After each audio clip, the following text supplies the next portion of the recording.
Hey everybody, I just wanted to pop on here real quick before the video even plays out, and I'll be very quick because I understand this is already a very long video as it is, but as I'm in the editing phase of putting this on YouTube, I've had a couple thoughts and I just want to share a couple things before we even dive into this this massive thing we're about to do. First off, the Tortured Poets Department album literally broke me. This is the most intense and difficult album reaction I have ever attempted. And I truly put my blood, sweat, and tears into this album reaction. It is months in the making. And as much effort and as much time as I put into it, I still would have only grasped maybe half of it.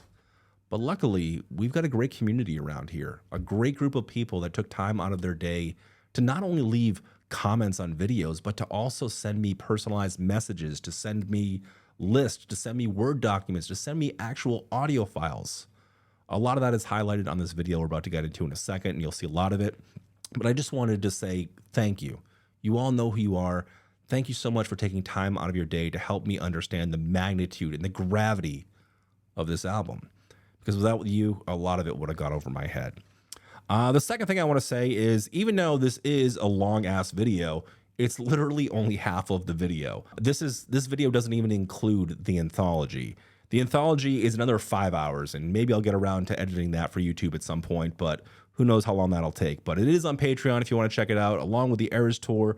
We're doing all the acoustic songs right now, all 300 of them. There's like 100 different Taylor Swift videos over there. You can spend a month watching it. Trust me, it's pretty wild. So check that out.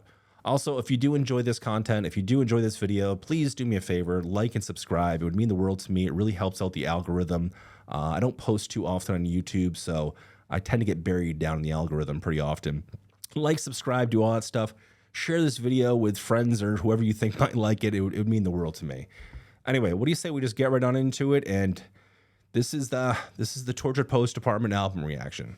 Here we go. All right, today is finally the day. Today is the day where I tackle the Tortured Poets Department album. It's gonna be a huge undertaking, but I am up for the job. And if you guys are willing to sit down and hang out for a minute, we're going to have some fun. Also, I'm going to quickly revisit a couple of the songs leading up to this album, Hits Different and You're Losing Me. And then we also have some documents that I'm working with as well. A lot of stuff to go over, so why don't we just jump right into it, shall we? I washed my hands of ice at the club. You made a mess of me. I pictured you with other girls in love, then threw up on the street, like waiting for a bus that never shows. You just start walking on. They say that if it's right, you know, each bar plays our song. Nothing has ever felt so wrong. Oh, my love is a lie. Shit my friends say to get me by. It hits different. It hits different this time. Catastrophic blues. Moving on was always easy for me to do. It hits different. It hits different 'cause it's you. 'Cause it's you.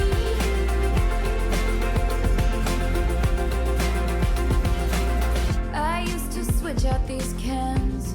I just ghost, rip the band-aid off and skip town like an asshole outlaw. I love that line. Felt like summer then on the coast. Now the sun burns my heart and the sand hurts my feelings. And I never don't cry. No, I never don't cry at the bar. Yeah, my sadness is contagious. My sadness is contagious. I slur your name till someone puts me in a car. I stopped receiving invitations. Oh, my love is a lie. Contrast is wild in this one. It hits different. It hits different this time. Catastrophic blues. Moving on was always easy for me to do. It hits different. It hits different 'cause it's you. 'Cause it's you.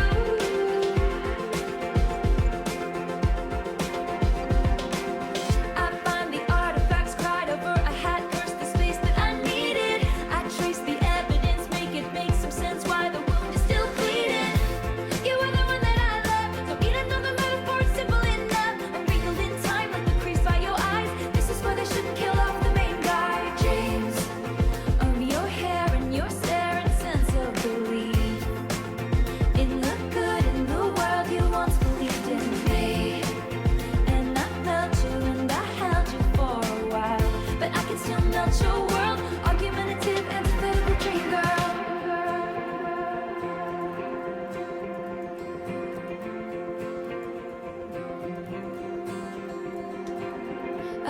heard your key turn in the door down the hallway. Is that your key in the door? Is it okay? Is it you? Or have they come to take me away? To take me away. Oh, my love is a lie. Should my friends say to get me by? It hits different. It hits different this time. Catastrophic blues. Moving on was always easy for me to do. It hits different. It hits different 'cause it's you. Oh, my love is a lie. Should my friends say to get me by? 'Cause it's you. Catastrophic blues. Moving on was always easy for me to do. It hits different. It's different 'cause it's you. Okay, so that's Hits Different, and it's one of the songs that you wanted me to revisit before we approach this album. And I think I understand what you're doing with these two songs. I don't remember exactly what I said on my initial reaction to these songs, so I apologize if I repeat myself. But I think they're two songs that are about Joe. I assume I must have mentioned the contrast in this compared to the melody and the beat mapping, compared to the structure and the subject matter of the lyrics. But this relationship, this crumbling, this sort of disintegration, it hits different. And I think it hits different because it's about Joe. And I think that's what a lot of the Tortured Poets Department is going to be about. The fallout of that relationship and basically the aftermath because of it.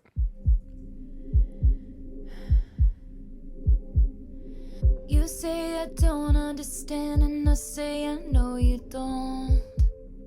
This is such an interesting song too. You know, this was, I think, my favorite off of the Vault tracks, and I apologize to stop so abruptly like this. And I'm trying to remember what I said on my initial reaction and add something else, a different angle, different conversation, or different thoughts, just so I'm not recycling the same ideas.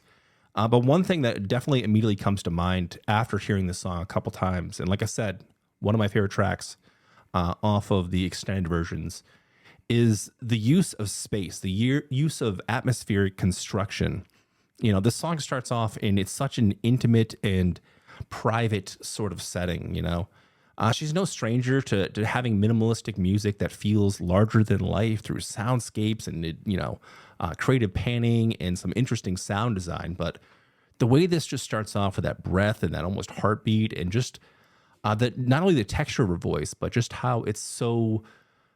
it's like so violently center. It's so violently center in the mix where there doesn't feel like there's any, no modulation, nothing happening. Imagine taking a friend into a very small closet. Imagine just going into this room and just having this conversation. You might note that the sound just sounds different than having a conversation even in a small room like a bedroom. But being in that closed environment, it feels... I don't know. It adds like a sense of desperation. It adds a sense of anxiety. It adds a sense of personalization to it that's almost kind of brutal. And this song it's a master in sound design in a very minimalistic way, because it starts off in such an intense, closed off environment, like being in that little closet.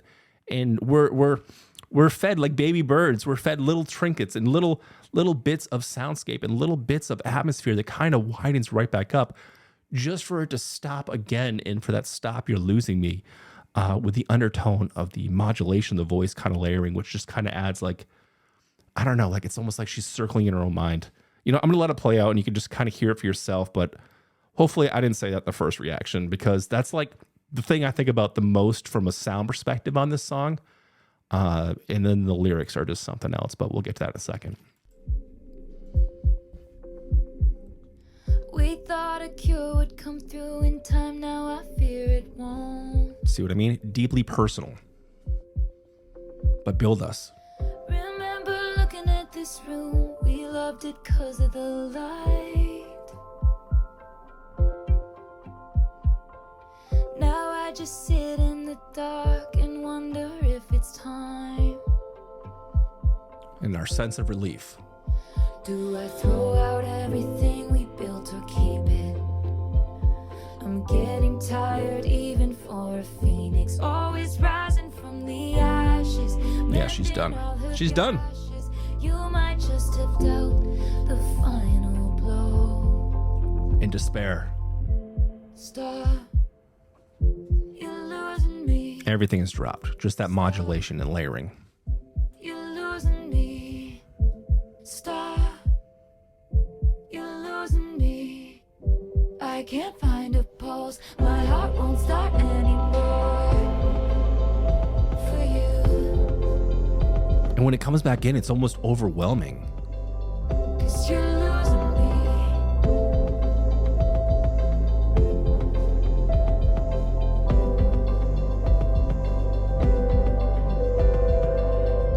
Every morning I glared at you with storms in my eyes.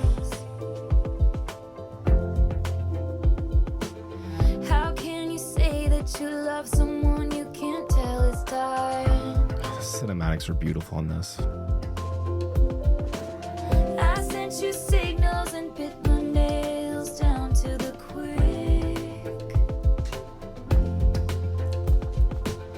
My face was gray, but you wouldn't admit that we were sick. Those strings so low in the mix. And the air is thick with loss and indecision. I know my pain is such an imposition. Now you're running down the hallway, and you know what they all say. You don't know what you got until it's gone. Stop, you're losing me. Stop, you're losing me. Stop, you're losing me. It's so personal. I can't find a pulse. My heart won't start anymore for you.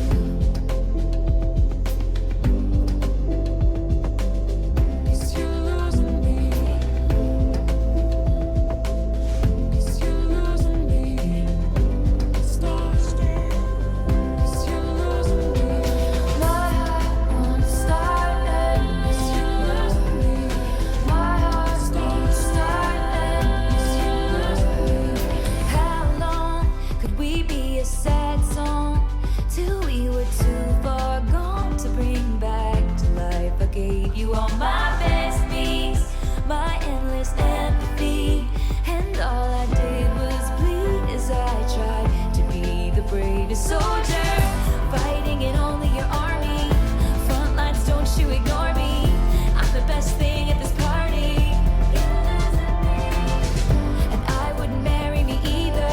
A pathological people pleaser who only wanted you to see her. And I'm fading, thinking, do something, babe, say something. Lose something, babe, risk something. Choose something, babe, I got nothing to believe unless you're choosing me. You're losing me. Stop, stop, stop. You're losing me. Stop, stop, stop. You're losing me. I can't find a pulse. My heart won't start anymore. Yeah, out of every track from every version of the Midnights album, this one I think takes the cake for me on every level, from sound design to structure to pacing to melodic interpretation to the context of the lyrics to the delivery. I feel like this one, for me at least, as sad as it is and as difficult as it can be to listen to, I think I gotta say this is probably my favorite out of them all. But, you know, at least for me, my favorites definitely changed based on the mood I'm in, you know, what I'm listening to or whatever. But every time I hear this one, it almost like kind of takes me out of the element of whatever I'm doing. I can often listen to music and just have it in the background and kind of not pay attention to it or focus on something else and have it just be this sound of the room. But whenever this song comes on, it definitely kind of stops me in my track, and it forces me to focus a little bit more. And I'm sure we've already talked about this in depth on my initial reaction to this song, or at least my second reaction to this song when I wasn't fucking blackout drunk. But I mean, there's a real sense of, you know, resignation in her voice. There's a sense of sadness here. There's a sense of desperation. And I think it plays off perfect sonically as well as what's happening in the lyrics. It's, you know, she loves using contrast and she loves using textures to a degree that kind of confuses you. That's, you know, two different things because, well, there might be 10 different things she's talking about in the song, or it might be referencing something else. And there's a lot of things to kind of grasp. So I think she does that to keep things exciting, or maybe it's just what the song calls for. But I like that this song is digestible in the sense that the sonic foundation that we have is in line with the feeling and the delivery of the vocals. All right, so if you're familiar with any of the album reactions I've done, you probably recognize that there's a bit of a formula for how I do things. And at this point in the album reaction phase, I would go back and I'd take a deep dive into the fashion. I'd look through the album cover and go through all of that. Now, I tried just doing that, and I'm not going to lie to you guys, the lyrics are right there front and center. I did notice at least a color scheme. There wasn't too many pictures of Taylor. She looked like she was, I don't know, dressed in some kind of lingerie or something, some kind of silky nightie or something. Do people still say nightie? Is nightie still a thing? Did I just fucking age myself? But for the first time in doing this, I cannot trust myself not to read the lyrics. But good news, because at least on this document over here, I have some context as to, yeah, right over here, the color scheme. And I read over this thing. I'm not going to read the entire thing for you guys. And apparently they're tied together with like the different stages of grief, with denial, anger, bargaining, depression, and acceptance. So I suppose the only thing left to do now is to read the insummeration. I think it's better to listen to a dramatic reading of it.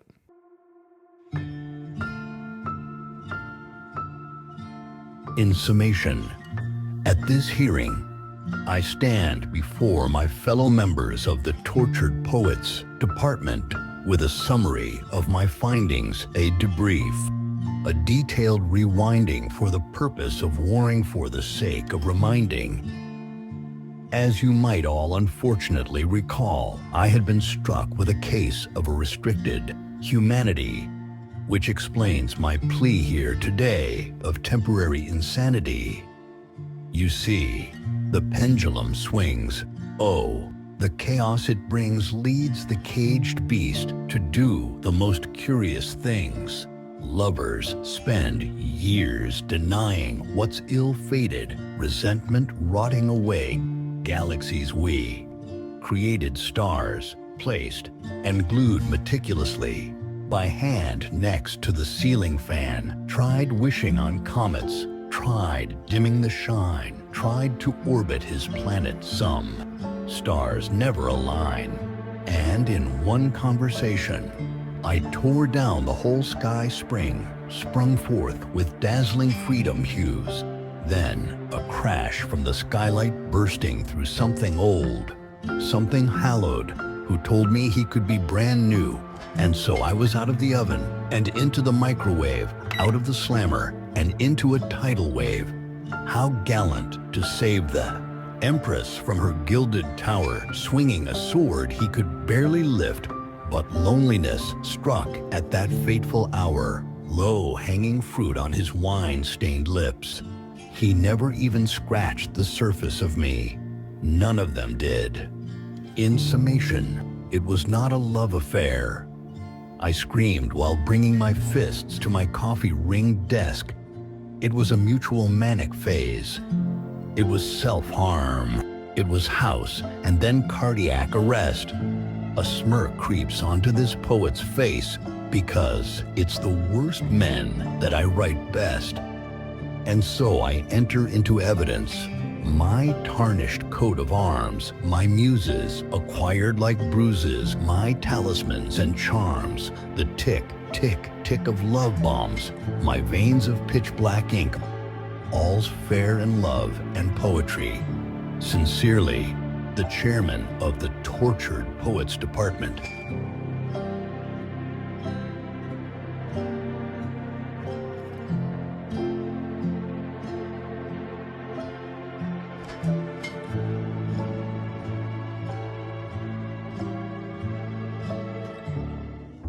I was supposed to be sent away, but they forgot to come and get me.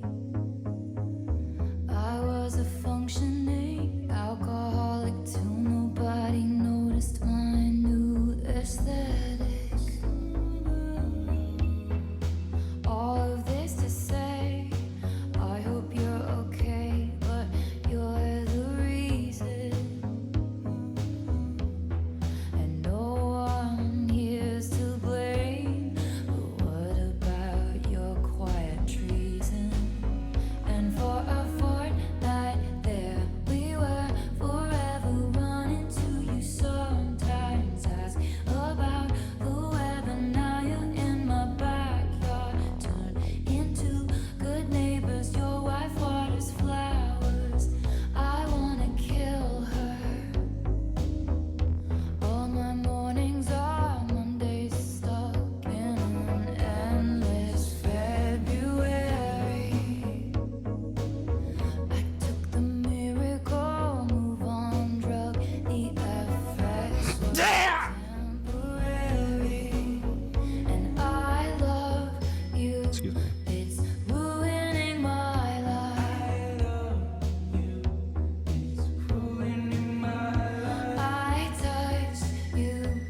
So there are very few moments that I regret things that I've done when reacting to music or whatever, but there is some things surrounding this song that I do have a bit of remorse about. And this song, I cheated. I cheated on this one. I was bullied by chat into reacting to this song as it was dropping live. I was streaming and everybody basically said, this music video is coming out right now, and everybody was freaking out about it, and I wanted to be involved in the hype, and everyone basically pushed me to go check out this song. And the music video is wild. I'm sure you've probably seen it.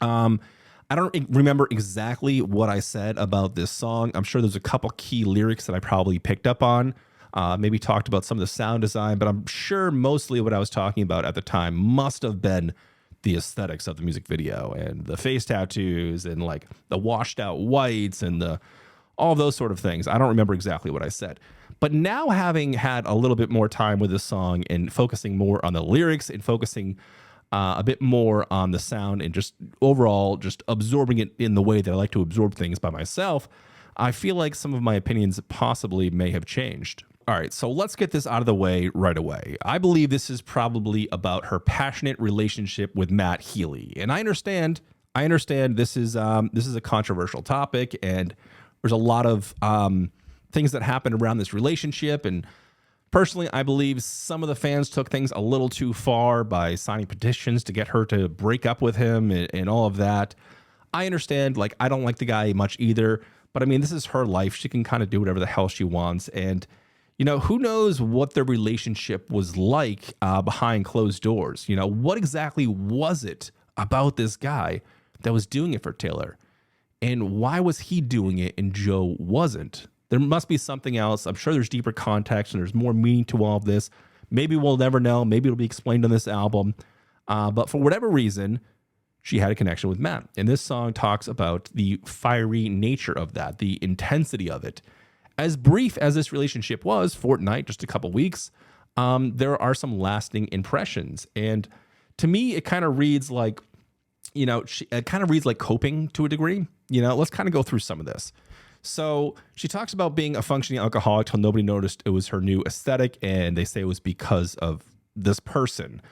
I don't know if she's talking about Joe in that aspect, saying that she's kind of turned into this because for whatever reason, or she's in such distraught from this short-lived relationship that she's kind of turned into this functioning alcoholic. Now, she also talks about quiet treason, and Taylor's not one to not deliberately say something or not at least choose her words wisely.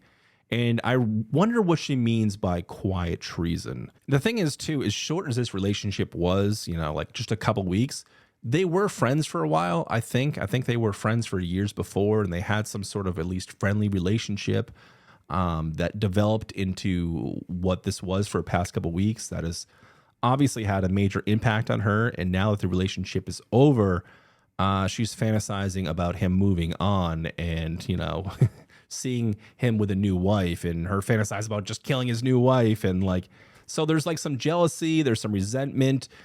There's some remorse to all of this. There's this real sense of like longing and trying to move on, but not being able to. It's like she's stuck in this moment in time and fantasizing about just fucking killing everybody. She's like seeing it all play out, but she's definitely obsessing about this. And I don't understand why she's like letting this whole narrative play out. Like she's like looking so far into the future and making up these people that she has vendettas against. Apparently he won't pick up now, like on the phone, so maybe he's like ghosting her at this point. Now vocally, I think Taylor did a pretty good job on this one, and she had some great chemistry with Post as well. They worked very well together. Taylor seems to be singing from a little bit of a lower register, possibly like a half a key down, even from what we got from Midnights, or maybe it just sounds like that because there's not really much modulation happening underneath her main vocal line. But together they do have this like almost hauntingly romantic chemistry. Sonically, the song felt overall pretty linear. It starts in one place and ends in another place with the same expression mostly.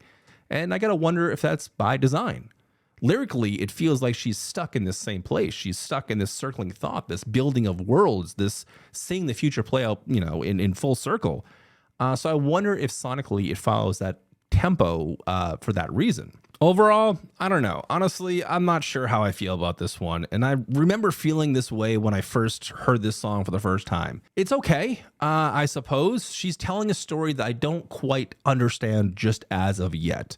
Hopefully, as this album plays out, I'll have better context as to what this song means, why it's the first song, because right now I'm left with more questions than answers on this one. But let's see what Hannah's got to say about this one. Maybe she'll give us some better insights. For me, it's really hard to tell what exactly this song is about. In my opinion, it could be about a short relationship, a fortnight long, that Taylor had with someone in the past, portrayed by Post Malone in the song and the video that now appears to be her neighbor. Maybe neighbor is supposed to mean that they are in the same industry or something like that. Oh, yeah. Now she sees them out with their wife, and because she still feels something for them, she wants to kill their wife. Taylor also says that she wants to kill her husband because he's cheating on her. In combination with the video beginning in what looks like an insane asylum. But why, Hannah? That's the thing. Like, she's saying, like, she wants to kill him. Like, so I would believe that, like, she was possibly with somebody that got married and now she's seeing this person, you know, with a wife, and she, you know, the jealousy is like eating her up alive. But she's making up this scenario. She has a husband. Like, who the fuck is she talking about? I've heard people saying that the lines about killing someone could show her as the one who became insane because of the love that's ruining her life. In the end, she references Florida, which is the name of another song on this album painting the city as a quick escape from something. Okay, so we just don't fucking know. It's a mystery. But if you guys know, let me know, because I am kind of confused, especially being the first single on the album, and also being the first song on the album. This is the introduction to what we're about to experience. I guess maybe time will tell, and we'll just have to kind of wait, and maybe we'll see if this album plays out and gives us any more context.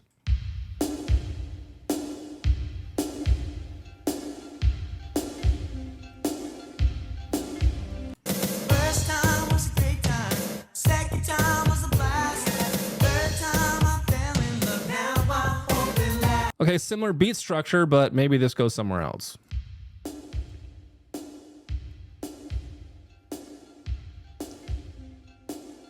The right stuff. You left your typewriter at my apartment, straight from the tortured poets department. He just carries it around. I think some things I never say, like who uses typewriters anyway. Yeah. But you're in self-sabotage mode, throwing spikes down on the road. But I've seen this episode and still love the show. Who else decodes you, and who's gonna hold you like me, and who's gonna know you if not me? I laughed in your face and said, you're not Dylan Thomas, I'm not Patti Smith, this ain't the Chelsea Hotel, we're modern idiots. Gonna hold you like me. Nobody, no fucking body, nobody.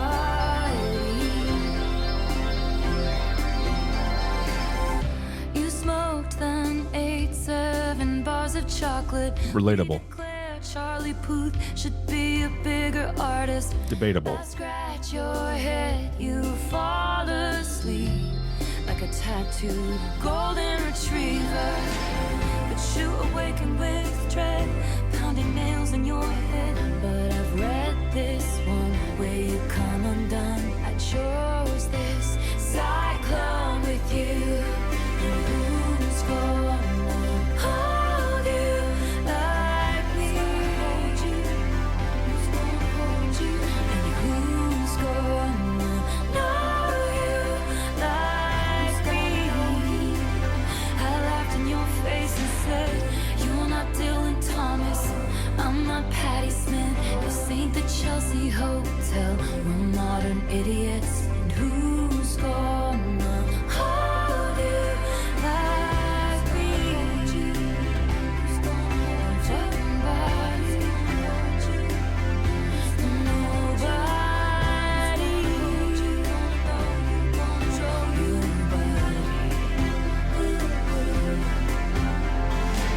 Sometimes I wonder if you're gonna screw this up with me. But you told Lucy you'd kill yourself if I ever leave. And I had said that to Jack about you, so I felt seen. Everyone we know understands why it's meant to be. 'Cause we're crazy. So tell me, who else is gonna know me? At dinner you take my ring off my middle finger and put it on the one. People put wedding rings on, and that's the closest I've come to my heart exploding. Who's gonna hold you? Me. Who's gonna know you? Me. And you're not Dylan Thomas, I'm not Patti Smith. This ain't the Chelsea Hotel, we're two idiots. Who's gonna hold you? Who's gonna hold you? Who's gonna hold you? Who's gonna hold you? Who's gonna hold you? Who's gonna hold you? Gonna know you, gonna show you.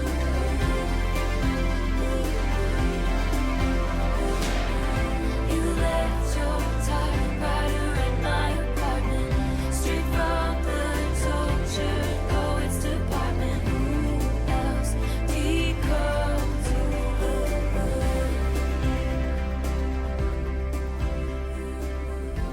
Fade out.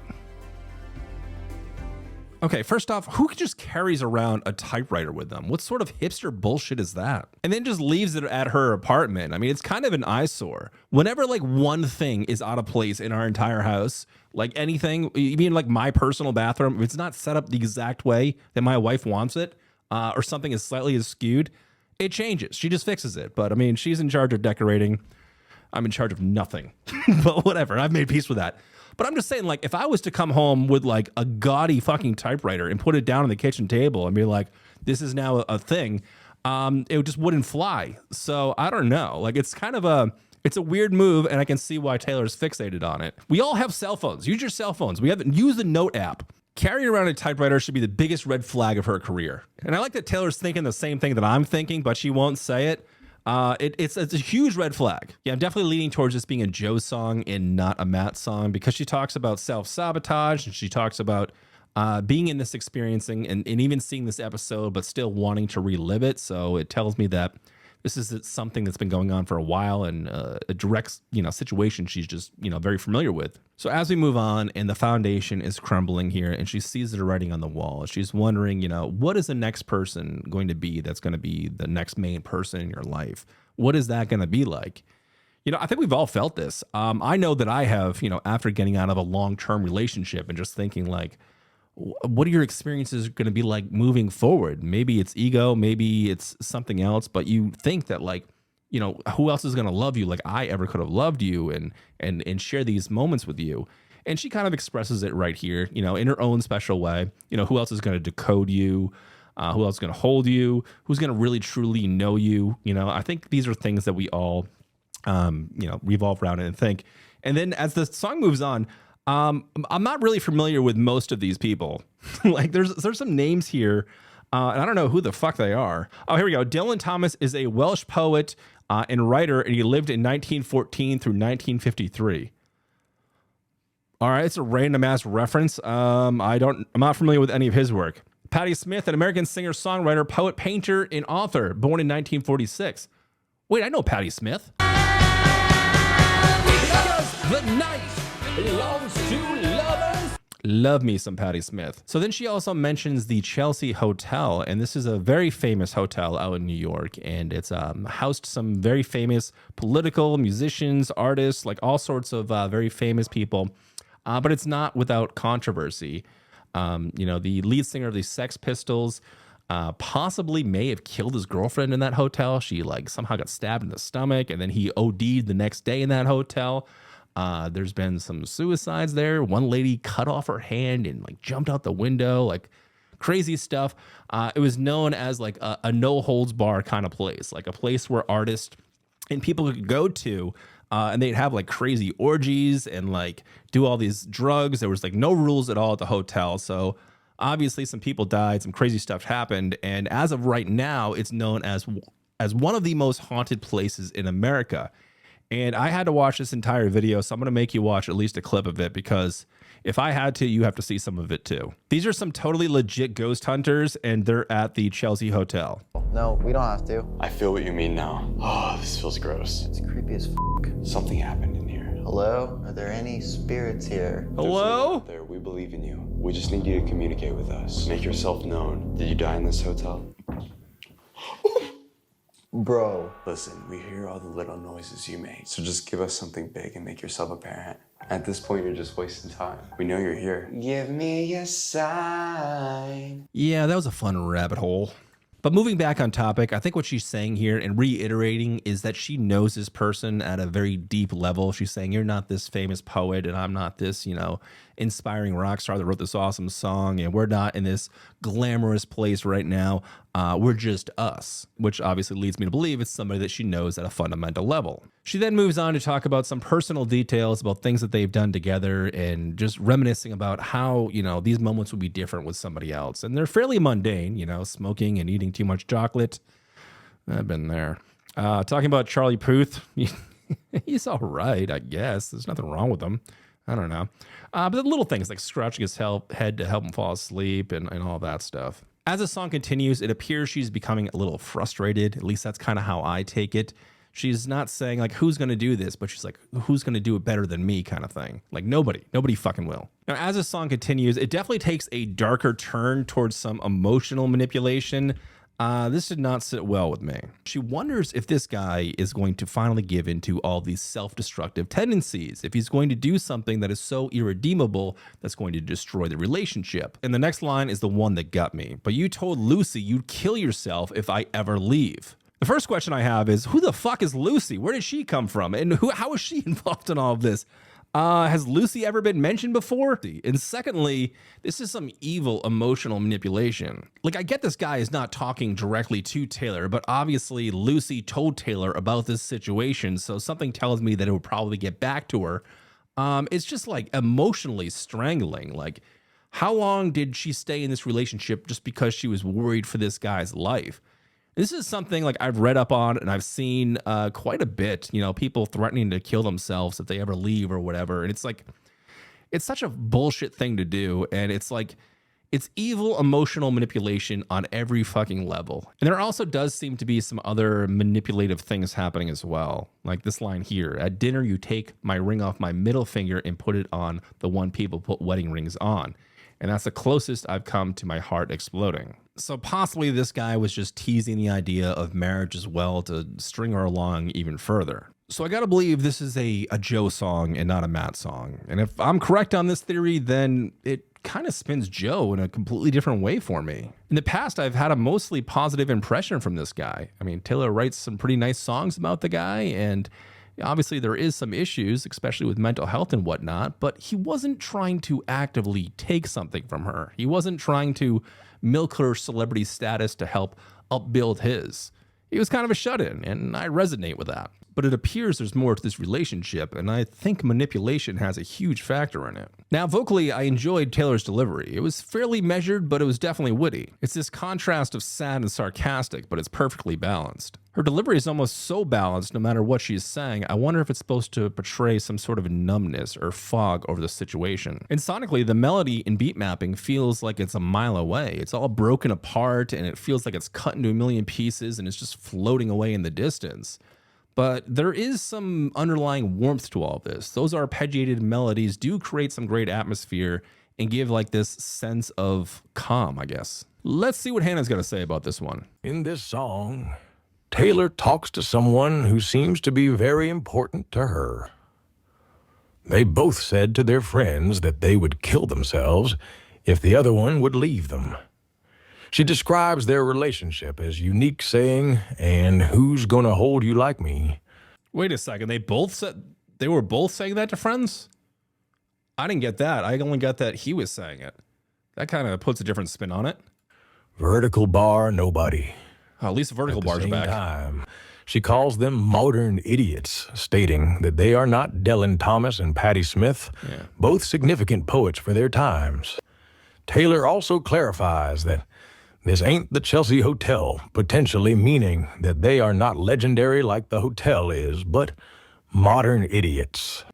Yeah, I don't think Taylor was saying that she would kill herself if he left her. I think she just said, I talked to Jack to feel seen, which could mean a lot of things. Oh, here we go again.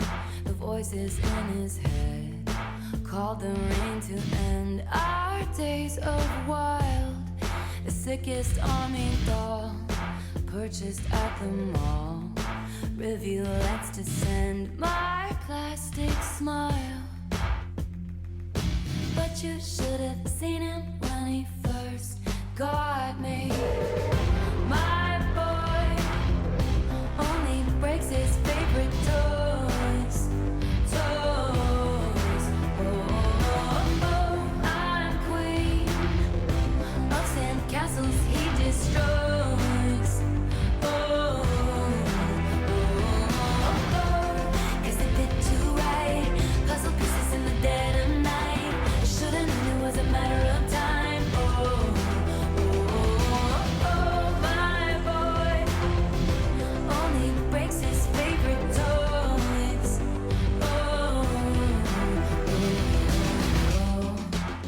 There was a litany of reasons why we could have played for keeps this time. I know I'm just repeating myself. Put me back on my shelf. But first, pull the string and I'll tell you that he runs because he loves me. He loves me. Cause you shouldn't seen him when he first saw me. My boy only breaks his favorite toys. Toys. I'm queen of sand castles he destroys. Why is this so triumphant? Cause I knew too much. There was danger in the heat of my touch. He saw forever, so he smashed it up. My boy only breaks his favorite toys.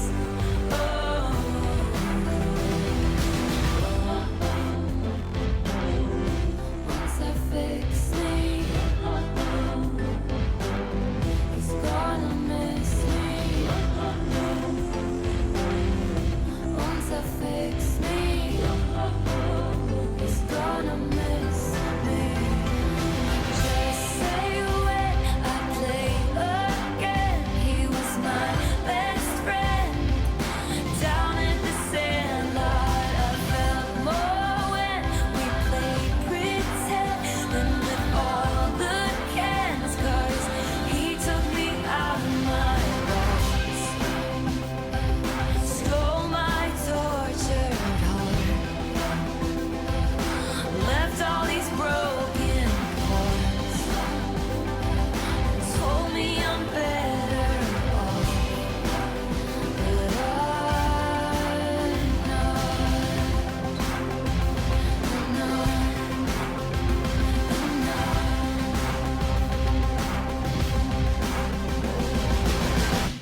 Again, I think this is a Joe song. From the perspective that she's talking about the time that she's spent here and about this person being her best friend, I gotta believe she's talking about Joe. I might be wrong on it, but I think it's a Joe song, especially from what I know from Joe and even leading up to this point from everything on this album. It seems like she's talking about the passion of a new relationship, of, you know, falling in love and finding somebody and, you know, that person being your favorite thing.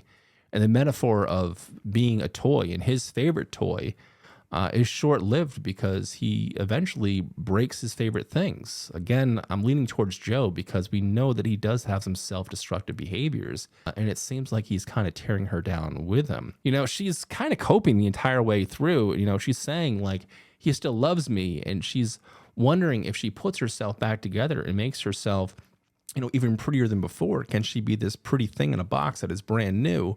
Can this passion get reignited? But it doesn't seem like it is. And as much as she's trying to fix this, as she's like grasping here to try and fix this and make herself whole, it's just not working. And he is essentially saying like, no matter what happens, you're better off this way. No matter how much you clean yourself up, no matter how much you polish yourself. And this song not only highlights the idea of just being broken, but also being discarded. So I got to think there's some abandonment issues here as well. I mean, even Taylor's delivery on this is just dripping with resignation. I mean, there's definitely like a melancholic aurora surrounding the delivery, but I mean, overall, what I get is like she's made peace with the fact that she's being broken, and she's going to continue to try and make herself better and put herself back together. It's kind of a haunting delivery, and it's even a more haunting song.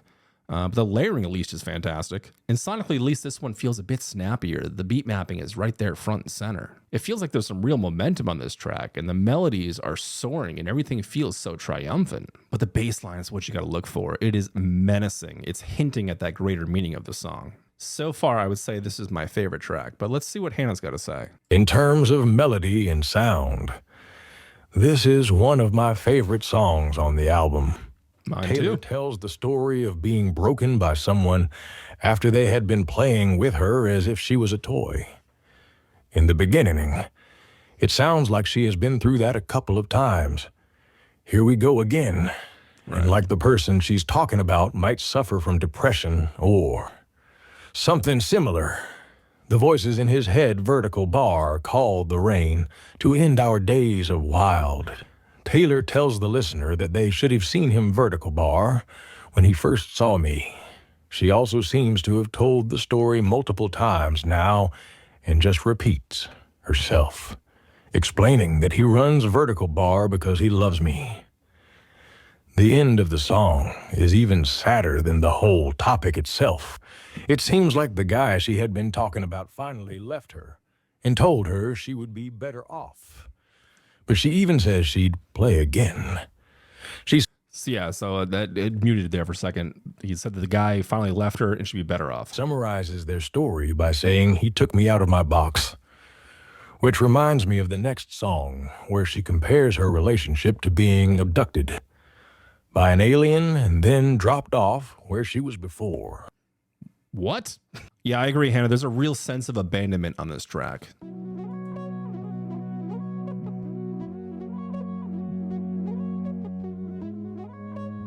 Well, this must be the alien one. Did you really beat me up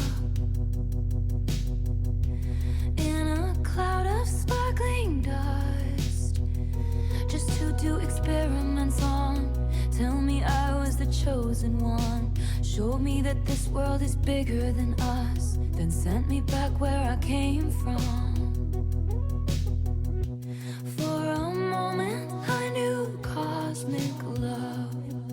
Now I'm down bad, crying at the gym. Everything comes out, teenage petulance. Fuck it if I can't have him. What the hell does petulance mean? Might just die, it would make no difference. Down bad, waking up in blood. Staring at the sky, come back and pick me up. Fuck it if I can't have us. I might just not get up, I might stay down bad. Fuck it if I can't have him. Down bad. Fuck it if I can't have him. Did you take all my old clothes just to leave me here naked and alone in a field in my same old town that somehow seems so hollow now? They'll say I'm nuts if I talk about the existence of you. For a moment I was heaven struck. Now I'm down down bad, crying Beautiful. at the gym. Everything comes out, teenage petulance. Fuck it if I can't have him. I might just die, it would make no difference. Down bad, waking up in blood. Staring at the sky, come back and pick me up. Fuck it if I can't have us. I might just not get up, I might stay down bad. Like I lost my twin. Fuck it if I can't have him. Down bad, waving at the ship. Fuck it if I can't have him. I loved your hostile takeovers, encounters closer and closer. All your indecent exposures. How dare you say that it's? I'll build you a fort on some planet where they can all understand it. How dare you think it's romantic, leaving me safe and stranded? 'Cause fuck it, I was in love. So fuck you if I can't have us.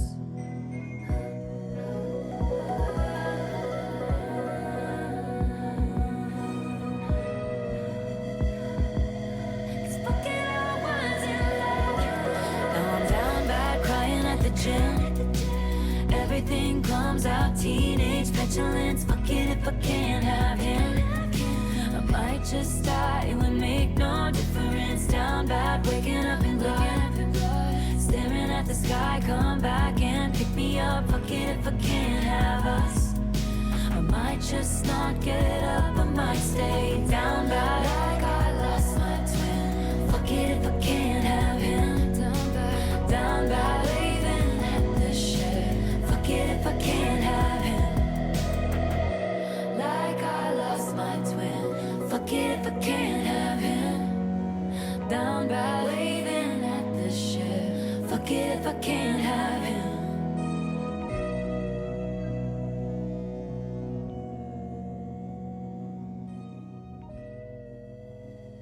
Okay, so this must be that alien song Hannah was talking about. And I do enjoy the sci-fi metaphor. It is kind of cool.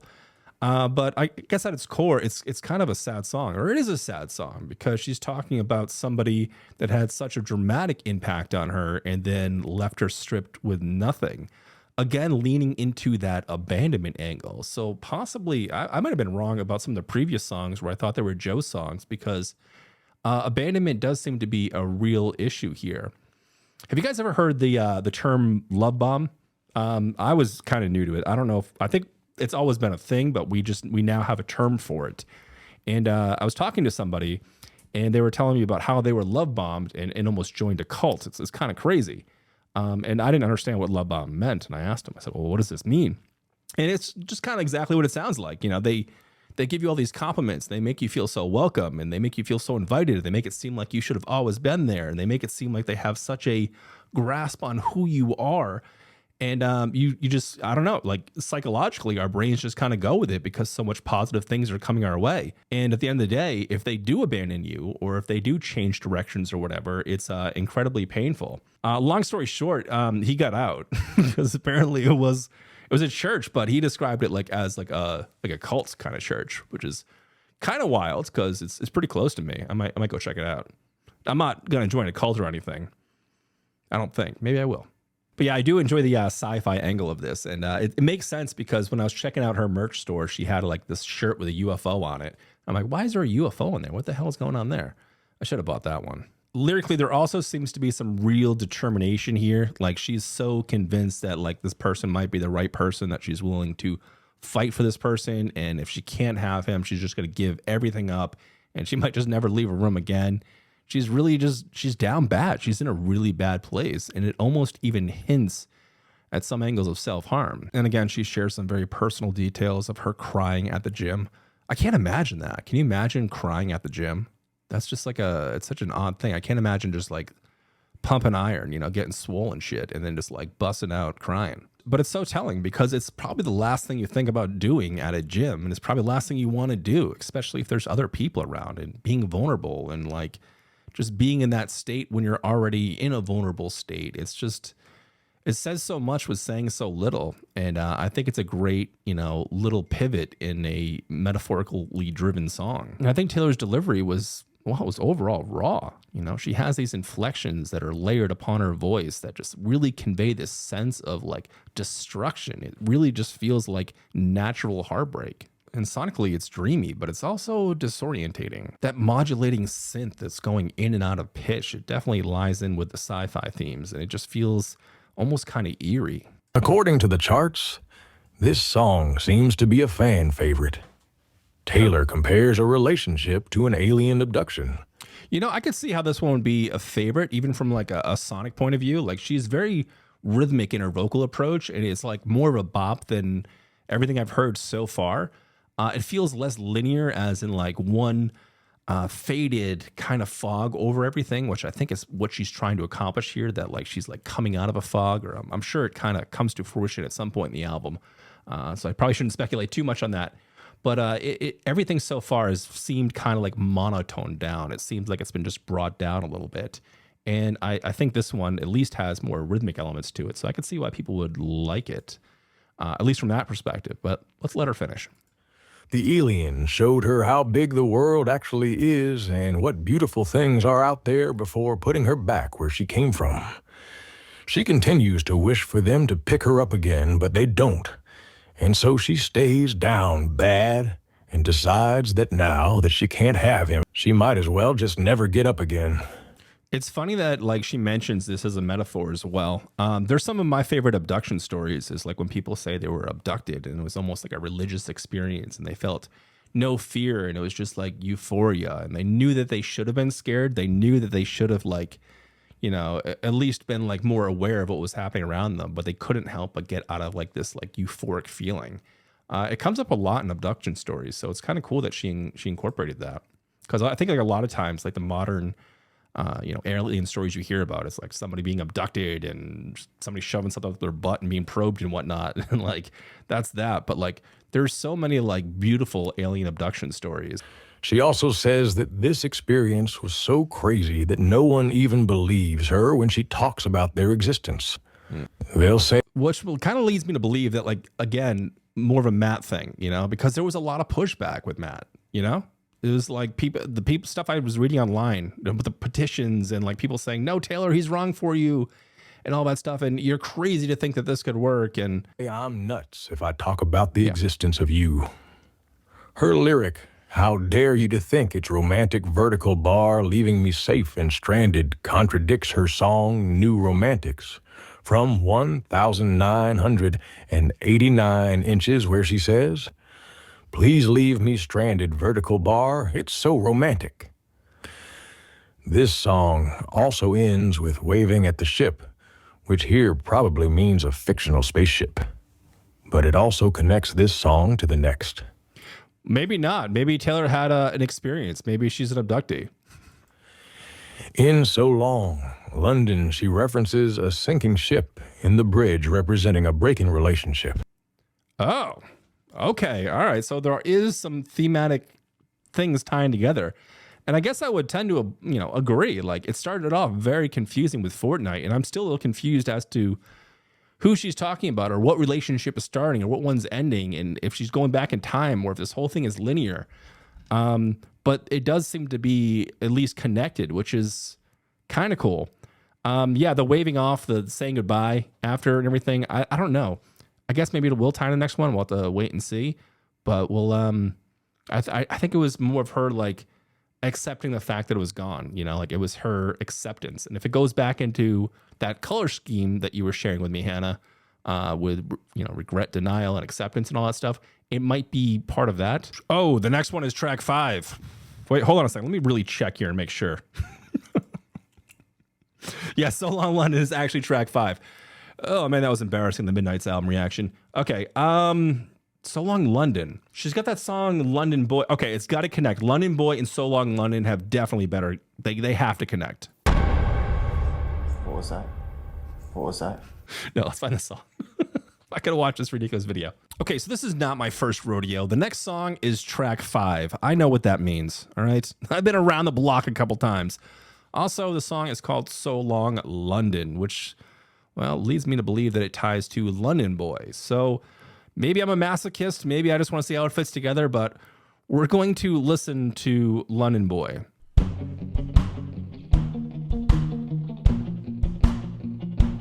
I thought this was a cool look.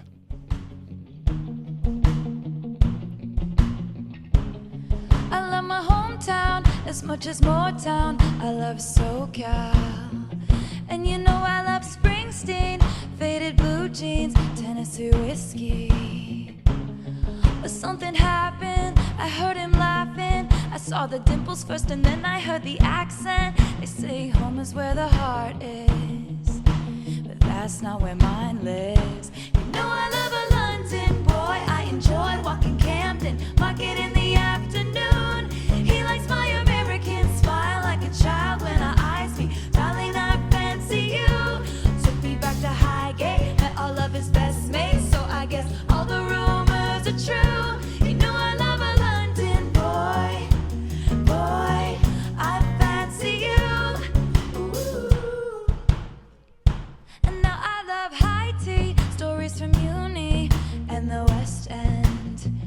You can find me in the pub, we are watching rugby with his school friends. Show me a gray sky, a rainy cab ride. Why was that line so seductive? Threatening me with a good time. They say home is where the heart is, but God, I love the English. You know I love a London boy. I enjoy nights in Brixton, Shoreditch in the afternoon. He likes my American smile like a child when our eyes meet. Darling, I fancy you. Took me back to Highgate, met all of his best mates. So I guess all the rumors are true. You know I love a London boy. Boy, I fancy you. So please show me Hackney. Doesn't have to be Louis V up on Bond Street. Just wanna be with you. Wanna be with you. Stick with me, I'm your queen, like a Tennessee Stella McCartney on the heat. Just wanna be with you, wanna be with you. London boy, I enjoy walking Soho, drinking in the afternoon. He likes my American smile like a child when our eyes meet. Darling, I fancy you. Took me back to Highgate, met all of his best mates. So I guess all the rumors are true. You know I love a London boy. Boy, I fancy you. So please show me Hackney. Doesn't have to be Louis V up on Bond Street. Just wanna be with you. Wanna be with you. Stick with me, I'm your queen, like a Tennessee Stella McCartney on the heat. Just wanna be with you. I fancy you. Ooh. I'm assuming everybody is probably talking about how it connects to Candace Owens. Why is everybody talking about Candace Owens? The fuck? Here because of Candace Owens. Never heard this song prior to her mentioning this song. Check out Candace Owens' song Kombucha. She mentioned it on her show. Hold on a second here. Everybody's talking about Candace Owens in the comments. Is Candace Owens she's like that right-wing podcaster, right? If it's that Candace Owens, like she's kind of vile. Like, look at this. Everybody's talking about Candace Owens. Yeah, right here. Check out Candace Owens' song Kombucha in style of Taylor Swift. What the fuck? Well, I'm gonna see if it's the actual Candace Owens. It is. To be put all over that next Taylor Swift album. You guys are gonna be Easter egg hunting. She's gonna have songs about me. What the fuck? Oh my God, guys. If you don't know who Candace Owens is, like, holy shit. This is a real thing that's happening. This is a real thing out there in the world. Oh my God, Candace, I got news for you. She would fucking hate you. She'd be like, you took this. He's not even your cousin. He's not even your cousin. Nothing rhymes with kombucha. Nothing rhymes with kombucha. He's not even your cousin. Little pitchy. I can't watch this shit anymore. Holy God. I don't even know what to make of that. Like, what the fuck is this timeline we're living in? Apparently, London Boy is Candace Owens' favorite song, or she at least likes that song or something, and it mentioned on the show, and now a bunch of Candace Owens fans are coming over to Taylor Swift. So I think the right is about to discover Taylor Swift, and they are in for a rude fucking awakening. It's going to be hilarious. You know what will be funny, though, is like, what will their favorite songs be? Like, once they discover Taylor Swift, like, what's the far right's favorite Taylor Swift music going to be? Like, what would Donald Trump's favorite Taylor Swift song be? You know what? His favorite Donald Trump's favorite Taylor Swift song would be Karma, but it would be the one with Ice Spice. I like the Ice Spice version. So anyway, let's check out So Long in London.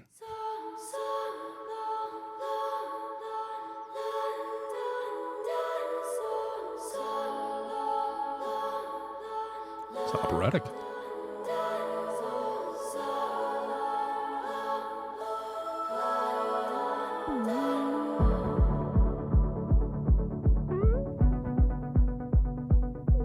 Again, momentum.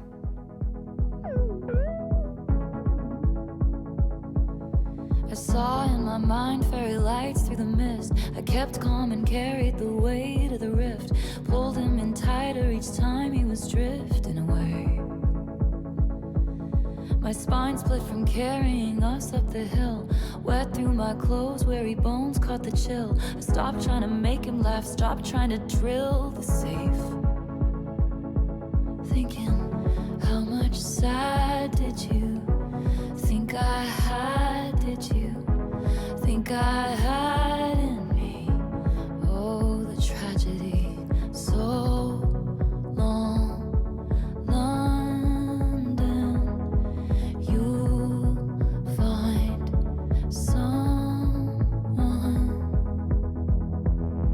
I didn't opt in to be your odd man out. I found at the club she's heard great things about. I left all I knew, you left me at the house by the heath. I stopped CPR after all, it's no use. The spirit was gone, we would never come to. And I'm pissed off you let me give you all that youth for free. For so long, London, stitches undone, 2 graves, 1 gun. I'll find someone. And you say I abandoned the ship, but I was going down with it. My white knuckle dying grip, holding tight to your quiet resentment. And my friend said it isn't right to be scared. Every day a love affair, every breath feels like rarest air. When you're not sure if he wants to be there. So how much sad did you think I had? Did you think I had in me? How much tragedy? Just how low did you think I'd go for? I'd self-implode for I'd have to go be free. You swore that you loved me, but where were the clues? I died on the altar waiting for the proof. You sacrificed us to the gods of your bluest days. And I'm just getting color back into my face. I'm just mad as hell 'cause I loved this place for so long.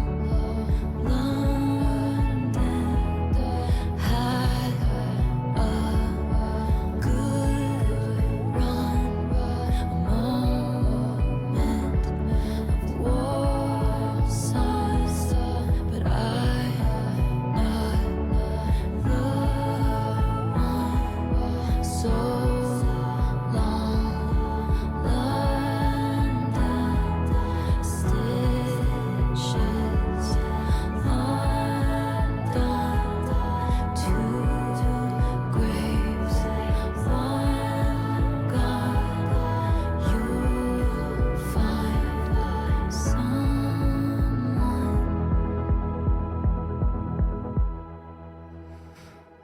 Well, that fucking kills London Boy, huh? Jesus Christ, that's like it's like a ghost of a song after this. I'm glad that I did that. I'm glad that I did London Boy first, even if it wasn't the album version. But the album version of London Boy is it's very bright. It's like almost like a reggaeton pop song. It's bright, it's polished, it's cutesy, it's 100% a glitter pen love song. But this is somber. This is a completely different beast, and I fucking loved it. I loved it from start to finish. I was in the edge of my seat the entire way through this song. Down Bad's pretty badass too. Even the Tortured Poets Department's really good too, but this is my favorite. This is definitely my favorite. This is it. This is the ending. This is the ending of that saga. It breaks it down. You know, it's everything that she was saying that she loved so much about that place. And she even admits it here. I love that place. I love these little things. I like talking about uni and your friends and all this stuff like that. And it's it feels like an ending of an era, you know?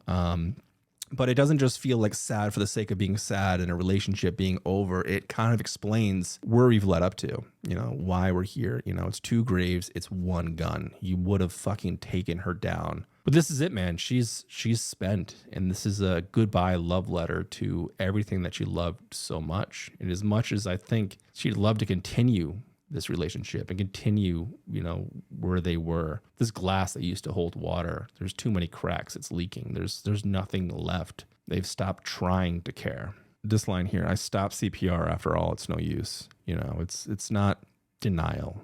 She stopped bargaining. She's reached acceptance. This line's interesting too, and it might give more context as to the songs we've gotten so far.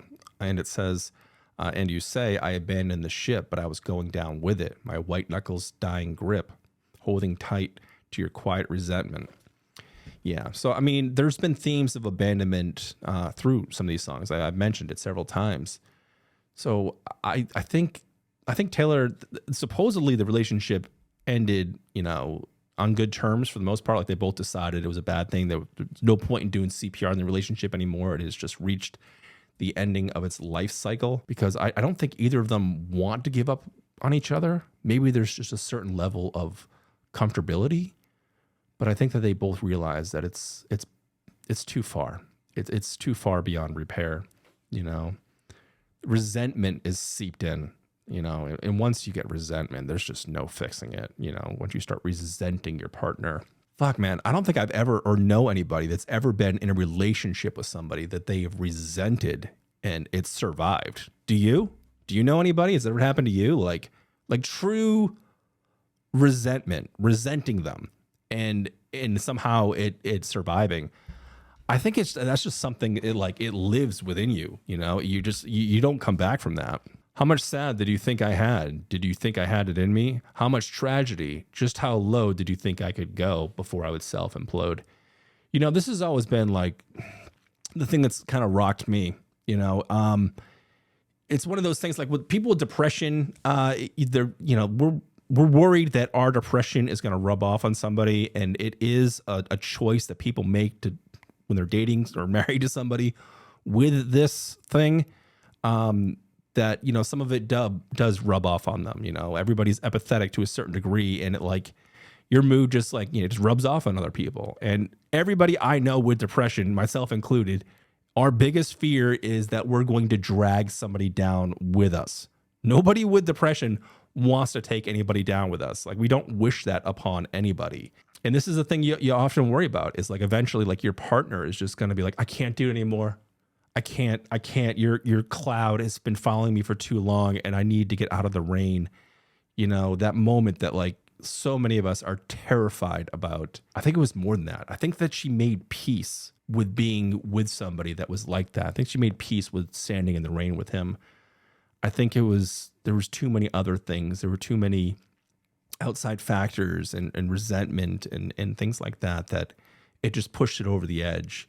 And obviously some manipulation and things like that. But I think if it had just been the depression, I think Taylor could have done it. I think she would have stayed with him. I died on the altar waiting for proof. You sacrificed us to the gods of your bluest days. Yeah, I think she wanted that ring, you know, and I think that's why her heart exploded, you know, when she put that ring on her finger. I think that's part of that emotional manipulation. And she just kind of stayed there and all the while just, you know, suffering in those blue days. That's the thing, man. If you're gonna live with this and your partner's gonna live with it with you, like you have to be real cognizant of how your emotion affects other people. And if they're gonna sacrifice, and that's a key word, sacrifice, their state of mind to be with you, you have to be willing to sacrifice your state of mind for their state of mind. Because if you don't, and you hyperfixate on yourself and not them, like it's like evil. It's gross. It's, you have to see the writing on the wall. And I think it's easy for people with depression just to kind of give up. I think that's our MO. That's too hard. No, I'm not fucking doing that. I'm giving up. I'm guilty of that. That's for goddamn sure. But if someone's going to sacrifice for you, you got to sacrifice for them. And even if you're not in your right headspace, even if you're not there, you fucking put on a brave face. You power through that shit and you do what you need to do, not to take anything away from any of the other moments. Like there's been times I've been at out with friends with her or celebrating something, and it's been with people, and like I felt like shit. Like I didn't want to be around anybody. I didn't want to be seen. I didn't want to do whatever. And I knew that like my mood would negatively affect hers, and I needed to pretend. I needed to fake it. I needed to put that fucking smiling face on. And you do that because of the sacrifice they make for you. And it's mentally exhausting. It's so mentally exhausting to pretend that everything's okay when it's not. I think what happened here is he got too exhausted with pretending for Taylor's sake. And I think that was one of the compounding things. And not saying that like, that's healthy either. Like you can't always, like you have to be honest with yourself about like your emotions and how you're feeling and what's going on. And you can have your blue days. It can't be every fucking day. Sometimes you just gotta like, even if you're not feeling it, just fucking nope. Oh well, you're doing this shit. You're going out. Good luck being charming because you have to. Yeah, the whole thing has this essence of mourning, and it's warm. And you know what sucks? You know what sucks too is like I love this song. It's a hard song to listen to, but like sonically, it is beautiful from start to finish. This is probably the best she's sounded vocally on any of the tracks so far. The layering is awesome. Like the church operatic thing in the beginning is nice. It's somber for sure, but it's gorgeous. She captures that essence of letting go with like a quiet but aching beauty. And sonically, just like everything on this album, and most everything on Midnights, the excess has been trimmed. There's no fat. It's just down to the bare minimum. But everything for the most part it's desolate. And I think it's done by design. I think she's more focused now on her words and the impact of her lyrics and less concerned about catchier hooks or winning any awards or whatever. I think she's just at this point, she just needs to talk. She's just sharing. And that's always been her driving force anyway. That's always been her main motivation. I think she's wanted to do well musically and she's conquered pretty much every goal that she has. But at the end of the day, this is just the kind of artist that she is. She's got a lot of things to say and she's going to be saying it in a very poetic way. And at this point, she's decided to just get rid of the filler. And get down to brass tacks. And getting rid of all that filler, yeah, it's a tough pill to swallow, and it's not going to be as radio friendly, but it allows the raw emotion to take center stage, not the hook that everybody remembers or the chimey melodies or even some of the beat mapping. It just takes all of the focus and puts it right on the emotion. But I can't think of another song in Taylor's discography that has a bigger contrast between two songs than London Boy and So Long London. And I think it's by design, and I think it has all the more impact because of it. I honestly love this song. It's the best on the album so far for me.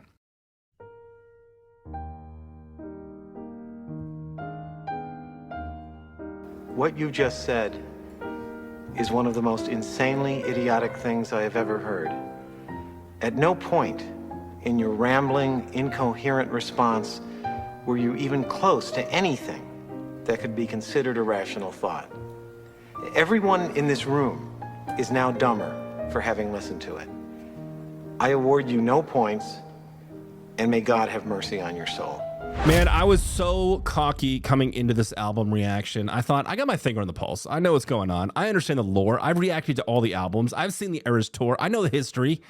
I thought for sure, this is a Joe album. And I was devastatingly wrong. So in this week's reaction, I'm going to be switching a couple things up.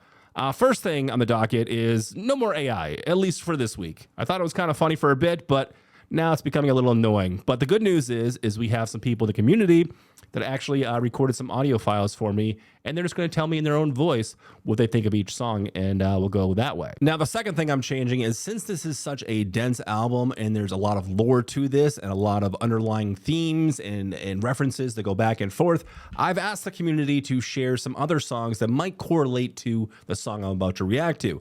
So I got a whole list of all sorts of songs that might somehow connect. I don't know how they connect. We're going to figure it out in real time together, and it should be fun. Okay, so I guess before we get into But Daddy, I Love Him, we're kind of going back to the beginning here. Oh, this is a blast from the past here. This was at least uploaded 15 years ago.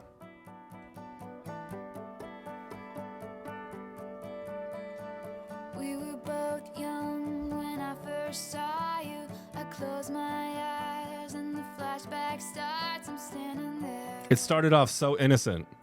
on a balcony in summer air. See the lights, see the party, the ball gowns. See you make your way through the crowd and say hello. Like, how young is she here? I wonder how old she is. Little did I know It's got to be like early 20s, that you were Romeo, you were through maybe late teens. devils, and my daddy said stay away from Juliet. She looks like a little kid to me. On the staircase, begging you please don't go. Oh, I'm turning this up. And I said, Romeo, take me somewhere we can be alone. I'll be waiting. All there's left to do is run. You'll be the prince and I'll be the princess. It's a love story, baby. Just say yes. So I sneak out to the garden to see you. We keep quiet 'cause we're dead if they knew. So close your eyes. I like that subtle layering. Escape this town for a little while. It's like in multiple keys, 'Cause you were Romeo, I was a scarlet letter, and my dad like a harmonizing gang vocal. away from Juliet. But you were everything to me. I was begging you please. Did I not notice that before? There's three distinct layers on that. That's kind of cool. You got a lower one, a higher one, and then there's almost like an even more childish version on top of it. It just like sounds, I don't know, more young, I guess. Don't go. And then she's like right there in the middle. And I said, Romeo, take me somewhere we can be alone. I'll be waiting. All there's left to do is run. You'll be the prince and I'll be the princess. It's a love story, baby. Just say yes. Romeo, save me. They're trying to tell me how to feel. This love is difficult, but it's real. Don't be afraid. We'll make it out of this mess. It's a love story, baby. Just say yes.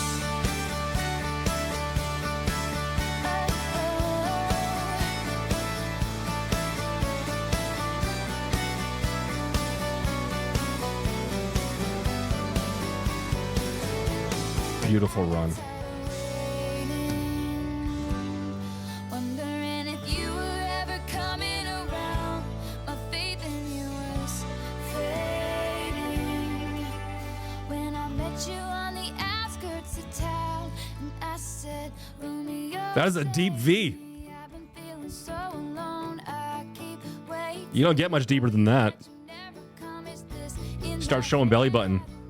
what to think? He knelt to the ground and Go to him. ring and said, marry me, Juliet. You never have to be alone. I love you, and that's all I really know. I talked to your dad. Go pick out a white dress. It's a love story, baby. Just say yes. Oh, oh, oh.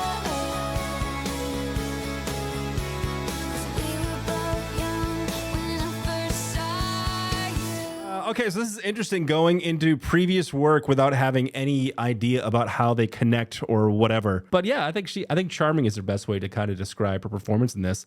Obviously, one of her, if not her first music video here. This is kind of almost where it all began. This was, I believe, one of her first major hits. Yeah, it's nice. It's a cool little sweet song. Revisiting this older song too, like knowing what I know now, it's interesting to hear like the differences in just her projections, her tones, her inflections, the sound design, how she structures music to be put together. Obviously, this has more of this like kind of folky love story, kind of like soft rock, pop jam with a country flair to it. But obviously, things have changed sonically quite a bit. But I mean, there's still some tells, you know. She still likes those dramatic bridges. She still likes those, you know, huge choruses. She still likes to drop things out from underneath you. Like, this is just kind of her style, and she's had it since day one.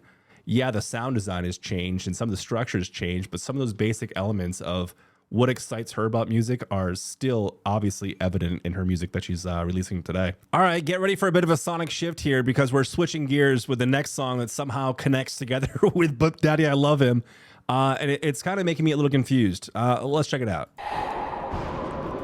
How does this connect? How does this connect?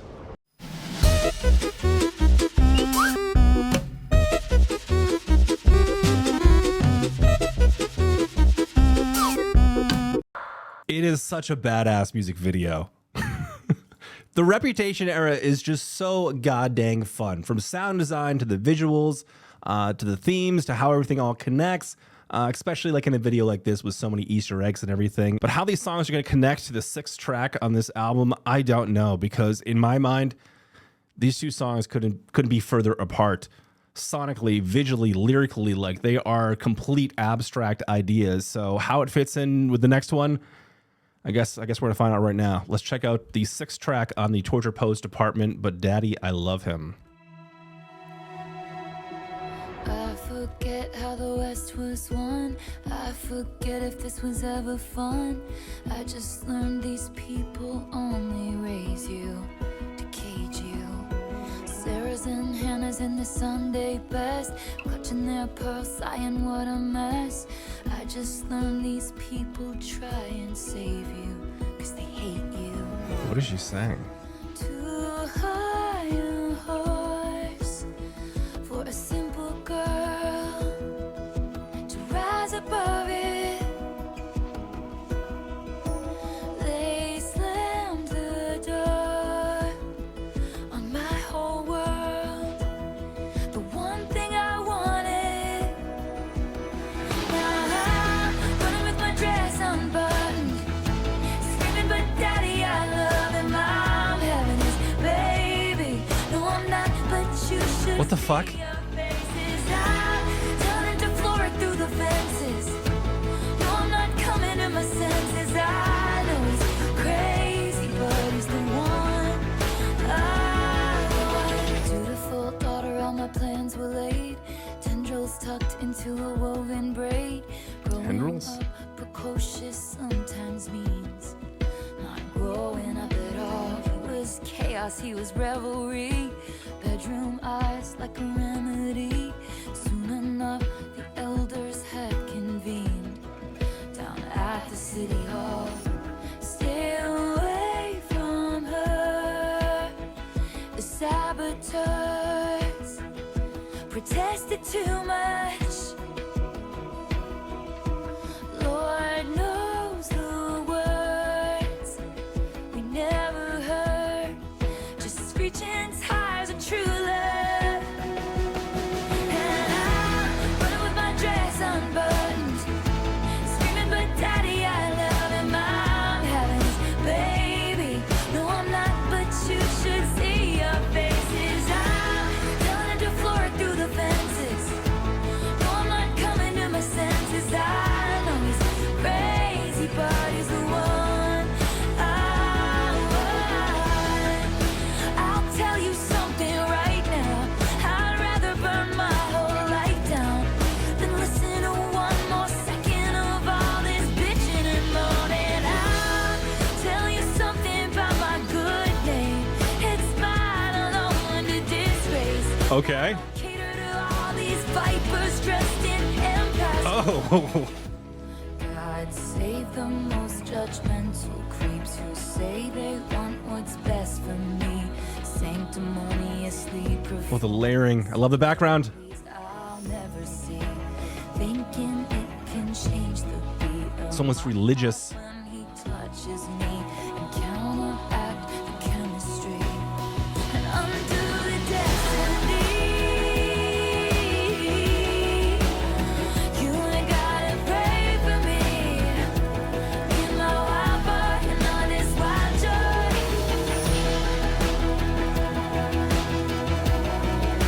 If all you want is great for me, then it's just wild. There's definitely elements of gospel.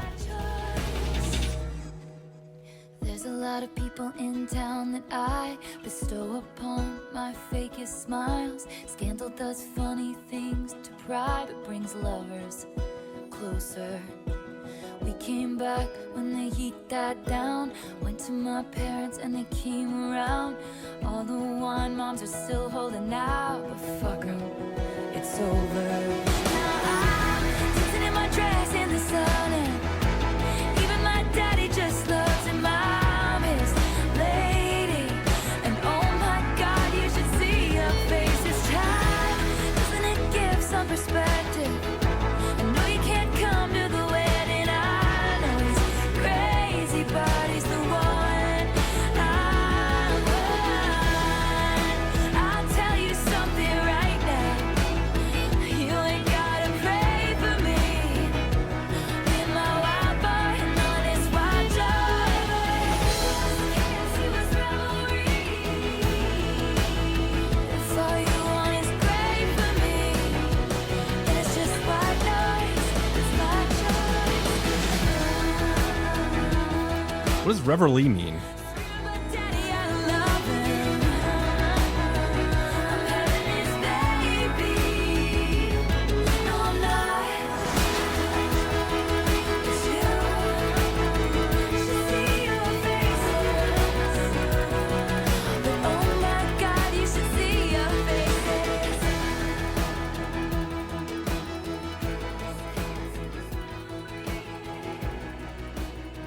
Oh, I don't even mind the fade out here. Okay, that is a lot to take in and unpack. It's campy, it's sarcastic, and it's funny, and it's immature, but as immature as it does seem, the sense of the entire song, the feeling of it all, is a sense of liberation. So as parasocial as Taylor Swift's relationship with her fans is at most times, I mean, you gotta remember, she used to have people come to her house for like listening parties and mail them Christmas presents and like comment on their Tumblr or whatever the fuck that thing is. But as snarky and as sarcastic as this is, it does appear to be a clear line in the sand. But how does Love Story, Look What You Made Me Do, and But Daddy, I Love Him connect? With Love Story, right off the bat, I mean, just lyrical theme alone, running off, a little sign of defiance. It has like those country organic twirls to it, just like it does in But Daddy, I Love Him. It just feels like more of like a spiritual successor to Love Story. If Love Story like didn't work out, like her parents still didn't like this guy, and like that girl finally got to the point where she's like, you know what, fuck it, I'm having his baby, I'm out of here. It's like that forbidden love angle, but I would like to imagine But Daddy, I Love Him, a direct spiritual successor to Love Story. All right, so Look What You Made Me Do and But Daddy, I Love Him. Sonically, not too many similarities. One is very electronic, very modular. The other one is very organic with lush pads and cinematics and those sorts of things. But there is that essence of rebellion, of being pushed too far. And she's reminding us that she's not some helpless, naive girl. She's not some damsel in distress like we saw in the Love Story music video. She's saying, if I'm pushed too far, I'll burn this whole thing down. And for me, at least, that's kind of like the main message of this. It's a reclaiming of self. It's an ownership of self. It's not being influenced by what other people have to say, by their opinions of her, but by her saying, fuck it, I'm going to do me, all right? And you can't control me. Okay, so I can understand how some fans might not dig this song. This might not be your cup of tea. And I completely understand, because who wants to be chastised by somebody that you admire? You know, you feel like you're in this parasocial relationship with her, and you feel like you have some sort of sway over what happens in her life and the decisions that she makes. And then her coming out and releasing a song like this could be considered a little disheartening. Personally, I like it. I just like how unapologetic it is, you know? It leans into more of like that natural, honest storytelling from Taylor. Now, Taylor's vocals are pretty dramatic here. Her tone is overall soft and defiant, but as the song continues, you can literally feel the frustration in her voice. There's this sense of conviction to it all. Sometimes when I listen to Taylor, like I don't even consider her a singer. I consider her a voice actor that's just saying some poetic shit. I mean, vocal gymnastics can always be a lot of fun, but the thing is after a while, it just becomes boring if it's just you're constantly just singing bright and polished and on key and everything. Personally, I'm more fascinated with her storytelling abilities and how it comes across in the medium of music. So sonically, it feels like Taylor's going back to her roots here. She has more refined structure in production, but she's definitely invoking some of those things that we've heard from her in the past, you know, with elements of folk and country and the organic instruments layered with some symphonic paths. I mean, as immature as I would imagine a lot of people would assume this song is, it's still incredibly dramatic, which I always do appreciate. It's like equal parts melodrama and equal parts just genuine emotion. This is one of those songs where it kind of festers. It needs time to open up. It feels like this dark storm just gathering strength and just kind of building over time. I mean, it's a mix of these multi-timbered gang vocals with these huge splashing cymbals and this cinematic push, this cinematic rush of sound that just comes in at you. It's cool because sonically and vocally, it has this natural oscillation. So to me, it feels like a mix of sarcasm and sincerity. But at the end of the day, I actually really like it. The production's top notch vocally. It's fun. It's spicy. And overall, I think the message that she's trying to say, I think I agree with. Okay, so this week we've got a very special guest from the Patreon community. Her name is Darcy. You might recognize that name. She's in the comment section a lot. And this week she's decided to help us out with her family. And she put together some voice recordings for us explaining each song. And actually, I don't know exactly what she's going to say. We're going to go into this blind. But Daddy, I love him. When we knew the title but hadn't heard the song yet, Swifties were desperate to know who Daddy was, and the answer was a shock. Much of But Daddy, I Love Him is an indictment of fan overstep and a declaration of independence.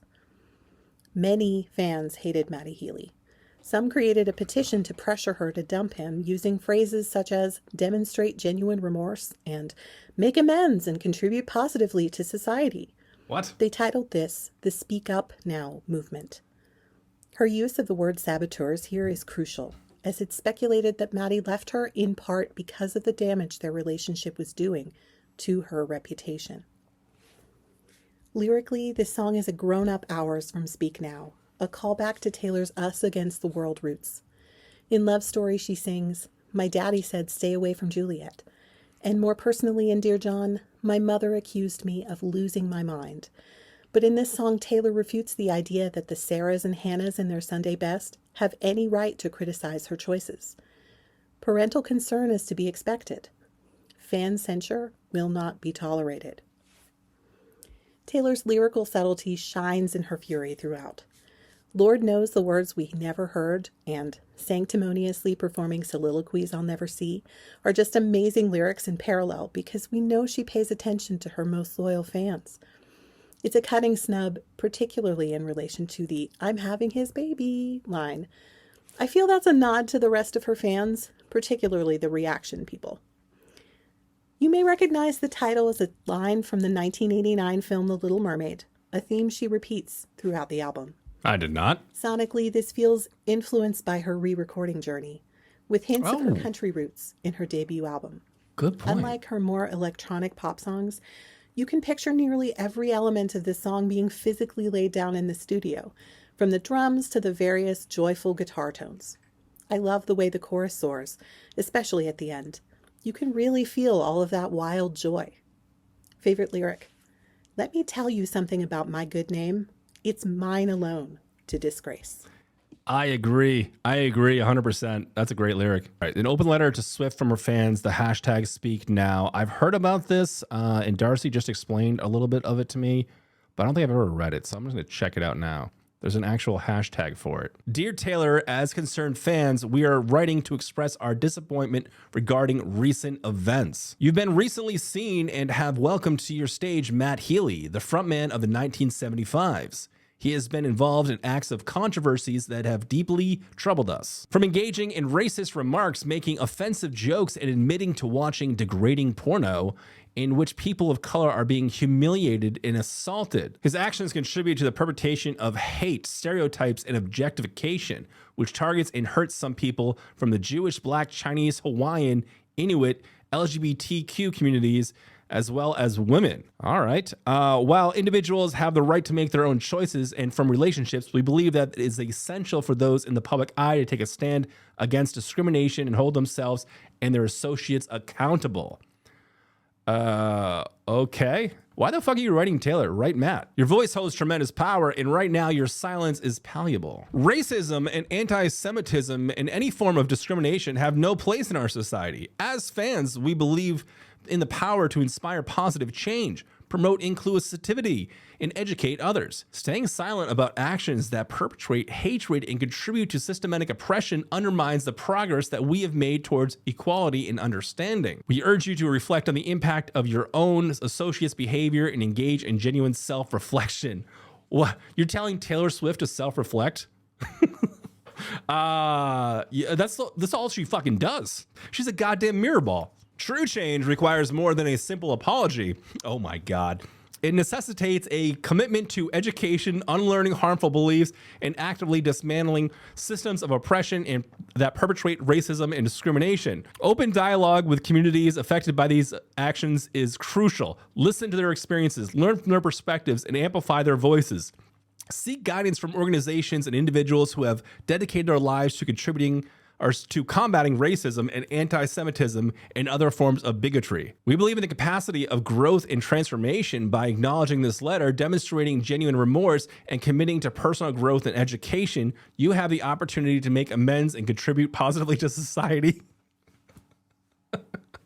The audacity of these people. I don't know who the fuck wrote this letter, but come fucking on, man. Come on. Use your platforms responsibly and intentionally. Advocate for inclusivity, celebrate diversity, and promote empathy and understanding. Challenge harmful ideologies and inspire your followers to join you in creating a more just and equitable world. Change takes time, but we hope to see you actively engage in this process of personal and social transformation. Let this be a turning point where you become a force of positive change and a catalyst for healing. Sincerely, your fans. Yeah, that is batshit fucking crazy. Like, I'm no fan of Matt Healy either. I've seen the things that he's done and I've heard the accusations, and he doesn't exactly seem like a stand-up guy to me. But when push comes to shove, I've never had a conversation with the guy. I don't know him at any sort of personal level. I feel like I know Taylor Swift at a personal level because she can be so vulnerable and her story is an open book. But I don't know her on a personal level either. But these crazy fucks think that Taylor owes them something. They think that they hold her accountable in some kind of way. They think that they have some kind of power over her, and they don't. These people might think that they have some kind of control over her because they feel like she owes them something, because maybe they've spent so much money on her merchandise or her music, or, you know, maybe they've just spent so much time investing in her life or something. And I get that to some degree. You start to feel close to people that you watch a lot. But at the same time, like, she doesn't know who you are, and you demanding that she makes deeply personal changes to herself when she, in fact, herself never did anything wrong. She's just kind of dating a guy that's a little questionable, who none of us know. I mean, who knows what the relationship was like behind closed doors? I mean, I highly doubt he was doing racist and misogynist things in front of Taylor. Something just tells me that's just not gonna fly. Look, she doesn't owe us anything, and I don't know Taylor or Matt, and chances are you don't know either of them at a personal level either, so we don't know what their relationship was like behind closed doors. If I was Taylor and I saw this, my fans doing this, I would be so fucking pissed. And obviously her fandom is far and wide, and not everybody signed this list and everything, but still, it would hurt. You know, it'd suck and it would aggravate me. So yeah, honestly, this is a little disheartening, but every fandom has them. Every fandom has those select group of people that are just fucking crazy, man. That just take things too far. That feel like these celebrities or artists that they follow owe them something, or that they control them in some kind of way. You know, it's just, you don't. These are just people. All right, let's keep on keeping on. This should be fun.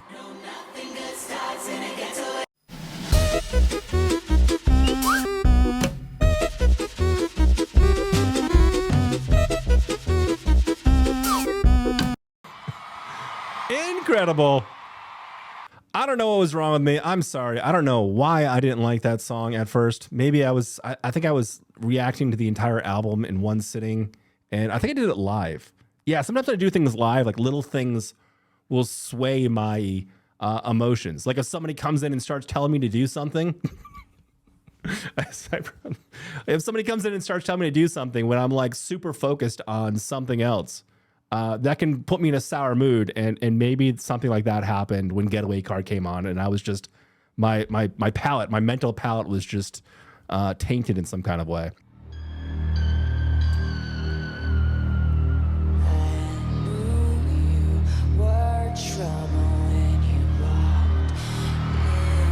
Yes, the super dramatic version.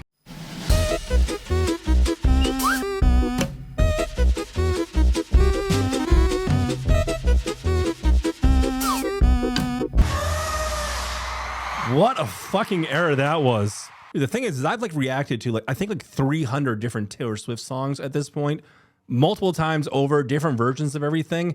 And sometimes I just forget about stuff, and I can't believe I forgot about that. That was insane. It was soulful. The new rendition of it was awesome. It was dramatic. Vocally, I mean, this is some of the best vocals we've heard from Taylor. I'm gonna have to go back and just revisit some old concerts and such and just kind of go through them. I know everybody's super hyped up about Eras Tour, and trust me, that's awesome. And we're definitely going to revisit that with a more meticulous eye. But I don't know, man. I want to go back and see some of these 1989 tours, the Reputation tours, even some of the earlier stuff as well, and just kind of really get a sense of, the difference, because even going back right now and seeing like the era that we're in right now to, some of her earlier stuff, and just like seeing the differences in her voice and their differences in her projections and how she presents herself, and like how the structures and the sonic design of it all has like evolved or de-evolved in some situations. It's just so fucking cool to see. So I'm gonna have to swing back around, but that was awesome. Let's find out how Getaway Car, I Knew You Were Trouble, and Fresh Out of the Slammer connect.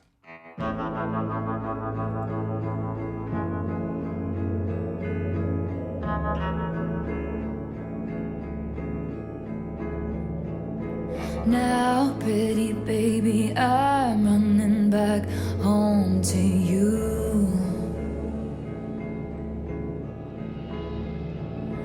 Fresh out the slammer, I know who my first call will be too.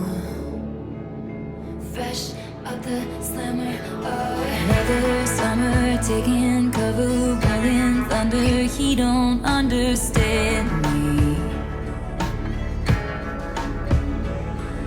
Splintered back in winter, silent dinners, bitter. He was with her in dreams. Gray and blue and fights and tunnels, handcuffed to the spell I was under. For just 1 hour of sunshine, years of labor, locks and ceilings, in the shade of how he was feeling. But it's gonna be alright, I did my time. Now, pretty baby, I'm running back home to you.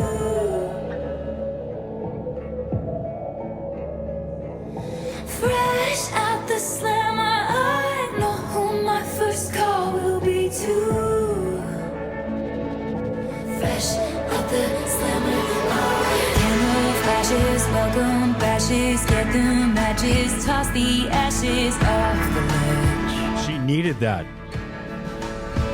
As I said in my letters, now that I know better, I will never lose my baby again. My friends tried, but I wouldn't hear it. Watch me daily disappearing for just one glimpse of his smile. All those nights he kept me going, swirled you into all of my poems. Now we're at the starting line, I did my time.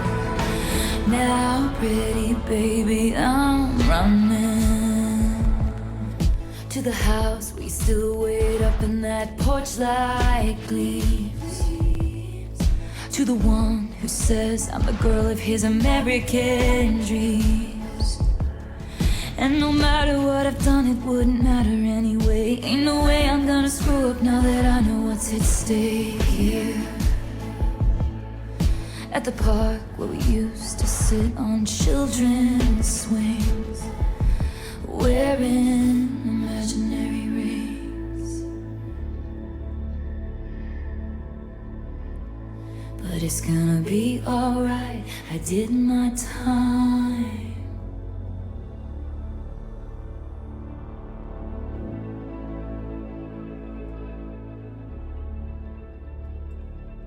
To me, this reads like an obvious metaphor for some sort of emotional prison. I mean, it's delusionally optimistic. I mean, it's moody and it evolves in an interesting way, too. From liberating and romantic to haunting and somber. Okay, how do these songs connect? So in Getaway Car, she uses that metaphor of having a driver to kind of help her escape one relationship to rush into the next one. And with Slammer, I guess it kind of takes that to another extreme by using that same metaphor of a getaway driver and equating it to an actual prison break. Maybe it's a continuation, you know. In Getaway Car, she was getting away and then she eventually got caught and put in prison, and this is her breaking out of the prison. You know what she needs to do is Taylor needs to do like a musical of like a storyline through all of her albums. Just like have them all connect and be like, oh my God, it was leading up to this. I mean, she could totally do it. I mean, some things are vague enough where you could put together like your own fan fiction idea of what the story could be. And I Knew You Were Trouble, it kind of reflects on the fallout of chasing this dangerous or doomed relationship. And in Fresh Out the Slammer, it's like we witnessed that relationship unfolding in real time. So personally, I enjoy this storytelling, and it almost from like a mathematical perspective. At this point, I'm invested. I'm emotionally invested. From the bottom of my heart, from like the deepest parts of me, I want Taylor to be happy. But at the same time, I love these songs that have this kind of raw vulnerability, these admissions that don't paint her in the best light. It's just so refreshing and honest. It's just something you don't see every day. And as much as it pains me knowing that it might be her in a bad place or doing something that I don't agree with or doing something I don't think is going to work out for her or doing something I know is not going to work out for her, having the story unfold in such a raw, authentic way is just... It's not something you see every day. It's there's no filter. There's no lens. It just is what it is. It's just raw and unfiltered. And honestly, I just respect the hell out of that.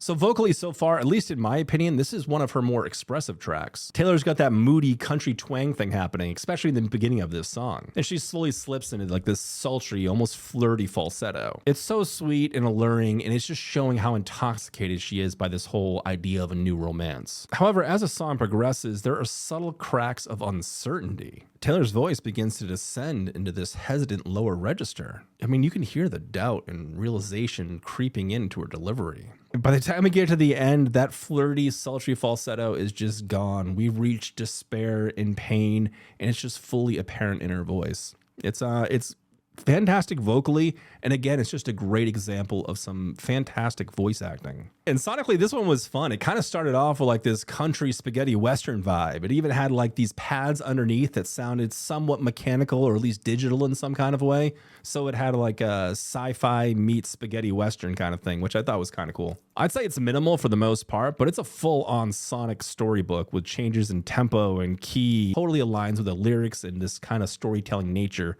of the song itself. It takes us from this euphoric escape to the eerie uncertainty of it all. It's interesting because it's obviously foreshadowing, but by the time we reach the end, there's no clear resolution to it all. It's a true musical cliffhanger. I like it. It's very theatrical. But let's see what Darcy's got to say. The jail theming of this song is particularly poignant given the link to one of my favorite songs, Ready for It, specifically the line, "And he can be my jailer," which refers to Joe. Fresh Out the Slammer confirms what So Long London also told us. Splintered back in winter, bitter. Especially with gray and blue and fights and tunnels, given that Taylor refers to Joe as blue throughout her discography.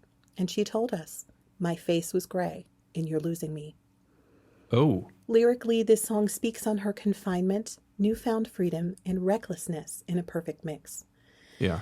In my opinion, another summer taking cover and handcuffed to the spell I was under for just 1 hour of sunshine, which is a legal requirement for prisoners, by the way.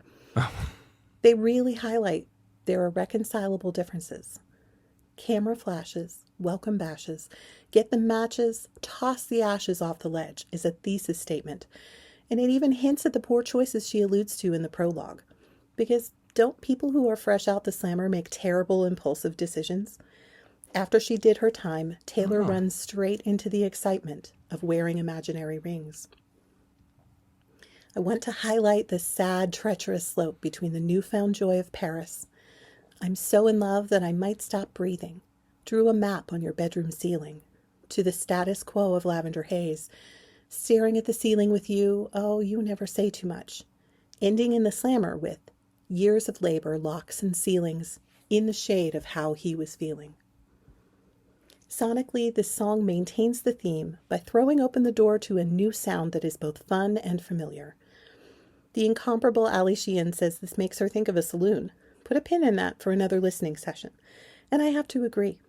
Right out of the gate, That's spaghetti that western. guitar's sultry country tone carries us right up to Taylor's metaphorical ledge, where she tosses our ashes off to experience the bridge in free fall. I get such a sense of a person's heart thumping in anticipation, stepping out of their first car ride after a stint in jail, walking up to what might be home. Favorite lyric, swirled you into all of my poems. Damn, Darcy, you're pretty good at this. So, yeah, definitely the use of colors and places and things like that she's been doing before. I completely missed that. I didn't even think about the colors. I was just so enamored, so intoxicated with the production of all of this. And someone said it was like a saloon. Yeah, that's where that spaghetti western thing kind of guys comes into play. I guess we're both kind of saying the same thing, just in different ways. I wish it had like that honky-tonk kind of piano that you hear in a saloon. That would have really sold the whole thing. You mentioned a couple other songs too, talking about Lavender Haze and a couple other ones as well. And that's the thing, man, is people sent me a bunch of different songs that might connect to this song. But everybody sent me different ones. There's no like clear winner as to what songs connect and why they do connect. So I just kind of randomly picked ones that didn't give me too much information because I don't know, sometimes you guys would send me something and it would explain everything. And I'm like, well, then what the fuck do I do? What am I going to say? It's like, well, they said this and I'm here also. Like, I don't know. Do people make rash decisions when they get out of jail? Is that something that happens? I've been watching the show Gypsy Rose after release or whatever, and she's out of prison and everything and just kind of following her life. I'm like totally obsessed with this lady, Gypsy Rose. It's crazy. The whole story is just absolutely insane. Okay. I guess New York, Florida, maybe that's a tie. I don't know, we'll see.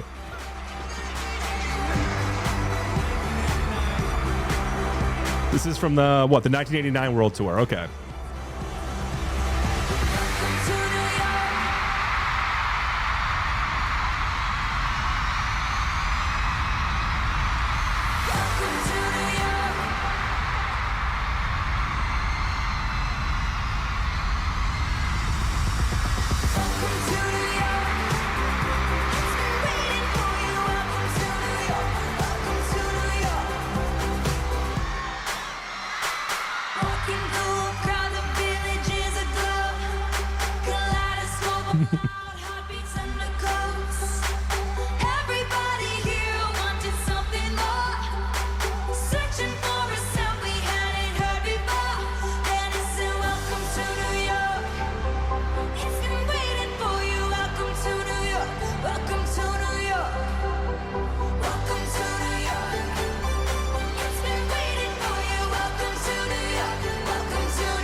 Honestly, this is probably one of my least favorite Taylor Swift songs. Nothing inherently wrong with it, for sure. There's nothing wrong with it. It's just Alicia Keys. She kind of owns the New York market. Talking about New York, you know?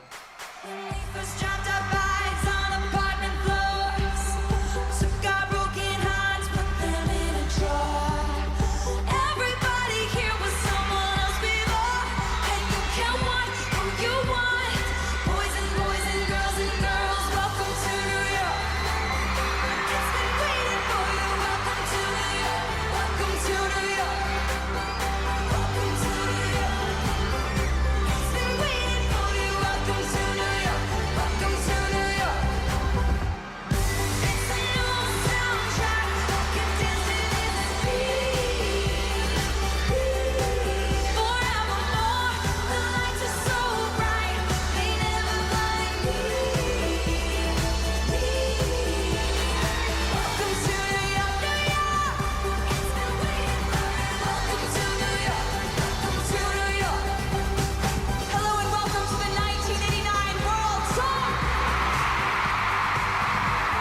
I guess she opened with Welcome to New York. Now we may be in beautiful Sydney, Australia this evening, but we begin our story in New York.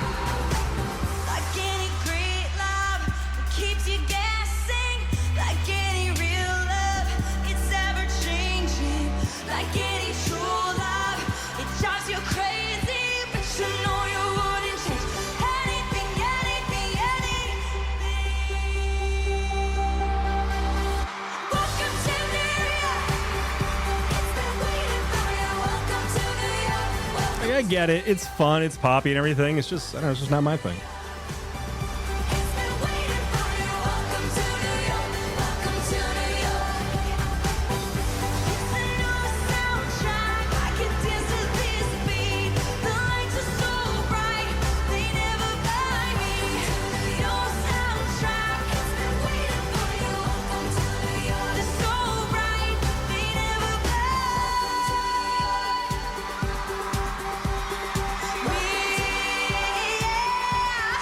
Welcome to New York. Yeah, all right. I would imagine it just ties together, or maybe I'm sure thematically it ties together. Who knows? But like New York and I don't know, Florida. She does that. She uses places as like emotions as well as she does like with colors and everything. And Florida does have 3 exclamation points. And Florida is fun, but it does not deserve 3 exclamation points by any means. Florida is great for a small amount of time, and then you get the fuck out of Florida. Anytime I've spent any kind of long time in Florida, it's always like, I need to get the hell out of here. You know what it is? It's just there's too much Northeast in me. You know, I'm a Northern guy. You know, it gets too hot, stays too hot. You're constantly moist. You're constantly wet in some kind of degree. Doesn't matter how nice the day is. You're never completely dry in Florida. There's nothing you can do. You're just always a little bit wet, and you have to make peace with that. And I refuse to live like that. But on that same line too, like when I think of New York, I don't have the same experience that she does. You know, I don't see the bright city lights and all that stuff. Like, I get it. I can totally see how going to New York as a tourist or something and just kind of getting enamored in bar hopping or doing whatever. But I don't know, man. Like most times I've had to go to New York, I was working in one capacity or another. And it was either working essentially in a studio or I was touring and going through New York. And every single time, it was always just a fucking hassle. It's a hassle. It's a hassle in the studio getting around. It's a hassle dealing with the people and their egos. And if you're even touring or playing shows through there, load-in is just a fucking nightmare. It's just an absolute nightmare. Because the way the whole city's set up and everything, you have these short hallways you have to walk through that turn into a million different angles. And then you end up in this weird basement somewhere. And I mean, it's just, it's a goddamn nightmare. And not to mention just traveling through the city, like in a fucking bus, dude. Have you ever done that? Have you ever had to drive a bus in New York City? I have. It's not fun. This is so crazy. There couldn't be a song that was further from New York than the song we're about to hear right now. This is kind of insane. Like, why? How does this work? I'm not judging. I appreciate you sending me stuff. But I'm confused. Great jam, though.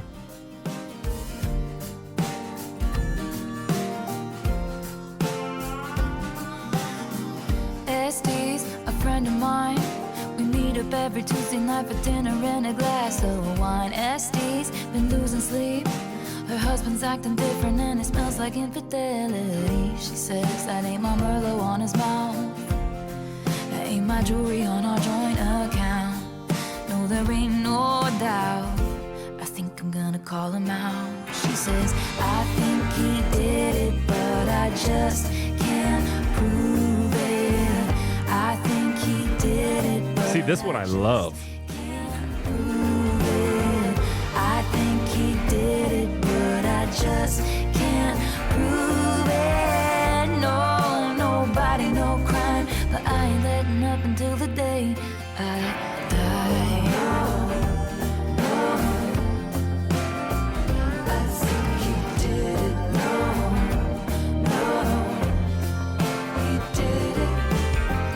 SD wasn't there. Tuesday he reports his missing wife. And I noticed when I passed his house, his truck has got some brand new tires. And his mistress moved in, sleeps in Este's bed and everything. No, there ain't no doubt somebody's gotta catch him out. 'Cause I think he did it, but I just can't prove it. I think he did it, but I just can't prove it. I think he did it, but I just can't prove it. No, nobody, no crime, but I ain't letting up until the day I die. I think he did it. He did it. Good thing my daddy made me get a boating license when I was 15. And I've cleaned enough houses to know how to cover up a scene. Good thing Este's sister's gonna swear she was with me. She was with me, dude. Good thing his mistress took out a big life insurance policy. They think she did it, but they just can't prove it. They think she did it, but they just can't prove it. She thinks I did it, but she just can't prove it. No, nobody, no crime, I wasn't letting up until the day. No, nobody, no crime, I wasn't letting up until the day. No, nobody, no crime, I wasn't letting up until the day he died. All right, so absolutely no judgment on that, whoever sent me these two songs, but I can't think of a better example of sonic whiplash than what just happened here between Welcome to New York and Nobody, No Crime. How the fuck does this fit into Florida? Let's find out. Let's just find out. You can beat the heat if you beat the charges too. They said I was a cheat, I guess it must be true. And my friends all smell like weed or little babies. And the city reeks of driving myself crazy. Little did you know your home's really only a town you're just a guest in. So you work your life away just to pay for a timeshare down in Destin, Florida. Is one hell of a drug, Florida. Can I use you?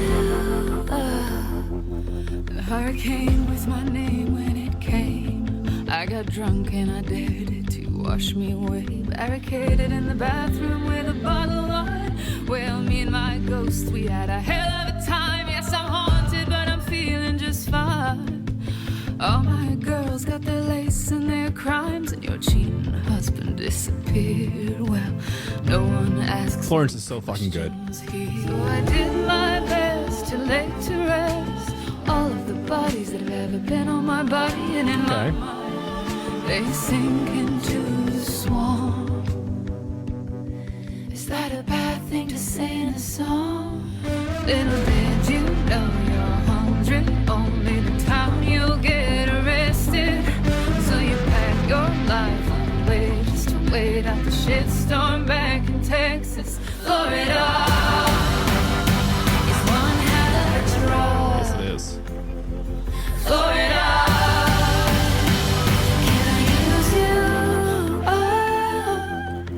Ooh. I need to forget, so take me to Florida. I've got some regrets, I'll bury them in Florida. Tell me I'm despicable, say it's unforgivable. At least the dolls are beautiful. Fuck me out, Florida. I need to. I'm sorry to pause. I never do this, but she is playing with Florence here. They're going back and forth. She's enunciating how she does. She's giving center stage to Florence. She isn't.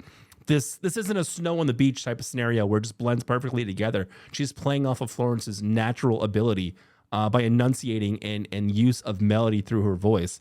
I'm gonna take it back a little bit, but this is actually a 1-for-1. Very, very cool. Regrets, I'll bury them in Florida. Tell me I'm despicable, say it's unforgivable. unforgivable. It's got that shake to it. Fuck me up, Florida. I need to forget, so take me Been to there. Florida. I got some regrets, I'll bury them in Florida. Tell me I'm despicable, say it's unforgivable. What a crash, what a rush. Fuck me up, Florida. It's one hell of a drive. It's one hell of a drive. Love loves me like this, and I don't want to exist, so take me to Florida. Did you know your home's really only a town you're just a guest in? So you work your life away just to pay for a timeshare down in Dustin. Little did you know your home's really only the town you'll get arrested. So you pack your life away just to wait out the shitstorm back in Texas. Florida is one hell of a drug. Florida, can I use you? Florida is one hell of a drug. Florida, go and fuck me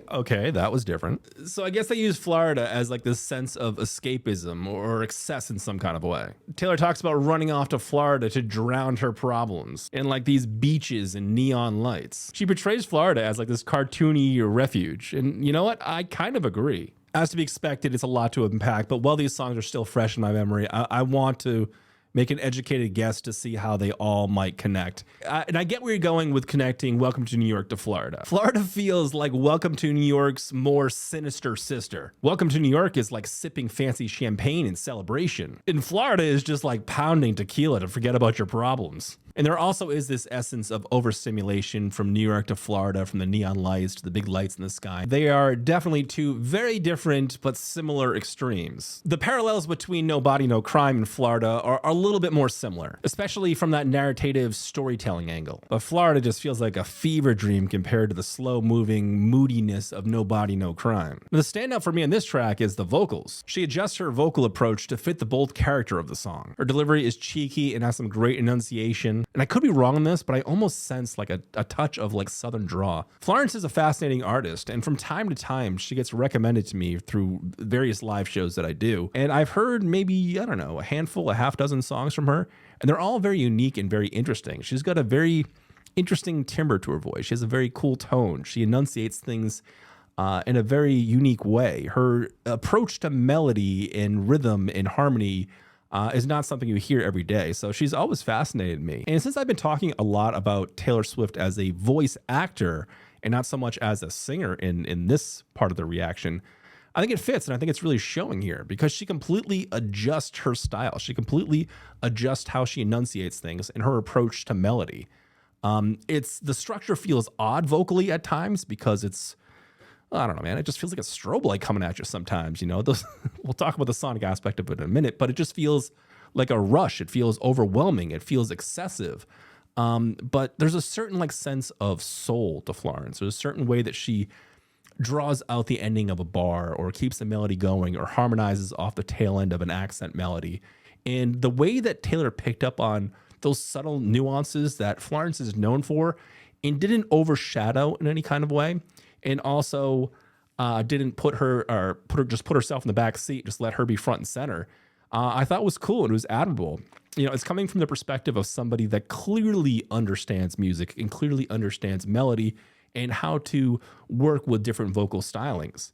You know, this is not a Snow on the Beach situation with Lana Del Rey, where it works as vocals as just one texture, you know, and when you think of that wall of sound, when you think of like just that wave of vocals coming at you, it fits within the confines of that artistic project and pushes that narrative forward.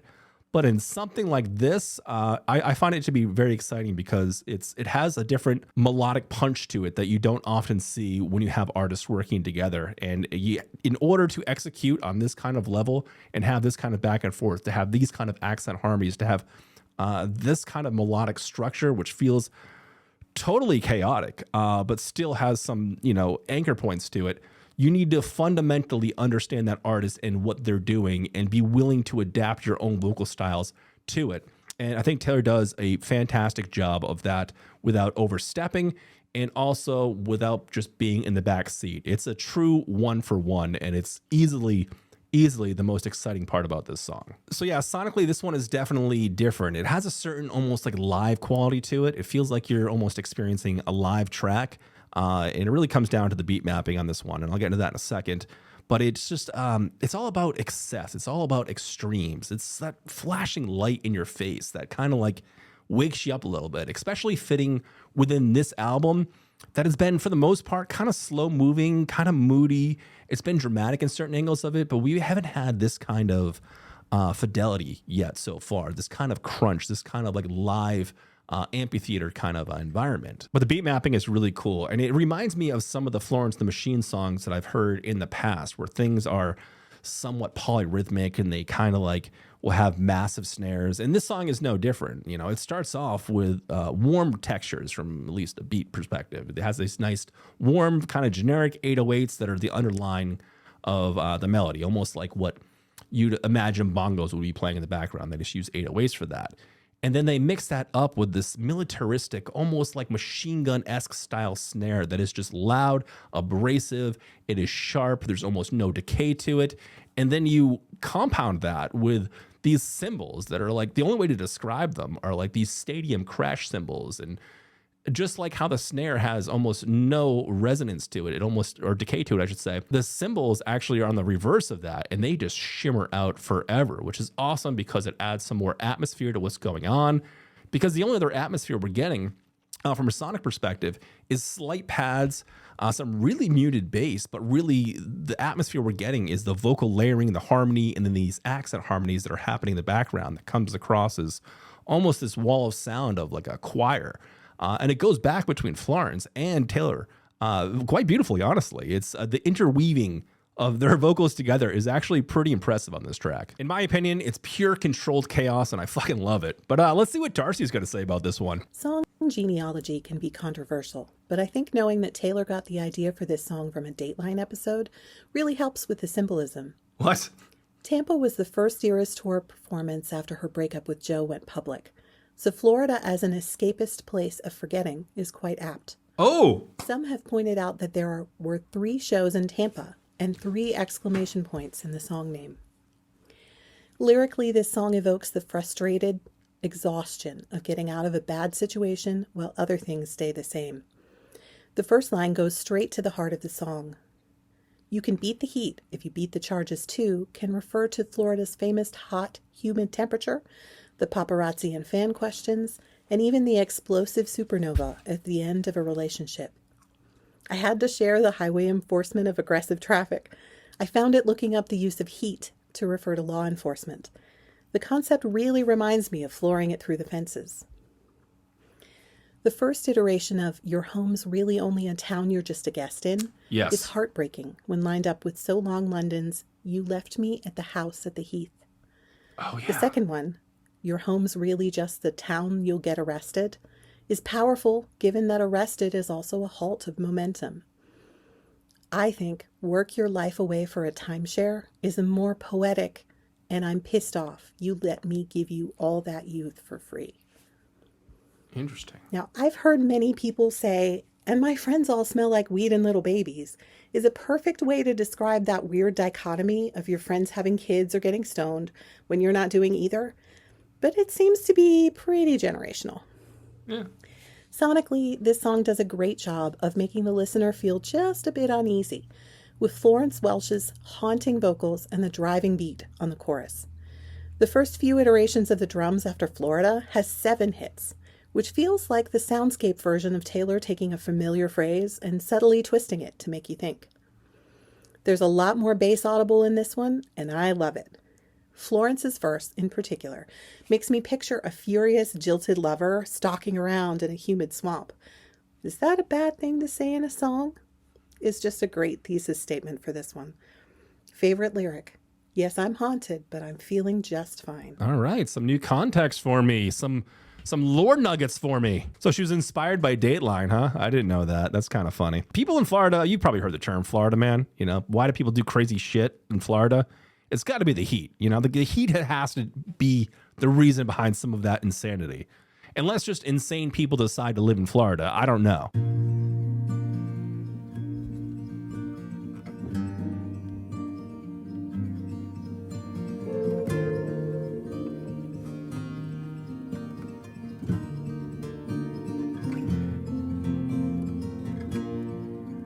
Make sure nobody sees you leave. Hood over your head, keep your eyes down. Tell your friends you're out for a run. You'll be flushed when you return. Take the road less traveled by. Tell yourself you can always stop. What started in beautiful rooms ends with meetings in parking lots. And that's the thing about illicit affairs and clandestine meetings and longing stares. It's born from just one single glance, but it dies and it dies and it dies a million little times.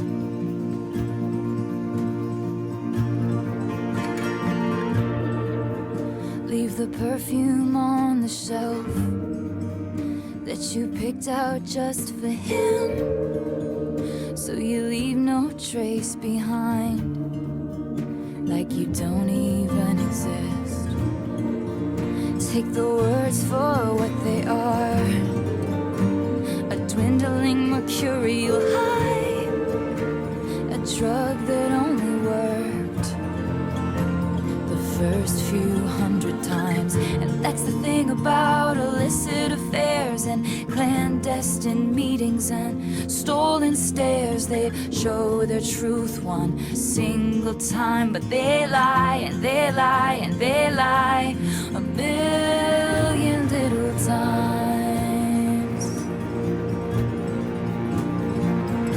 And you wanna scream, don't call me kid, don't call me baby. Look at this godforsaken mess that you made me.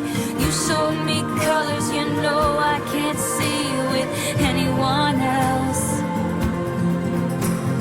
Don't call me kid, don't call me baby. Look at this idiotic fool that you made me.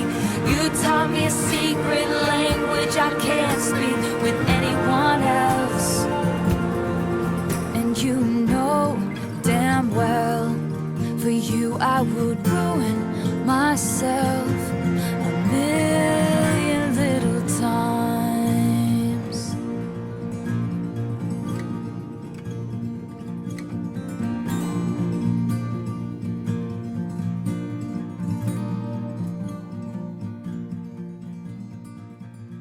All right, at first, I was a little bummed that you didn't pick the Long Pond version of this song. I'm just a big fan of those sessions, obviously. I've mentioned it about 1,000 times. But this is one of those rare songs where I think I might actually prefer the album version, so thank you. There's just more cinematically happening here. Long Pond is obviously very stripped back and raw. This still kind of keeps that same essence, but it just has like those cinematic touches to it that just gives it a little bit more emotional weight. Very playful and sultry with the sax. Very, very cool. All right, let's figure out how these songs connect to Guilty as Sin.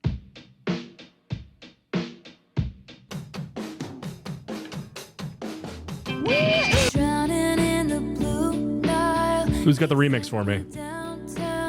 Maybe I'll just do it. I hadn't heard it in a while. My boredom's bone deep. This cage was once just fine. Am I allowed to cry? I dream of cracking locks, throwing my life to the wolves or the ocean rocks, crashing into him tonight. He's a paradox. I'm seeing visions. Am I bad?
telling me this? What if he's written mine on my upper thigh, only in my mind? Falling back into the headspace. Oh, what a way to die. My bedsheets are ablaze. I screamed his name, building up like waves, crashing over my grave. Without ever touching his skin, how can I be guilty as sin? What if I roll the stone away? They're gonna crucify me anyway. What if the way you hold me is actually what's holy? If long-suffering propriety is what they want from me, they don't know how you've haunted me so stunningly. I choose you and me religiously. What if he's written mine on my upper thigh, only in my mind? One slip and falling back into the headspace. Oh, what a way to die. I keep recalling things we never did. Messy top lip kiss, how I long for our tryst. Without ever touching his skin, how can I be guilty as sin? He sent me downtown lights. I hadn't heard it in a while.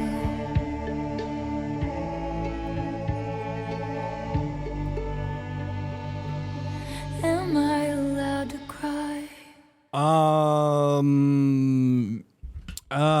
I could be wildly wrong on this one, and it wouldn't be the first time. All right.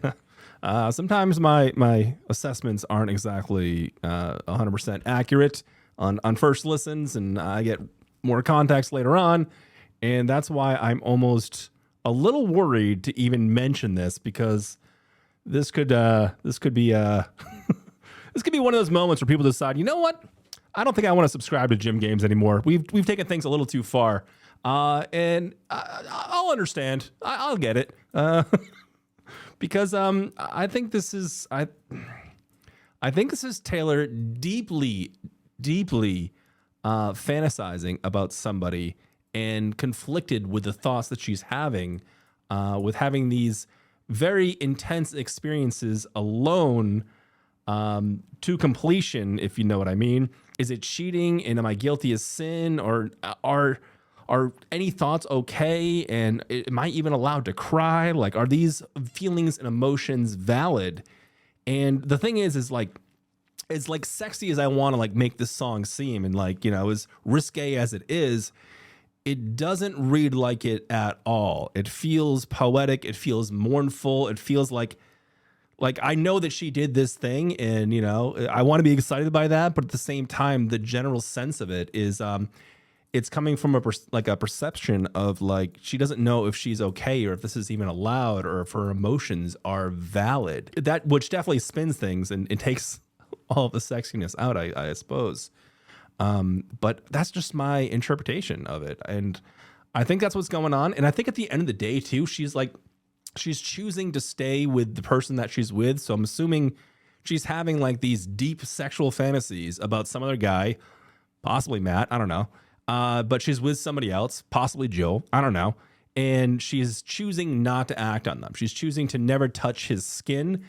She's choosing to be religiously attached to the person that she's with, even though there's it's not exactly doing it for her. She says it right up here too, and she uses color as well, drowning in the blue Nile. So I think that is leading me towards Joe, because when she correlates Joe to a color, it's normally blue. And then here's the thing too, is like, at first I'm like, is she talking about suicide or depression, which at this point we're kind of used to, you know, with Midnights and just littered and hidden in her poetry, there's definitely been a lot of talks about depression and her mentally not always being okay. So mostly it feels like she's asking us if her emotions and her feelings are valid in a very transparent and very raw way. I mean, she's been raw and vulnerable before, but this is like taking it to a deep level. This is like, should I be hearing this? I mean, this just seems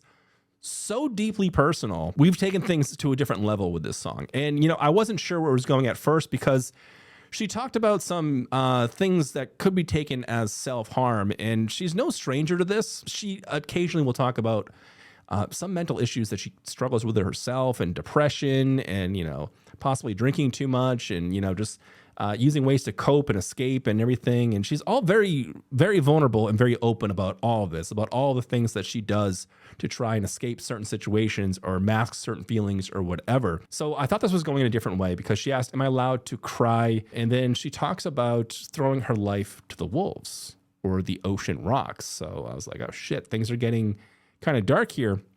But I think what this is supposed to be is a metaphor. They say like a sneeze or an orgasm is supposed to be like a tiny death. That's what they call it.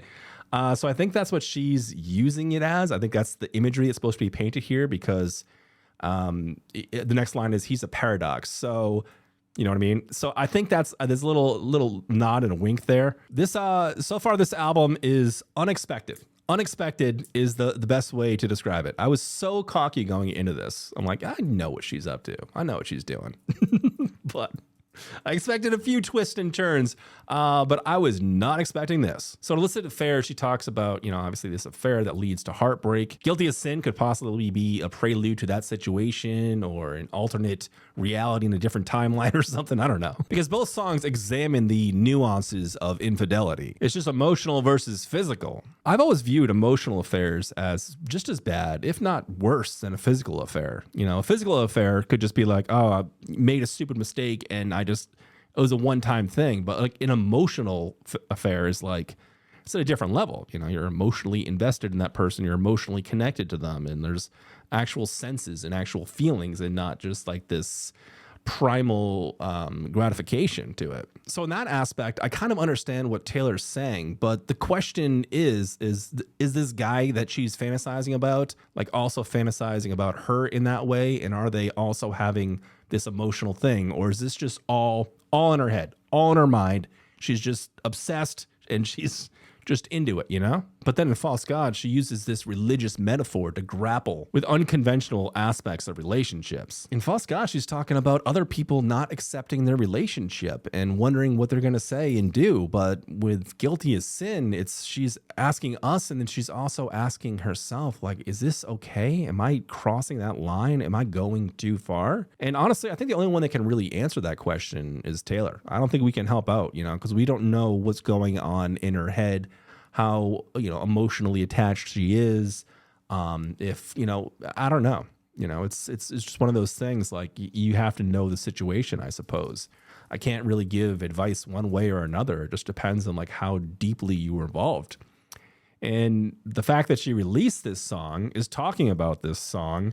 And is tying into the Tortured Poets narrative, like it leads me to believe that she was pretty invested. So vocally, I would describe Taylor's expression on this track to be mostly delicate. There are slight quivers and cracks that are supposed to convey vulnerability.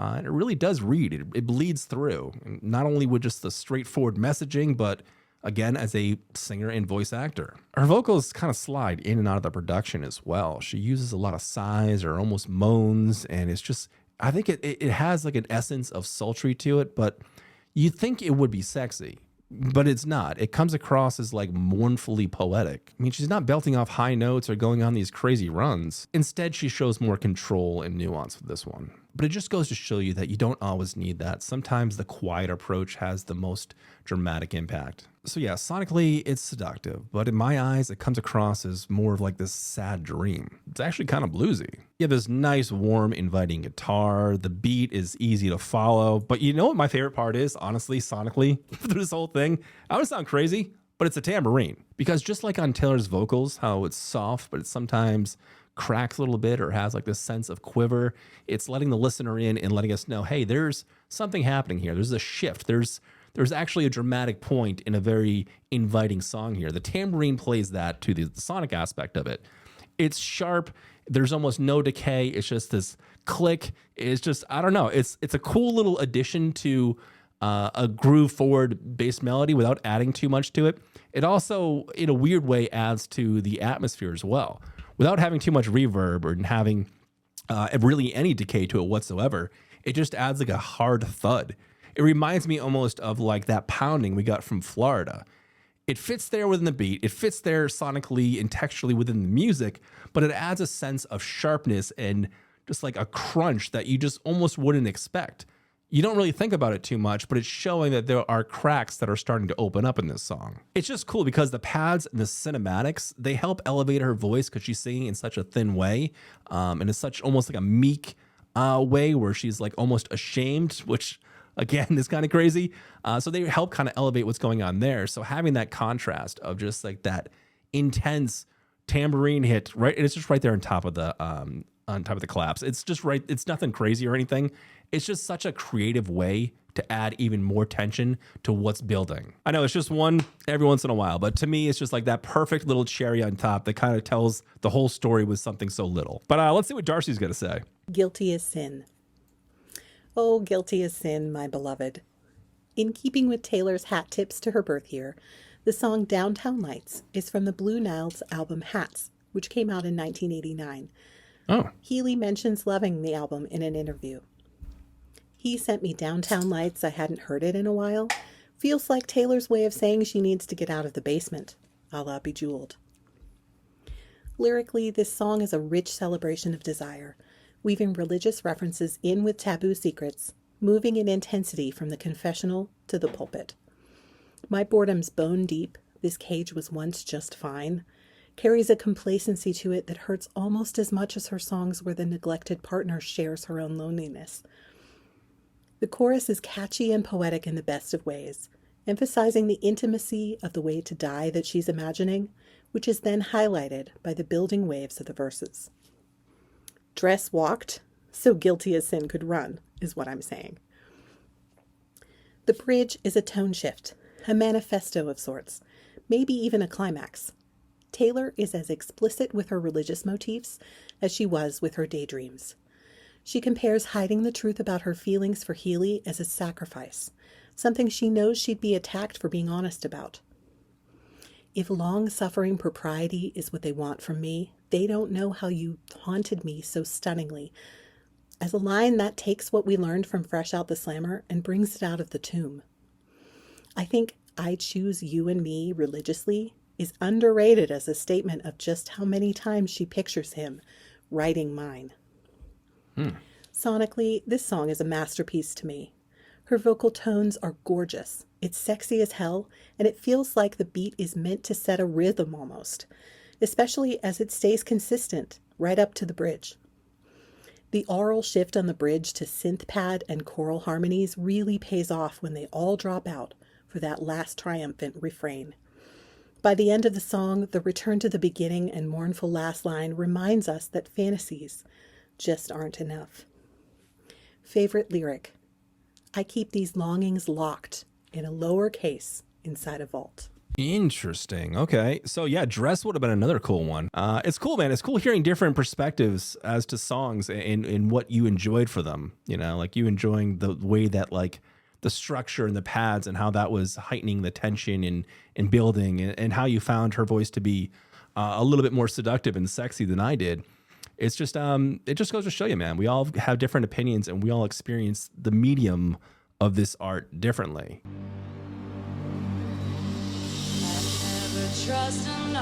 Oh, this is the Wu-Tang performance.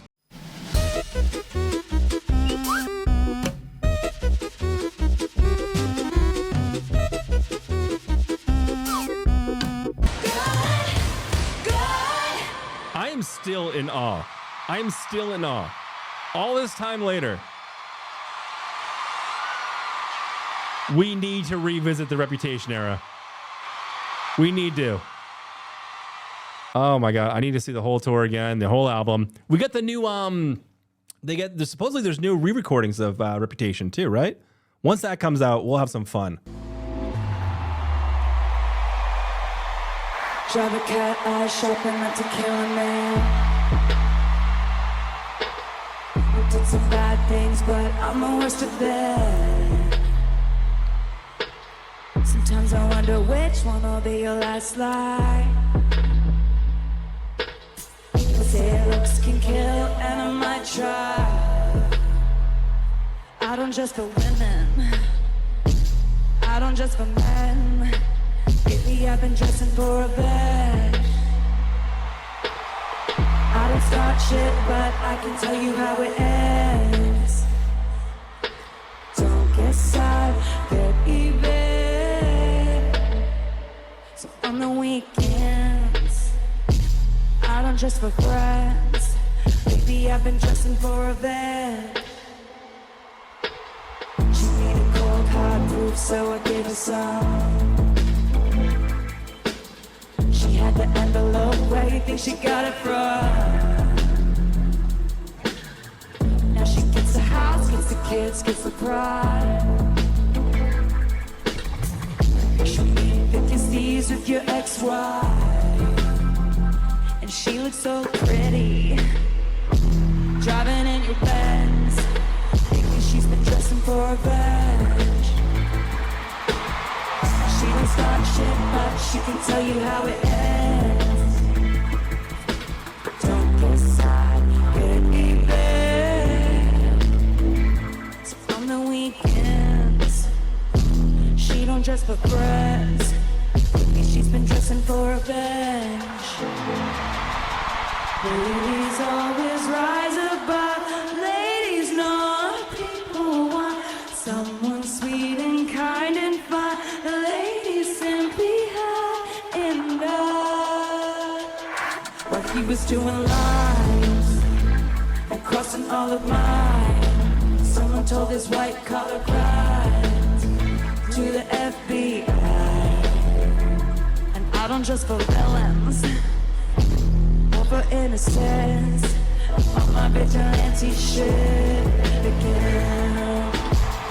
I don't start shit, but I can tell you how it ends.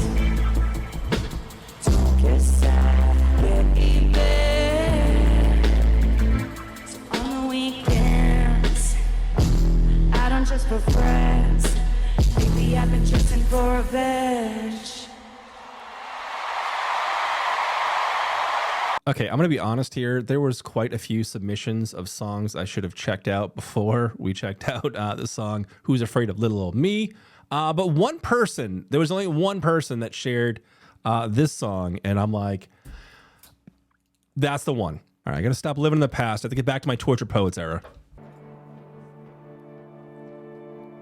The who's who of who's that is poised for the attack, but my bare hands paved their paths. You don't get to tell me about sad.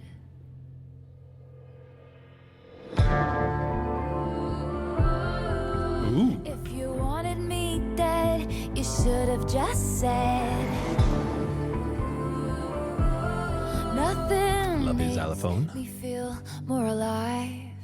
So I leap from the gallows and I levitate down your street. Crash the party like a record scratch as I scream.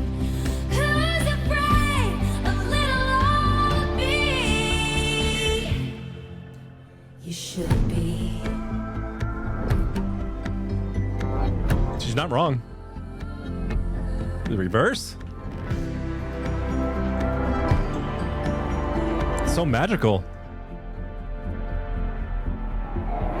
The scandal was contained. The bullet had just grazed. At all costs, keep your good name. You don't get to tell me you feel bad.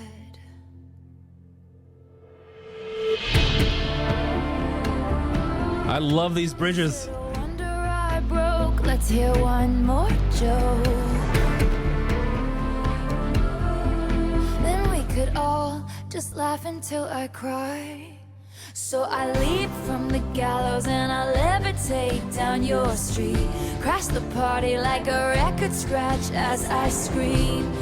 Who's afraid of little old me? Oh, we're building. That's restrained. I was tame, I was gentle till the circus life made me mean. Don't you worry, folks, we took out all her teeth. Who's afraid of little old me? Well, you should be, you should be, you should be. You should be, you should be, you should be. So tell me everything is not about me. But what if it is? Then say they didn't do it to hurt me. But what if they did? I wanna snarl and show you just how disturbed this has made me. You wouldn't last an hour in the asylum where they raised me. So all you kids, Oh, the crash. sneak into my house with all the cobwebs. I'm always drunk on my own tears. Isn't that what they all said? That I'll sue you if you step on my lawn. That I'm fearsome and I'm wretched and I'm wrong.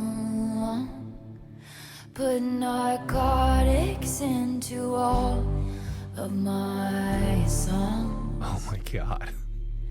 And that's why you're still singing along.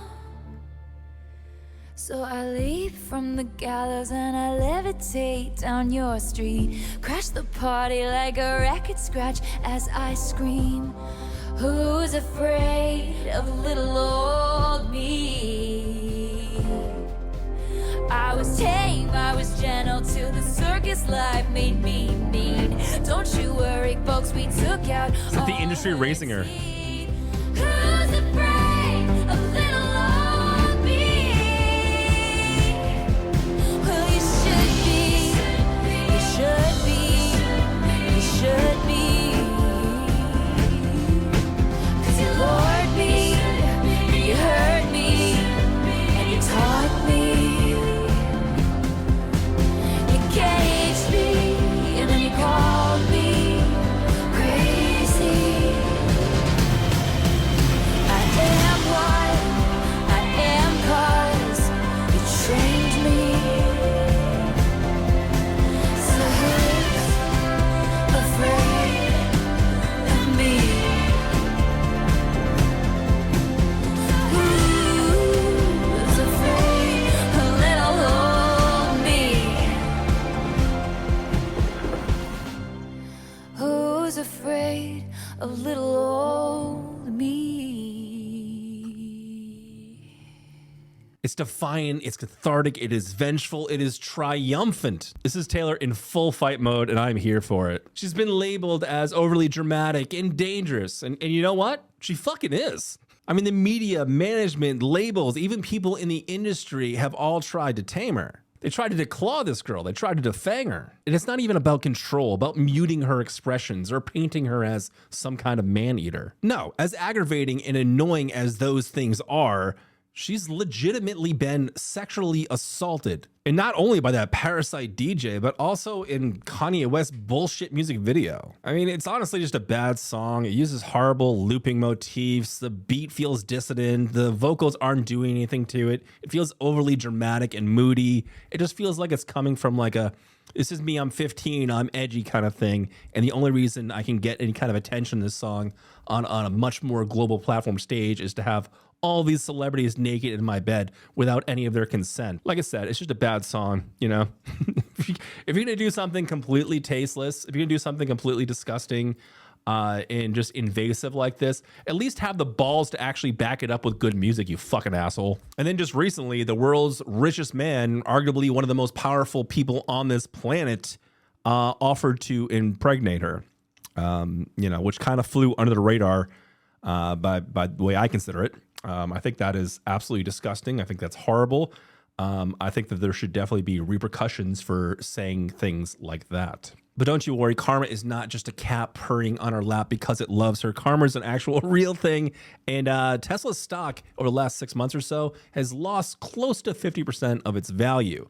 And if you want to know why that's a big deal, he bought Twitter with money he leveraged against that stock, and it's lost half of its value. If it loses another 10, 20, 25% more, banks can come collect, and then Twitter goes back out to whoever wants to buy it next. So if his stock continues to keep crashing, a lot of his wealth is tied up in that, and it could be the end of an era for Elon Musk. And I am on the sidelines with popcorn and just waiting. But what I'm trying to get at is Taylor's been through a lot, but she is a fighter. She can be incredibly charitable, sweet, and kind, and romantic, and invoke all these nice, warm, fuzzy feelings.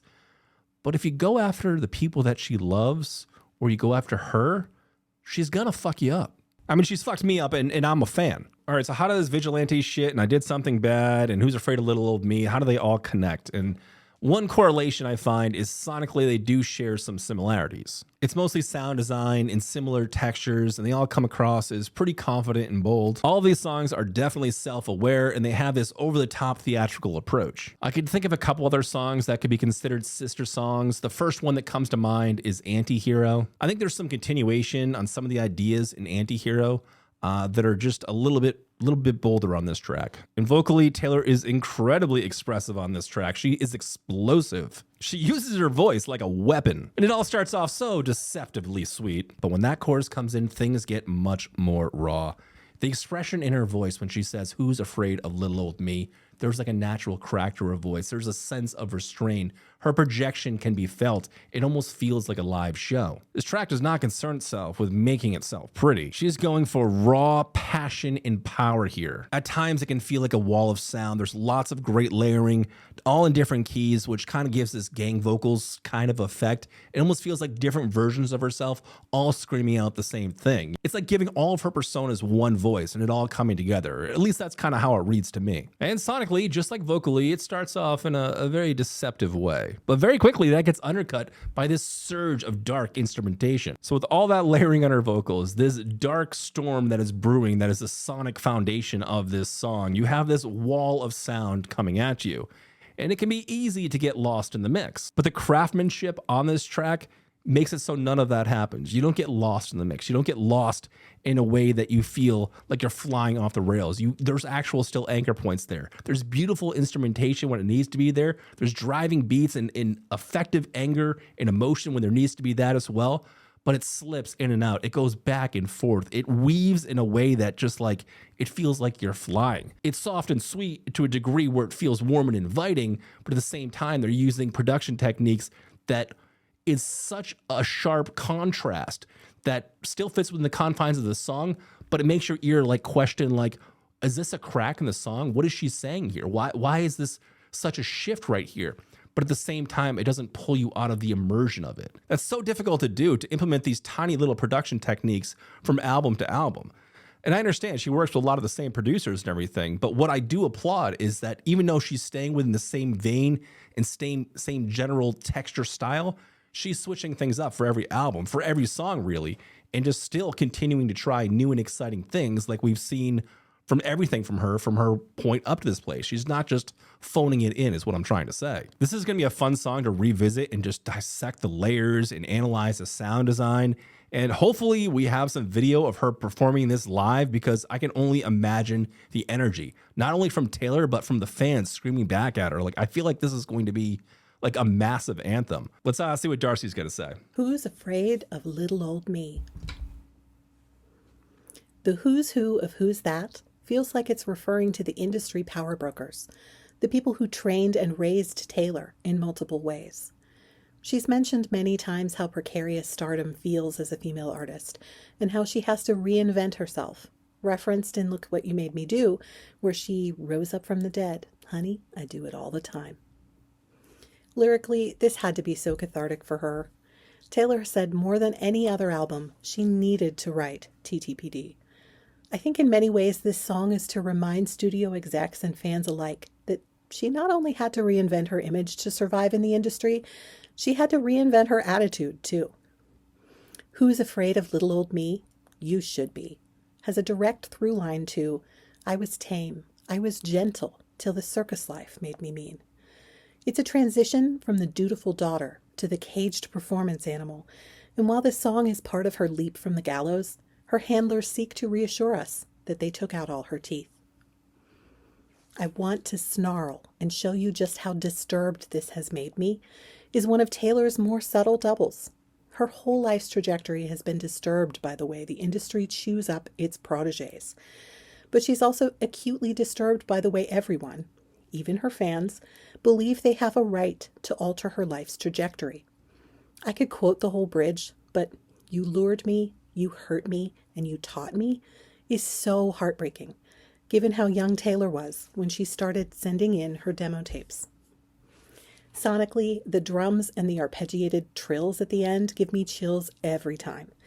The build-up leading to it really earns that soaring diatribe. Taylor employs syncopation to expert effect in this song, and the juxtaposition between the haunting oohs and staccato statements evoke the confusing atmosphere of circus training. Taylor reclaims her narrative in this whole album, making sonic choices that really deserve to be considered radio-friendly. Put narcotics into all of my songs, and that's why you're still singing along, is so cheeky in both lyric and sound, but it also breaks that fourth wall, and it makes you think about the people who put you in a position to play that song in the first place. Favorite lyric: if you wanted me dead, you should have just said. Damn, Darcy, nice observations on that one. You really went all out. Sonically, yeah. I mean, you kind of hit the nail on the head on that one. Yeah, I'm glad that you picked out all those cool details. It's kind of difficult to do. Very cool.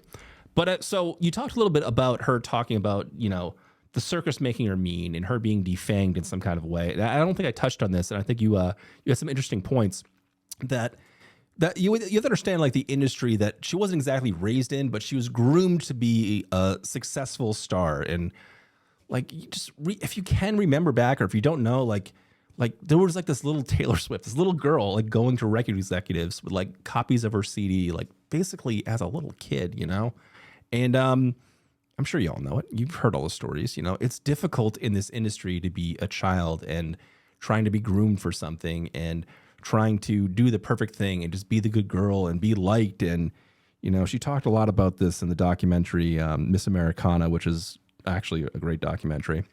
But she talks about like her early getting in the industry at an early age and trying to adapt herself and stay relevant, continue to do what she's doing, and trying to change with the times and everything. But it's difficult to do when you've got handlers. It's difficult to do when you're a child and you're still essentially beholden to adults and, the decisions they make for you and everything. But at the same time, trying to have your own creative voice and say your own thing. Like, it's this fine line you got to walk.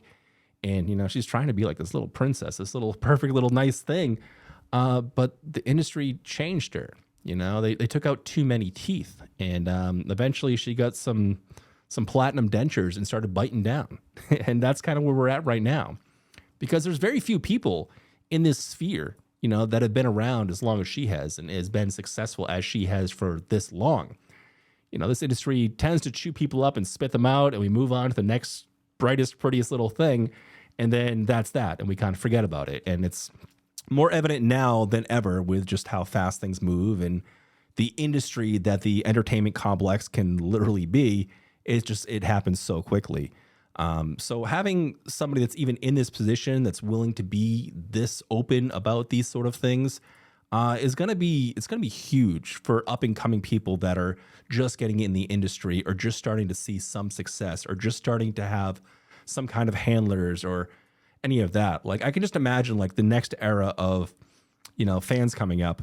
I'm not saying people like, Sabrina Carpenter or, Olivia or any of those people. I think they've been in the industry for a little while. They've been in like, TV, and they've been in this complex for a while, but they probably have firsthand.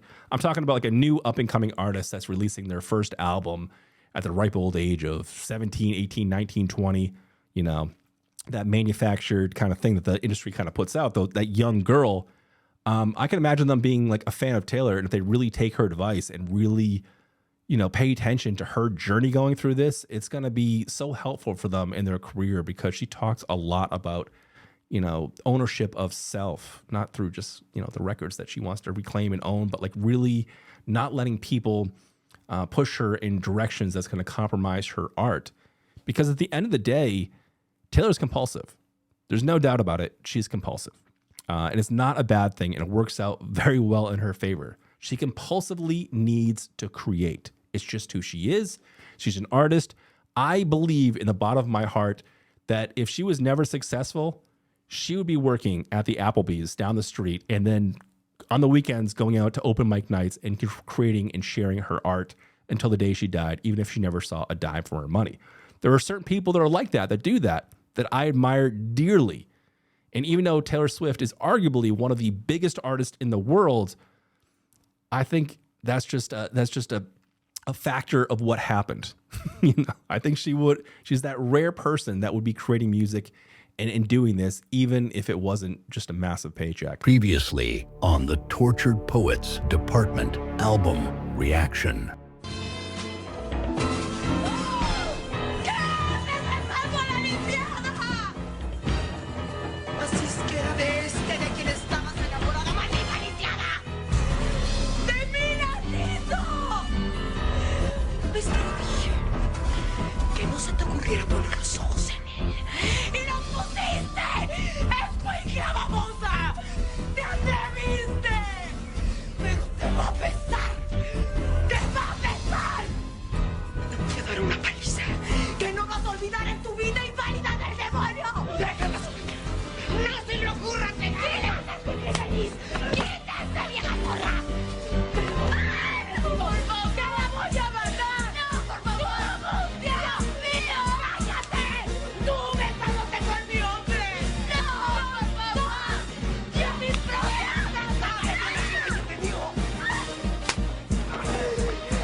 So we meet again. Hello, everybody, and welcome. In today's video, I'm going to be finishing up the album reaction to the Tortured Poets Department. I guess half of it. We're not going to do the anthology today, but I'm going to at least finish up the next 6 songs. Back by popular demand is Darcy. Everybody loved Darcy. Her explanations were fantastic, and I think she's a great addition to the team here. And yeah, I think last week's video was a big hit, and a lot of that was due to her. So thank you so much for helping out again, Darcy. Y'all seem to enjoy last week's video format, so I'm going to be keeping the same thing this week moving forward with a song suggestion that possibly might be doing some foreshadowing into the new song we're about to get into. Should be a lot of fun. What do you say we get right on into it with the first song? Okay, so the first one we're getting into is a performance I don't think I've ever seen, a little collab here. The song is called Cowboy Hannah. No, excuse me, it's Cowboy Like Me. And it's featuring that Mumford guy from Mumford & Sons. They had a fun little speech here in the beginning, but the audio is wishy-washy, so I'm not going to share it with you.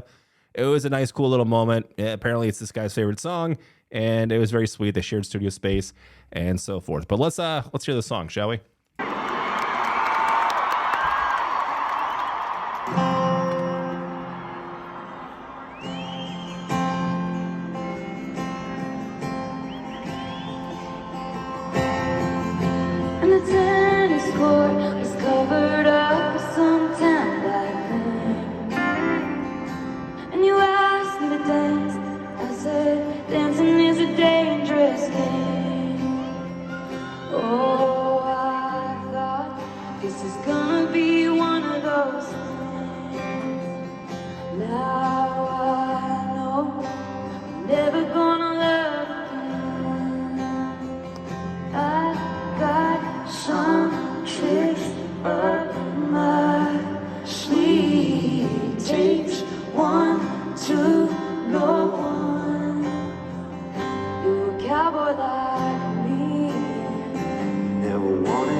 Just a fancy car. Now I'm waiting by the phone like I'm sitting in an airport bar. You had some tricks up your sleeve. It takes one to know one.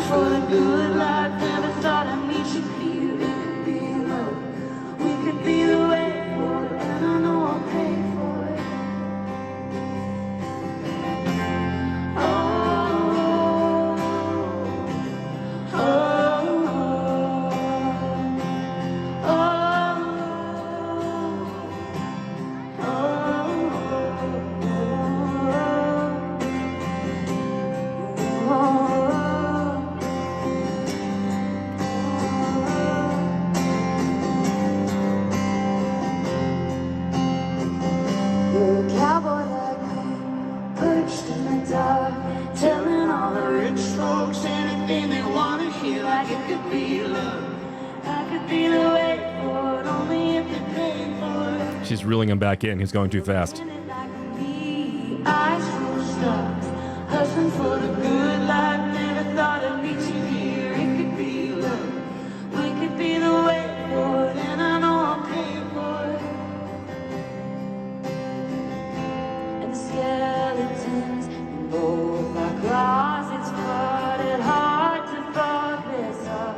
And the older men have swindled really did believe I was the one. And the ladies lunching at their stories about when we passed through town. And that was all before. Yeah, he's not bad. Marcus Mumford.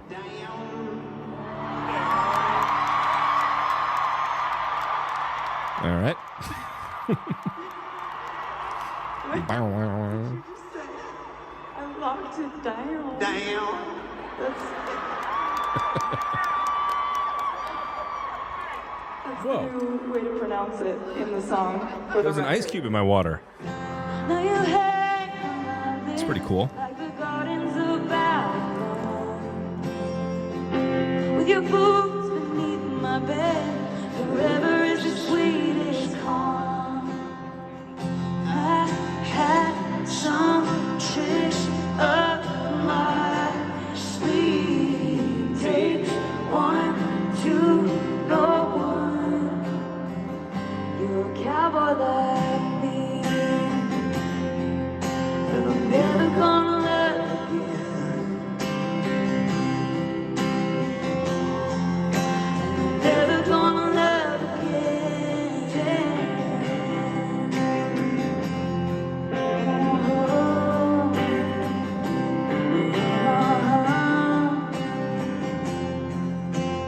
Never gonna love again. Marcus Mumford! Okay.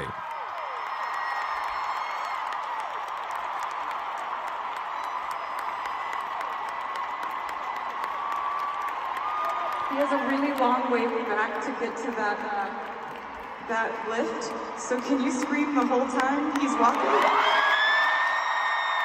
So I believe this week people have picked videos that I haven't seen, performances and whatnot. So the audio might not be the best in all of them, but at least I haven't seen them. So there'll be some new stuff to talk about. But yeah, it's kind of hard to analyze a performance like that since there's so much slapback. It's an outdoor environment and it's a giant stadium and everything. So it's a lot of reverb and things kind of coming back at you. But it sounded pretty good for the most part. I'd say Taylor took her voice down, and it's really hard to pinpoint this. And I could be completely wrong because it's a cell phone recording. But it did sound like she was kind of singing slightly in a lower register, possibly to harmonize a bit with Marcus. But Marcus was kind of doing his own thing. It was an interesting choice to do two guitars and not actually add a bass element. I understand Taylor had the acoustic electric thing going on, and Marcus was doing a full-on electric noodling, which was kind of cool and more indicative to that Mumford & Sons kind of sound. He definitely put his own spin on it, but it was a nice, sweet little performance, and you can definitely tell there's some admiration and some love between the two of them. So yeah, you love to see it. But this performance is getting me hyped up to check out all the things that I've missed as well. I'm pretty excited to check out all of those bonus songs or acoustic sets or all the little collaborations that happen with the Eras Tour and such. And apparently there's 300 different songs. And yeah, I'm going to be doing every single one of them. People have warned me it's kind of long, but come on, man. You know me by this point. I'm not going to half-ass this thing now. We're going full throttle. A lot of people have already shared some cool links with me. I'm sure I'll ask for other ones as we get closer to that time. Is there any more ice in there? Isn't that like the greatest thing in the world is like when you find a little piece, a little chip of ice in your water? I love it. But when you're not expecting it and you're like, you're drinking a liquid and a solid just shoots into your mouth, you're like, what the fuck is happening? Are my teeth falling out? That's what I thought. I thought my teeth were falling out. Good news, my teeth remain attached to my skull for now. But the big question is how does Cowboy Like Me fit with I Can Fix Them? No, I really can. Well, I guess we're going to find out right now. Let's check it out.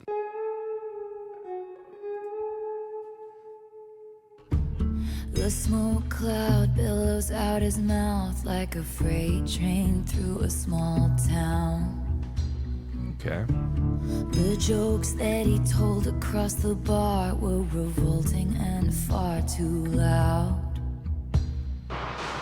They shake their heads saying, God help her when I tell him he's my man. But your good Lord does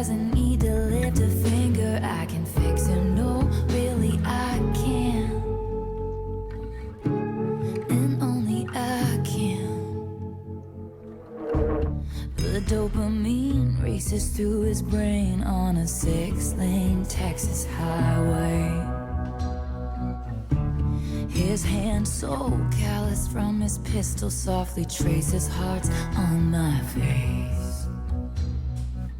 And I could see it from a mile away, a perfect case for my certain skill set. That's nice. He had a halo of the highest grade, he just hadn't met me yet. They shake their heads saying God help her when I tell him he's my man. But your good Lord doesn't need to lift a finger, I can fix him, no, really I can. And only I can. Good boy, that's right. Come close, I'll show you heaven if you'll be an angel. All night, trust me, I can handle me a dangerous man. No, really, I can. They shook their heads saying God help her when I told them he's my man. But your good Lord didn't need to lift a finger, I can fix him, no, really I can. Whoa, maybe I can't. Okay, so I can see how Cowboy and I Can Fix Him definitely have some parallel lines. Sonically, most notably, they both have that kind of spaghetti western type of sound to them, that old western, almost country gothic type of vibe. And then lyrically, there's also some telling tales as well. But with Cowboy, it explores the themes of imperfection. It even celebrates it. Whereas in I Can Fix Him feels almost like a direct spiritual successor to Cowboy Like Me. It almost feels like a continuation of that relationship. To a degree, there's some lyrical clues here as well, but I'd like to believe she's talking about the same relationship and it's just kind of playing out over time. But yeah, man, I Can Fix Him is literally dripping with reckless conviction. Red flags be damned, Taylor is determined on this one. However, clarity does eventually rear its ugly head, and that doubt just seeps on in. So we got another one of those relatable songs from Taylor Swift. I know we've all been in this situation, or at least I have, and at least we've got a really cool cinematic storyline to go along with it. But yeah, man, I've been there. I remember thinking this same exact thing. I remember years ago dating this girl that was almost perfect. She was right there, man. There was just this one little thing.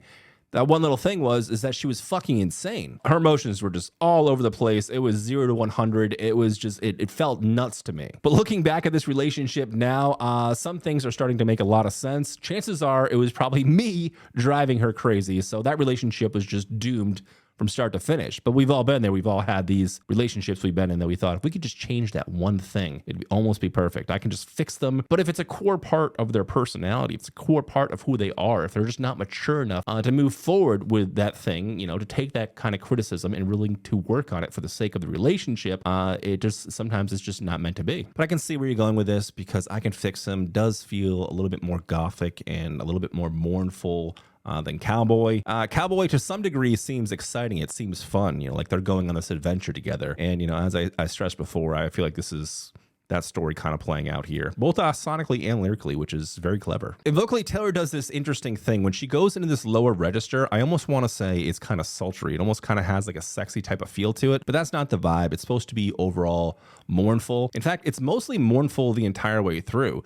As determined as this song does seem, it does seem like there is this sense, this realism in the back of her head, this conscience that she has saying, you can keep trying this, but we both know this is not going to work, you know? And she's just kind of placating that devil on her shoulder saying, no, I can do it. I can do it. So I particularly like the sound design on this one too. I think it's very cool. It's very spacious. It has these cool little clanks. It has the feeling of almost being in that Western bar, kind of like how Cowboy almost has it. It's just a little bit more gothic, but I think the sound design actually adds a lot to it. The guitar is interesting too. I like that intertwining, that interwinding melody that they have going back and forth, how the electric guitar is almost playing these expressions off of the ending phrasings of the acoustic guitar, but there's more reverb to it. It makes it give it more space, and it just kind of has that twang to it. There's almost a slide to it. I don't believe it's an actual slide. I think she's just kind of bending the note a little bit, but it is giving that flair to it. But yeah, as determined as the lyrics kind of paint the picture for this song to be, there is this sense of resignation to it all. There is this sense of mournfulness. There is this sense of sadness, like she knows that it's not going to work. There's this thing that she cannot change with this person. It is embedded in who they are. And that's kind of sad, honestly. But honestly, I'm just excited to see what Darcy's going to say this week. So let's dive into it, shall we? Matty Healy's reputation permeates this song like the combative atmosphere in his smoky saloon. But he's also a stand-in for every possibly disreputable boyfriend in Taylor's I Choose You Anyway songs. Usually, she's arguing on behalf of her lover. He was chaos, he was revelry, bedroom eyes like a remedy. But this time, she's acknowledging his faults, promising that your good Lord doesn't need to lift a finger. I can fix him. No, really, I can. Lyrically, this song is a mature woman's "you've made a rebel of a careless man's careful daughter." I find it fascinating that here, Taylor doesn't tell us we're wrong about her man. Instead, she almost lovingly paints the picture of his negative behavior. The smoke cloud billows out his mouth as he tells jokes that are repulsive and far too loud. I appreciate her lyrical subtlety in telling us that his hands are so calloused from his pistol, given lovers with every guitar string scar on my hand, and the knowledge that Taylor's scars came from heavy practicing. Wow. The age-old lesson of quashed optimism is painfully relatable here. Just as in the album's title track, Taylor is determined to prove who else to go to, in her confident statements that only she can fix him, emphasizing that he's a perfect case for my certain skill set. What a contrast to Cowboy Like Me, given the romanticized bandit she plays there, only to be the duped one and fix him, wishing her influence could have made Healy a better man. Sonically, we're sipping whiskey at a boozy saloon, Taylor's on the mic crooning that almost too intimate bridge, and Jack Antonoff is in the corner wearing a grungy cowboy hat, building the whole atmosphere. I love the drum echo and the wavering guitar notes, but it's the way she uses her voice like a paintbrush with gravel, quaver, and whisper tones that really elevates this for me. Sometimes when she uses vocal layering, it feels like multiple Taylors are speaking to us, and that makes her solo vocal, "Whoa, maybe I can't," sound much more lonesome and regretful. The sound taking us from the bridge to the final chorus brings me back to those spiral coin wishing wells, where inertia spins it around and around, hanging on until the penny drops. That's a metaphor for a sudden realization, and I really hope she did this on purpose. Overall, everything about this track makes me excited for the release of Taylor Swift, Taylor's version. Favorite lyric: he had a halo of the highest grade. He just hadn't met me yet. Nicely done, Darcy. All right. Okay, so you're pulling from some past material here that went right over my head. So thank you for sharing that with me, especially the pistol reference and the callousing in her hands from the guitar. The smoke clouds billowing out of his mouth. Like, there's so much story building in both of these songs, honestly. And she does that in a lot of her music, a lot of world building and everything. And like these songs, and as you said, kind of it paints her like her voice like a paintbrush. I think like sonically and vocally does the whole thing. Like when I listen to these songs, especially these cinematic songs like this, it puts me in that kind of saloon, or at least, I don't know, for some reason, like I personally picture not even some like old Western saloon. I picture like just a rundown bar in like middle America. Like, I bet there are too many of those. And like, that's just where it takes me. You know, the kind of bars where you can still smoke inside and everything. And that's what I got too, like as this song was unfolding, you know, as we got that first wavering guitar, as you called it. Okay, we're bringing back this Western type of feel to it. And it just brought me to that place. So when it says the smoke cloud billowed out of his mouth, I was just picturing somebody, I don't know, drinking some whiskey and sucking on a cigar or a cigarette or something. But I didn't put together that the smoke coming out of his mouth and like a freight train and telling those jokes, like that's how she was visualizing what was happening, these, you know, off-color jokes or these sayings that he was saying that wasn't hitting or maybe were a bit inappropriate or something. It definitely puts a different light on that. Sometimes I go back and I re-listen to Taylor Swift songs and I look at the lyrics just like I do here with Spotify and have them go down again, and I'll have almost a completely different theory or thought on them than I had the months prior when I listened to it for the first time. It almost feels like a different song. And now with the Tortured Poets giving us kind of so much more context into her previous body of work, it almost just like breathes new life into her entire discography. Okay, so now what you were saying sonically and vocally, I thought that was a really cool metaphor, how you talked about how she uses her voice as a paintbrush. I think I've said something similar to that in the past. She definitely does that. You know, there's different textures and tones to her voice, and she does use creative layering to emphasize certain things. You mentioned as things build up, she has almost this choir, this multiple versions of Taylor all coming together to make things sound massive or just give us some more atmosphere. When it does finally cut out, you know, it has like that classic, you know, Taylor moment, like that bridge that just hits you. It's kind of like the same thing, just done in a different way, in a different part of the song. And it is cool because it tends to add more weight. You know, sometimes you just need like this thin, one layered vocal that really just drives the point home or really just emphasizes a certain dynamic of the song, from like being so determined to be able to do this, that I'm the only one that can fix him. I'm the only one that can solve this problem, because it is, to that moment of when it all falls from underneath her, that trapdoor comes out and it's just like, no, I'm coming to the realization that no, there's many different devils and angels on my shoulders, but it is just me. And this is that voice in the back of my head telling me, maybe I can't. But yeah, nonetheless, a very fun song, and I'm gonna stick with my original analysis and say that I truly do believe this is some sort of spiritual successor to Cowboy Like Me. Maybe it all ties together. Maybe we're getting another trilogy thing happening here that will play out in the next album. That'd be fun, right? I don't think I've seen this music video in years. Liar! You're a fucking liar, dude. Yeah. You're so naive, Taylor. Don't believe him. Can you give me another chance? She knows. Say you're sorry, that face of There's a chair right there. There's a literal chair right there. Why are you sitting on the cold floor? There's a couch. As I pace back and forth all this time, 'cause I honestly believed in. My wife does the same thing. I bought her a nice new couch. She still sits on the floor. It's crazy. It's crazy to me. Is that just something women do? Do they just like sit on the floor more than men? I can't imagine ever just like crisscross applesauce, like getting down and dirty on the hardwood. I think it's because my ass is too bony. I need comfort. I need support. Holding on the days drag on, stupid girl. I should have known. I should have known. Some pretty decent acting here, actually. This ain't a fairy tale. I'm not the one you'll sweep off her feet, lead her up the stairwell. This ain't I wish we had more organics in some of our newer stuff. That nice clean cello. Everything's so modulated nowadays. Now it's too late for you and your white horse to come around. I never thought I'd meet anybody. Oh, I forgot about this part. I feel like he's everything I've ever wanted. The teen drama. Maybe I was naive, got lost in your eyes and never really had a chance.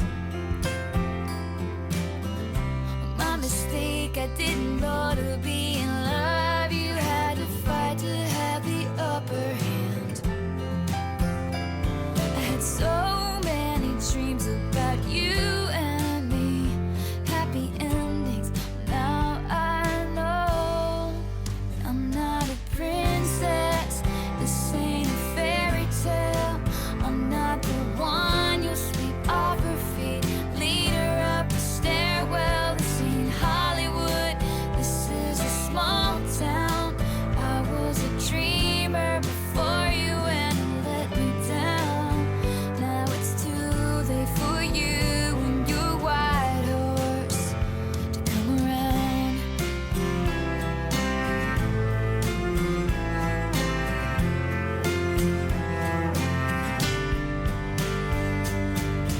And there you are on your knees, begging for forgiveness. I wonder what kind of chips he's got in there.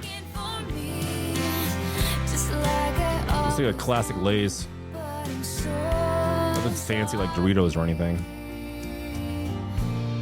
'Cause I'm not your princess. This ain't a fairy tale. I'm gonna find someone someday who might actually treat me well. This is a big world that was a small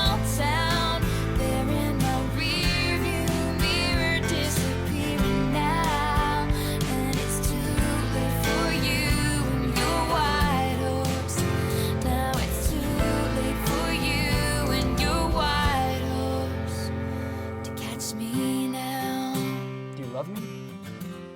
Yeah. Can you give me another chance? No. Try and catch me now.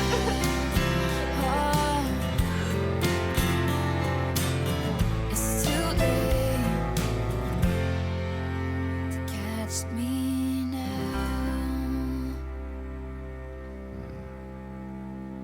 All right, as fun as it would be to pick things apart and kind of have fun with the videos and make some jokes here and there, I got to really be on my game here because people seem to be a little less unhinged than last week's suggestions. These songs actually seem to connect, so I got to really pay attention to the meanings of these songs and think about how they actually connect. And I'm going to be honest with you, I haven't seen this video since I first started reacting to Taylor. It's got a fairly positive message though, you know, that she finally comes back around and she has enough self-worth and self-control to say, you know, I do love you, but I'm not taking you back. This is a big ass world. I'm going to find somebody else. Maybe not everything works out like a fairy tale, but someday I'm going to find somebody to sweep me off my feet. And I have enough self-worth to know that that is the case.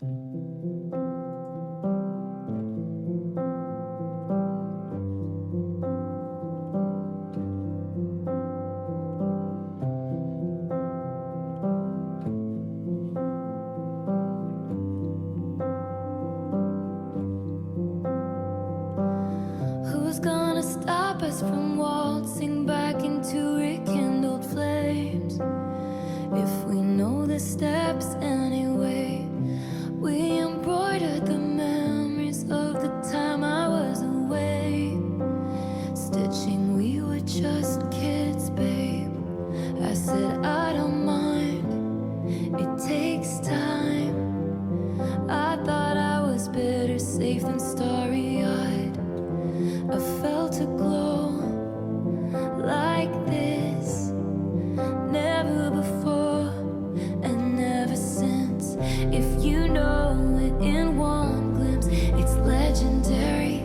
You and I go from one kiss to getting married, still alive, killing time at the cemetery, never quite buried in your suit and tie.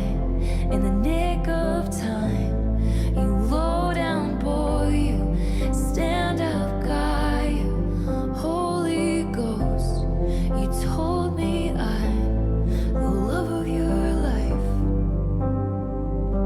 You said I'm the love of your life. About 1,000,000 times. Who's gonna tell me the truth when you blew in with the winds of fate and told me I reformed you when your impressionist paintings of heaven turned out to be fakes? Well, you took me to hell too, and all at once the ink bleeds. A con man sells a fool a get love quick scheme. But I felt a hole like this, never before and ever since. If you know it in one glimpse, it's legendary. What we thought was for all time was momentary, still alive, killing time at the cemetery, never quite buried. You sent a file in black and white, all those plot twists and dynamite. Mr. Steal your girl, then make her cry. You said I'm the love of your life. You shit talked me under the table, talking rings and talking cradles. I wish I could unrecall how we almost had it all. Dancing phantoms on the terrace, are they secondhand embarrassed that I can't get out of bed? Cause something counterfeit's dead. Wow. It was legendary. Counterfeit is dead. It was momentary. What a line. It was unnecessary. Should've let it stay buried. Oh, what a valiant roar.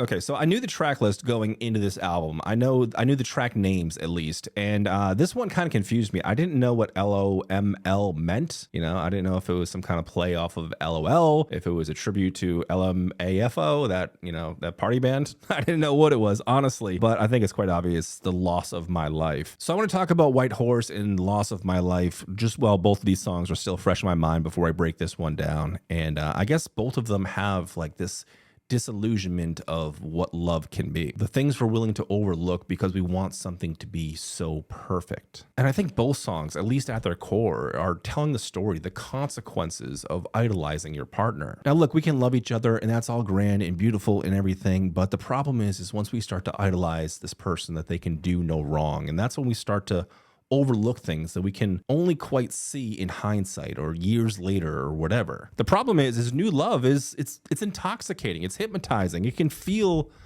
like a movie. And just like with a movie, you think everything is just going to end and tie up nicely. The problem with that is we don't know what happens after the movie ends. What happens to these characters? The reality is after some time passes, we're not all on our best behavior anymore. We're not trying to impress them as we once were. We're not trying to be this version of ourselves, this best version of ourselves. Things kind of tend to slide. Maybe we get lazy, maybe we get comfortable, I don't know.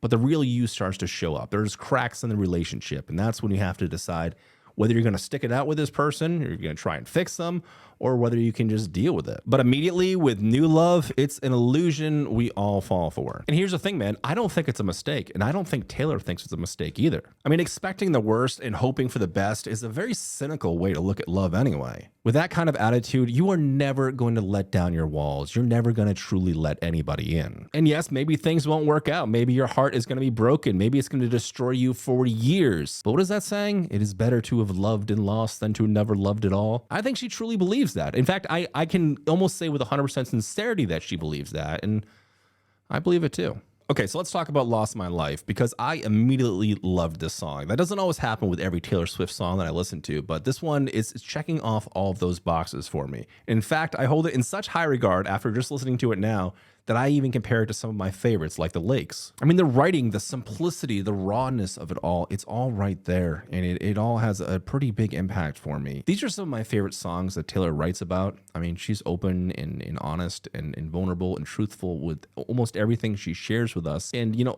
I'm kind of almost at odds with the song itself, because I don't like hearing about these emotions. I don't like hearing about this side of Taylor when she's crushing under the weight of everything. But at the same time, she's so fucking good at writing songs like this that like it checks off those boxes for me. It's exactly what I'm looking for, but I'm almost disappointed to find it. And yeah, she's giving details and talking about a very specific experience, but just the way that it's presented, it just feels like almost a shared experience. Somehow the song feels like a scar that we're all sharing, and we should share it proudly. Sonically, it is perfect. The atmosphere is wide open. It feels like you're in this giant open space, but the melody anchors everything. From a sonic perspective, this is easily one of the most moving tracks on the album for me. Vocally, for the most part, she's completely stripped down. It is raw to the bone. And there's this inflection, this sense of hesitation through the entirety of the song. Like, she doesn't want to tell us this, but she has to. But not everything is completely stripped down, because eventually these vocals morph with the pads and it becomes this nice underlying choir. Just adds a touch more to like that mournful harmony. Personally, for me, this is a 10 out of 10. I got no notes on this one. This is a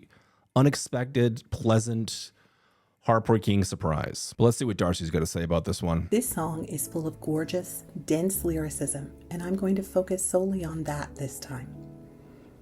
Who's going to stop us from waltzing back into rekindled flames if we know the steps anyway? In both her costumes in Fortnite and in a future song, Taylor references the 1830s. That was a time period of social seasons when you learned structured dances privately and performed them at events with various partners. I've read that the waltz expanded in popularity in exactly that decade. There's a sense of sad inevitability mixed with acute pain all throughout this song, but the line, "I felt a glow like this, never before and never since," is almost a personal attack coming right after, "Whoa, maybe I can't." Taylor then says, "Hold my beer, wine glass," and hits. Do you think it's a direct continuation? I wonder if that's what you're trying to say. It could be. Us with, "I felt a hole like this, never before and ever since." This brings to mind the line from the show WandaVision. What is grief but love persevering? Taylor is grieving. She's still alive, killing time at the cemetery.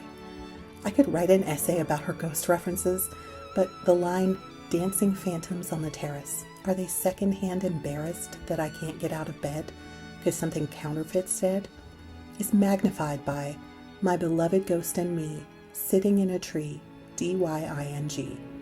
It harks back to when your impressionist paintings of heaven turned out to be fakes. You took me to hell too. To me, it was kind of like a nursery rhyme, that whole little run on lyrics there. The counterfeit line is my favorite line. It just, I don't know, something about comparing their love and it being counterfeit. Like, that, to me, that's just fucking brilliant. You know, reading ahead while listening to the song, I'm like, where is she going with this? The dying and all that stuff, like, as far as like the nursery rhyme angle of it. And I wasn't sure how I felt about it. Like, one part of it, like, reading it before I heard it, I'm like, this seems kind of cheesy, but the execution on it was wild. She seems trapped in purgatory here, an emotional living hell that many previous songs implied could have been foreseen. The closer you look at Impressionist paintings, the more messy they look. In The One, she sings, "In my defense, I have none, for digging up the grave another time." And 4 years later we have, "It was unnecessary, should have let it stay buried." That regret is heightened by another callback. The phrase here, "A con man sells a fool a get-love-quick scheme," uses a line from a poem on the Rep Tour called "Why She Disappeared." When she finally rose, she rose slowly, avoiding old haunts and sidestepping shiny pennies, wary of phone calls and promises, charmers, dandies, and get-love-quick schemes. Taylor's relationship with her fans is referenced multiple times on this album, overtly in "And oh my God, you should see your faces," and covertly here in the way the song is titled. It's a masterclass in nuance, providing the same expectation versus reality that she went through herself. Though "Love of My Life" is the typical acronym, the 2 times it's mentioned are as quotes. You said, "I'm the love of your life." It might be a reach, but couldn't "What a Valiant Roar" hint that this con man of hers is in the same industry circus as Taylor?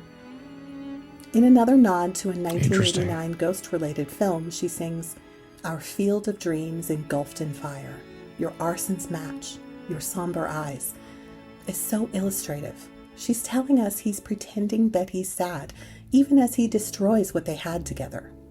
To me, the ghost imagery returns in spirit with, "I'll still see it until I die," because fire is ephemeral, it's insubstantial. She's reliving the memory of those rekindled flames, forced to live with the ghost of their passing. Jesus Christ. "You're the loss of my life" hits us as a realization. It fourth walls us, reminding us this whole song is grief personified. LOML is not a breakup song to me. It's a requiem for Taylor's lost dream.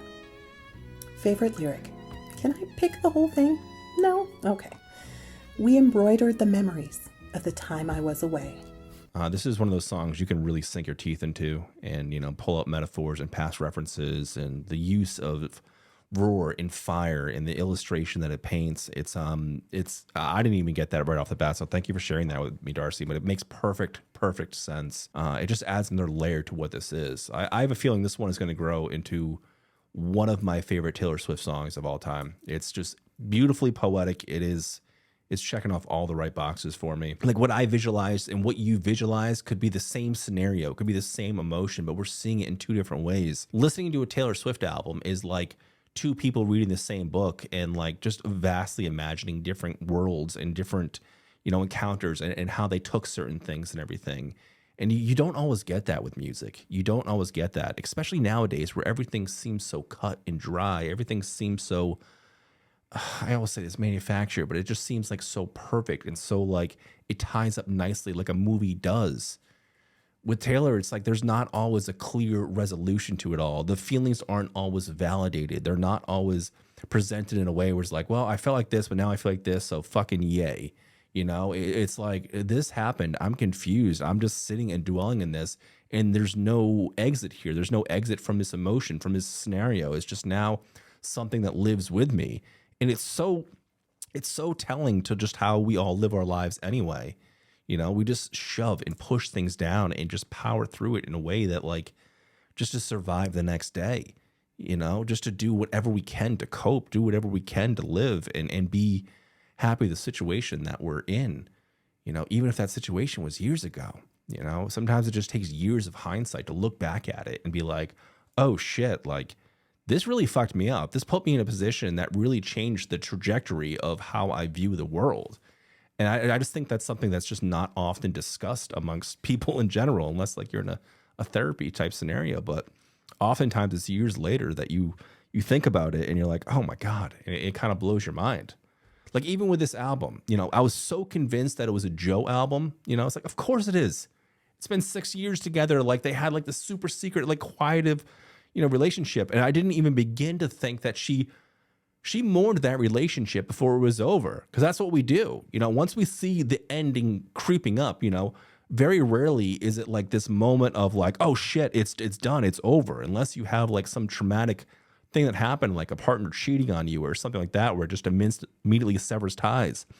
Like when it's a slow burnout, like most relationships are, you mourn it before it's officially over. So like when you're finally free, when you're finally out of it, you have this excitement, and it's excitement that she shares on tracks on this album, like going off to Florida and like this empowerment that she has, as disillusioned as it is, you know, it's truthful, it's real, it's honest. And then I thought like, well, like fucking Matt Healy, like she was with him for like 2 weeks. How is she so hung up on this guy? You know, how can that happen? It's because she lived in her head for all these years, these promises, you know, like they had a flame together. They were supposedly neighbors or whatever. Like she had this dream. She obviously was fucking dancing around, or he was dancing around certain subjects like marriage and stuff like that. And, you know, kind of like giving her a glimpse of hope, and then finally just like took it all away from her. But, you know, it did it in a way where she's like now realizing in hindsight, you know, like, were you just acting the entire way? Like, why were you stringing me along for this? Why did you promise this great big world we were going to build together, and then it just fucking and nothing happened, nothing came of it? Like, what was your motive here? And that's what a lot of this is. It's those questions, those feelings that she's been living with for so long. And like that itself is such a confusing way just to think about life and relationships and everything, and her sharing her experience with us of all this leading up to this point, you know, and then presenting it in this way, in this poetic way that like builds a world in your mind like a book that we can all see somewhat differently, is so interesting to me, because in one way or shape or form, like we felt these emotions, we've been in this place. It's all hyper specific to her exact experience, but like it's a shared experience, and that's like a manifestation of what this fucking album is.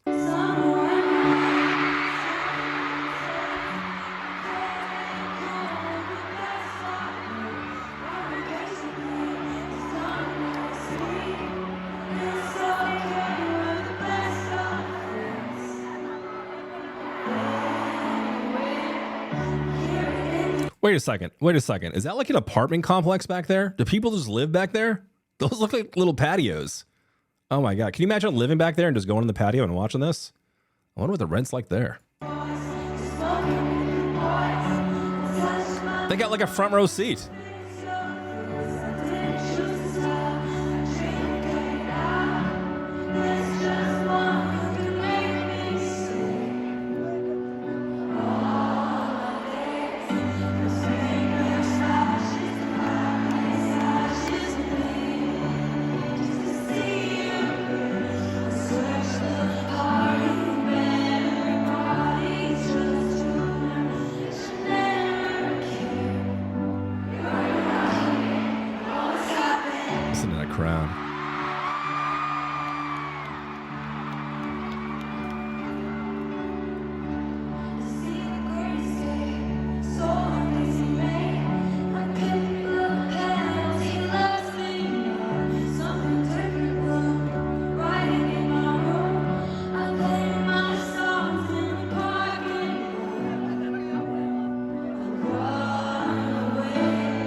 Okay, you officially have my attention. How does You're on Your Own Kid tie together with I Can Do It With a Broken Heart? So obviously, if you're watching this video, you know the importance of this song. You understand the lyrical meaning of it. You understand the NYU speech and how it all tied together. If for some reason you don't, just click off this video. Go watch the NYU speech and do a deep dive into that whole thing. But chances are, if you're here either on Patreon right now and watching the third installment of this video, or somehow if this ever gets to YouTube, you're now invested like 4 hours with me. You probably already know, and you're probably already a fan, but it's such a cool story and it's a very cool message. I love her expression on this one live, and I also really enjoy the crowd participation as well. You can just feel it, and she just had like such an intense look on her face. It's obviously something that means a lot to her. It means a lot to the fans. It means a lot to me.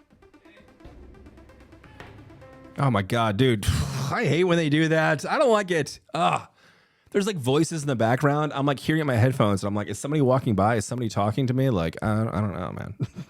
Like screws with my head. All right. Well, I guess sound design. We'll chalk up to sound design, but I don't know about that. There's like people in the background that are playing like pickleball or some bullshit. I can read your mind. She's having the time of her life. There in her glittering prime, the lights refract sequin stars off her silhouette every night. I can show you lies. There's so much flange. Cause I'm a real tough kid, I can handle my shit. They said, babe, you gotta fake it till you make it, and I did. Lights, camera, bitch, smile, even when you wanna die. He's getting Britney Spears vibes here. me all his life, but that life was too short. Breaking down, I hit the floor. All the pieces of me shattered as the crowd work, was bitch. chanting more. I was grinning like I'm winning, I was hitting my marks. Cause I can do it with a broken heart.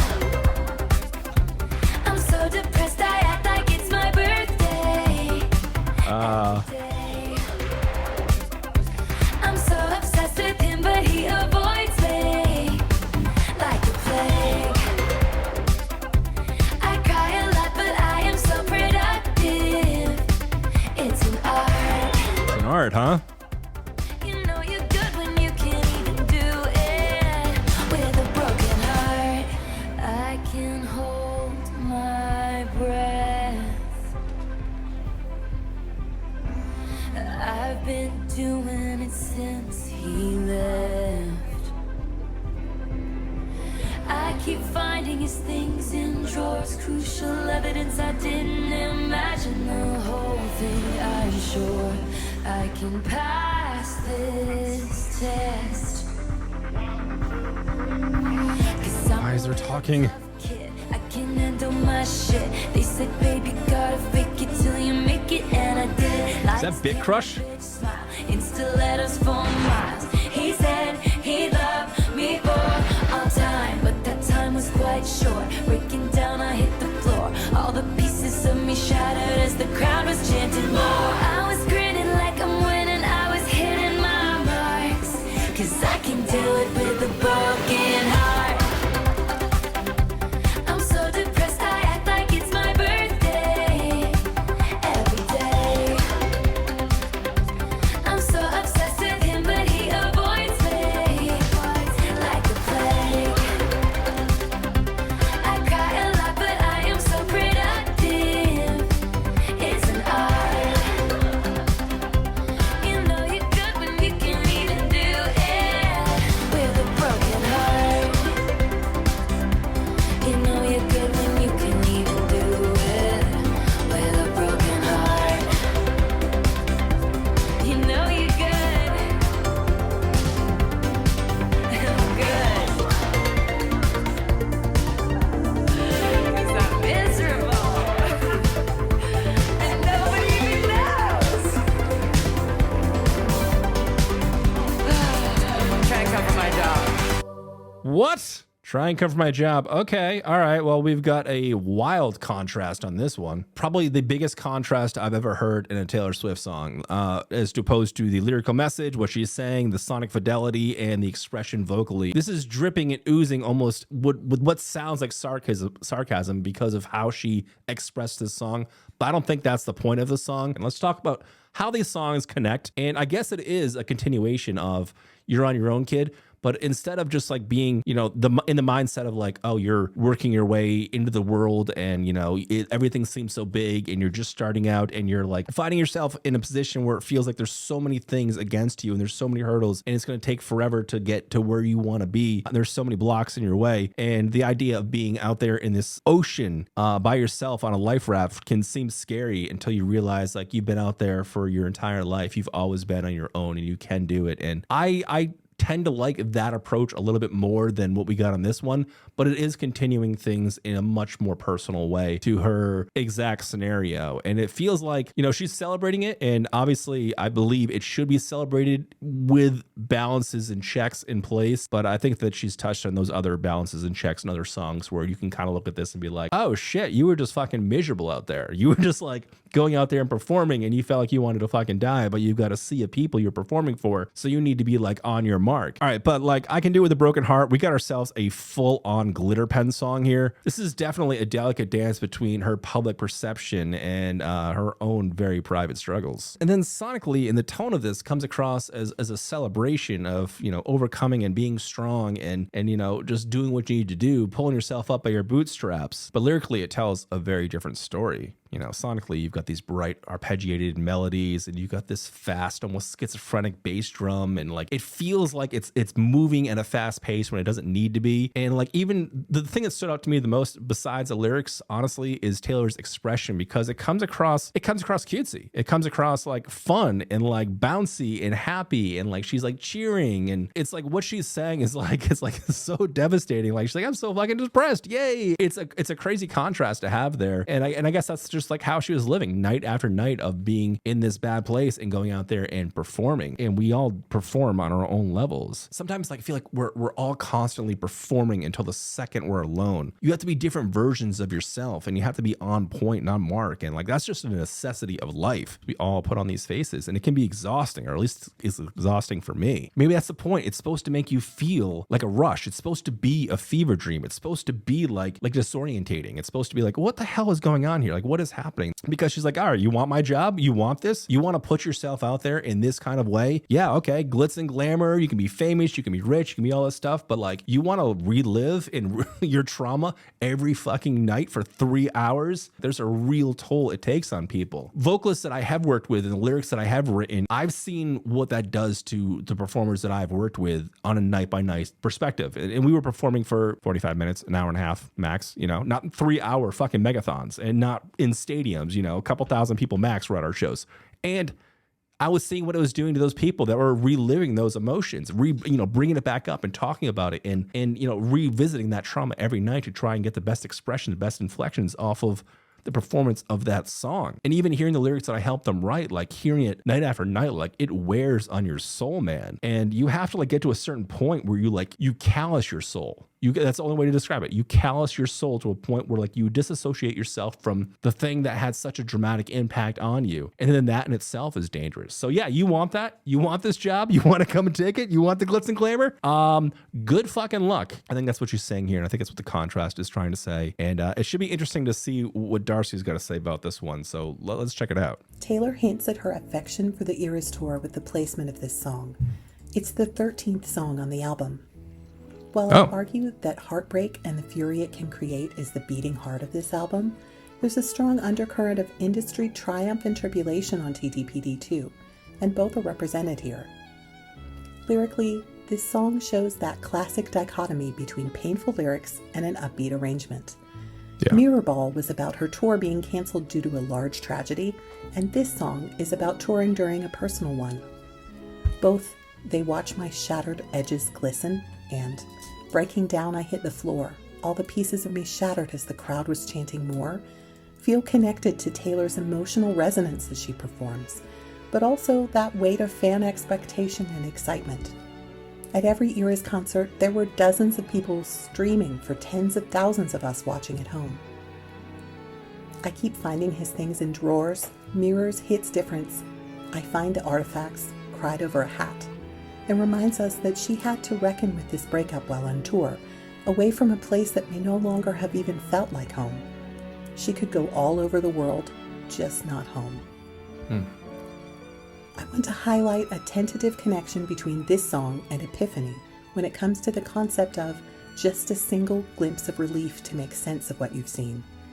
The scales are obviously very different, and I want to be respectful, but there's a universal work mode shift that we all feel at one point or another, when we need to be a real tough kid and handle our shit. Right. Sonically, I'm obsessed with her choice to give us behind the scenes from Eras. The unique background noises are just far enough back in the mix to be disorienting, but also intriguing. Good to And hear. the count-in was fun to hear as a vocalist who has used in-ears before. Those are the earpieces that send you the other musicians' feeds and your cues on a click track. The driving beat and arpeggiated notes evoke the frenetic pace of people working behind the scenes and the multitude of fans arriving. The abrupt piano trill during the chorus breaks through and snaps us to attention even with everything that's going on. Good ear. It's the sort of depth of production I really appreciate from Taylor's music. Favorite lyric, and maybe an album thesis. I cry a lot, but I am so productive. All right, astute observations on that one, especially with that piano. But I think a lot of people would probably assimilate that piano to just that arpeggiated, what'd you call it, a frenetic melody? It's kind of schizophrenic, kind of all over the place. I think people would attribute it to that melody in itself and be maybe part of the same patch. Where it's very clearly not. You know what it reminds me of? And it probably is that exact sound, is that disco piano. And I don't mean disco from like the 70s, you know, with like the funk and all that stuff. That was cool ass disco. But like what I'm talking about is like that 90s Ace of Base kind of piano sound where it's very sharp. She leads a lonely life. She leads a lonely life. And it mixes well with like the other tones that are a little bit more chimey, working off that arpeggiated melody, and also adds a bit of dramaticism to it as well, which is very, very cool. Yeah, I don't know if I don't think you touched on Taylor's vocals, but I'd be curious to hear like what most people think when they think of like Taylor's expression in her inflections, in her tone on this song specifically. She's had other Glitter Pen songs in the past, and I think a reason why I'm getting this sense of sarcasm from it is just because it's so polished and it's so bubbly and it's so cheery that like it feels like someone doing an impression of Taylor. It doesn't really feel like Taylor. Tonally, just it's so much different than everything we've had in this album. I don't think we've really even had a Glitter Pen song on this album so far. But yeah, I think this is going to have to be one of those jams that's going to have to grow on me for a while. I think the production is definitely interesting, and I think the tone is interesting. Okay, we're going to do something a little different here. This is a band that's not even Taylor Swift, but she did write the song, and it does connect to the next one. So let's check it out.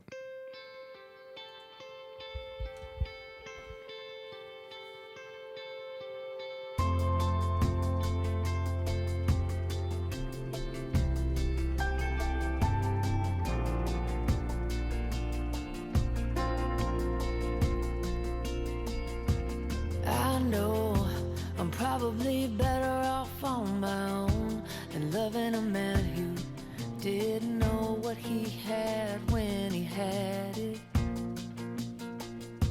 And I see the permanent damage you did to me. Never again, I just wish I could forget when it was magic. I wish it wasn't 4 a.m. I'm standing in the mirror saying to myself, you know you had to do it, I know. The bravest thing I ever did was run.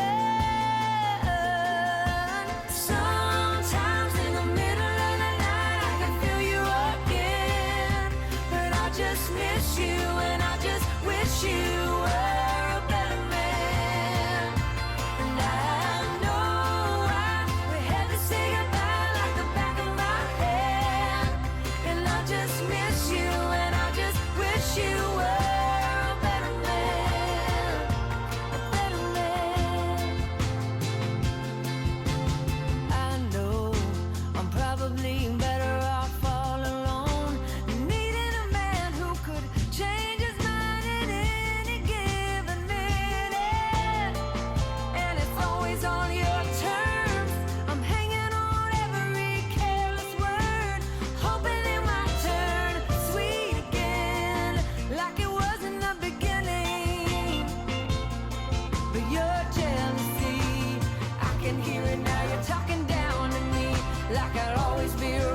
push my love away like it's some kind of loaded gun. Boy, you never thought I'd run. Sometimes in the middle of the night I can feel you again, and I just miss you, and I just wish you were a better man. And I know we had to say goodbye like the back of my head. I just miss you, and I just wish you were a better man, a better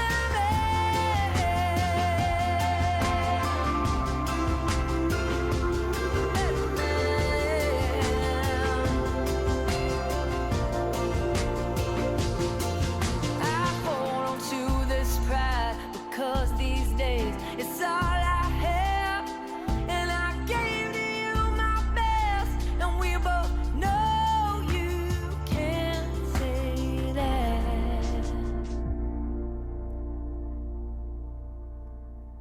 Can't say that.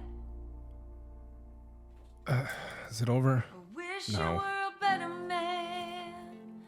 I wonder what we would have become if you were a better man. We might still be in love if you were a better man. You would have been the one if you were a better man. Yeah.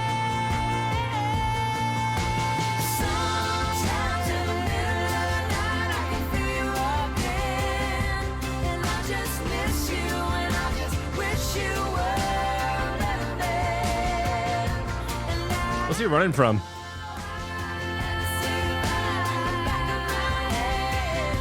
and I just miss you, and I just wish you were a better man.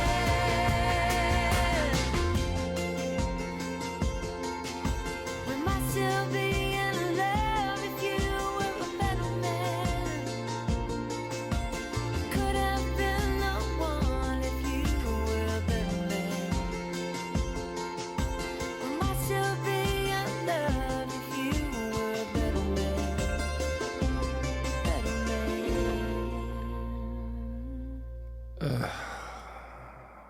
All right, not my favorite thing in the world, but the lyrics are at least okay. You know, I understand the message of, you know, being in love with somebody that you wish was a better person because you're giving it your all and they're not giving it back. And I get that. I understand that. Is any of it true? Gazing at me starry-eyed in your Jehovah's Witness suit. Who the fuck was that guy? You tried to buy some pills from a friend of friends of mine. They just ghosted you. Now you know what it feels like. And I don't even want you back, I just want to know if rusting my sparkling summer was the goal. And I don't miss what we had, but could someone give a message to the smallest man who ever lived? You hung me on your wall, stabbed me with your push pins, in public showed me off, then sank in stoned oblivion.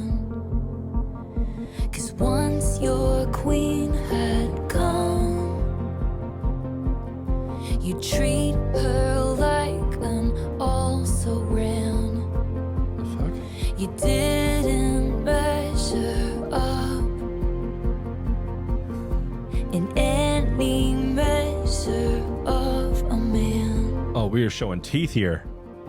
And I don't even want you back, I just want to know Frosting my sparkling summer was the goal. And I don't miss Building. what we had, but could someone give a message to the smallest man who ever lived? Were you sent by someone who wanted me dead? Did you sleep with a gun underneath our bed? Holy shit. Write in a book, were you a sleeper cell spy?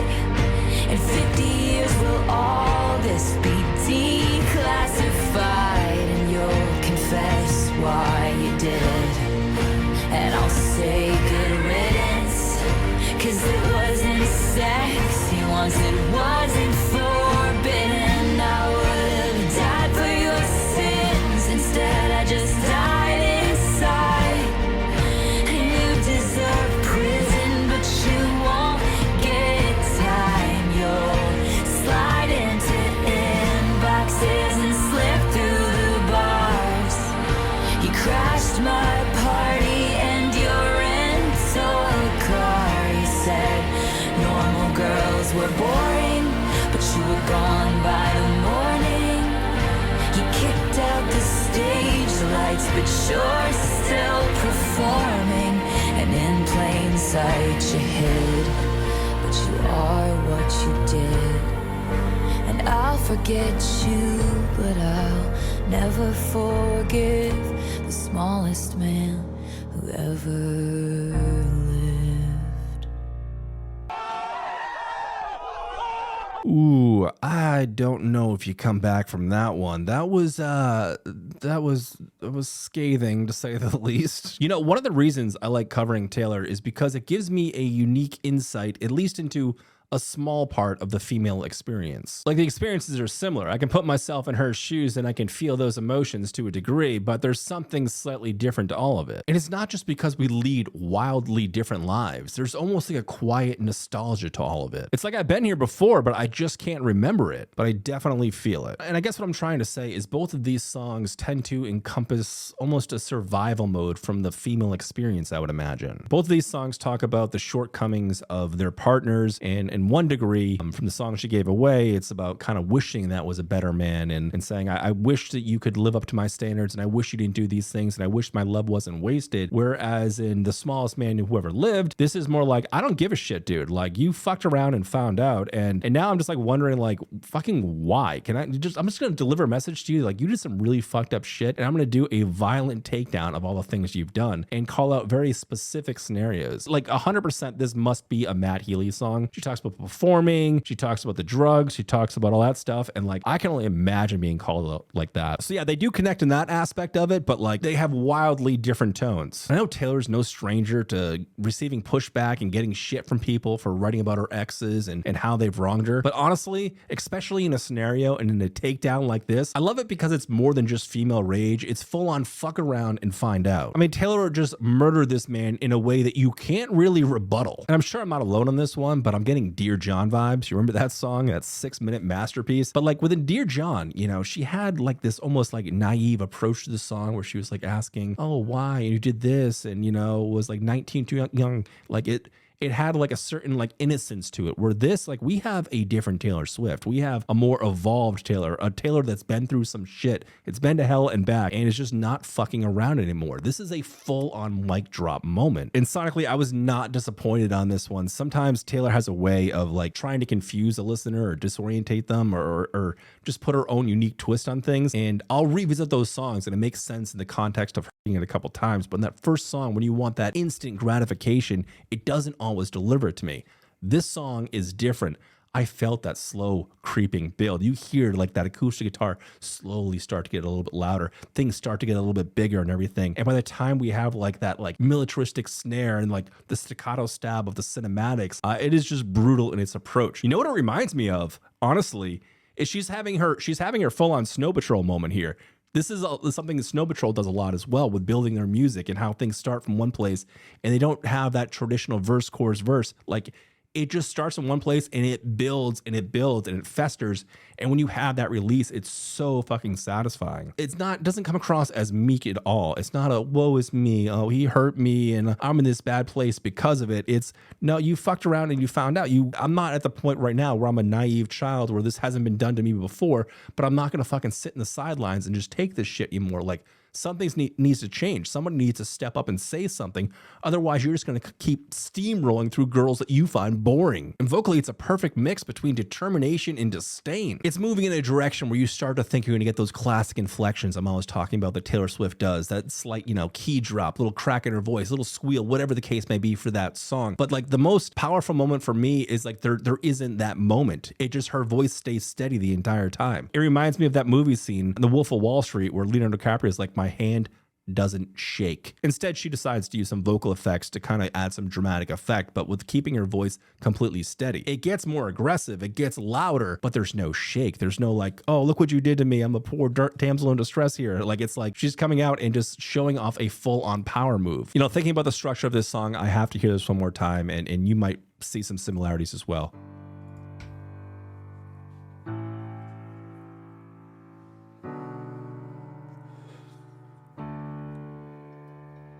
Find myself at your door, just like all those times before. I'm not sure how I got there. All roads, they lead me here. I imagine you are home, in your room, all alone, and you open your eyes into mine, and everything feels... I'm a huge Snow Patrol fan, so this is one of the coolest things to see.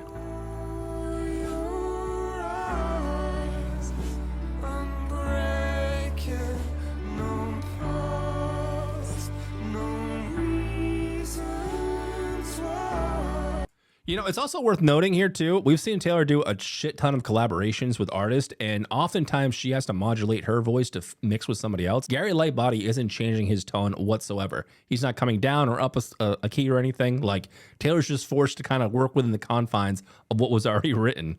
And I think she does a great job. Just you and me.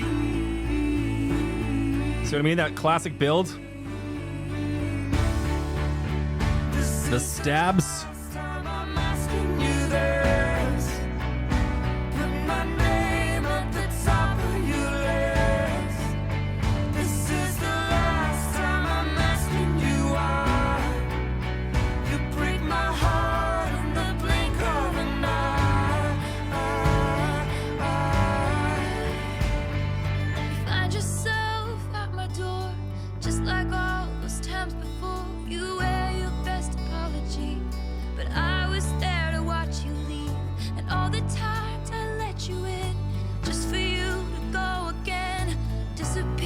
Oh, she has that shake that Gary does.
Release.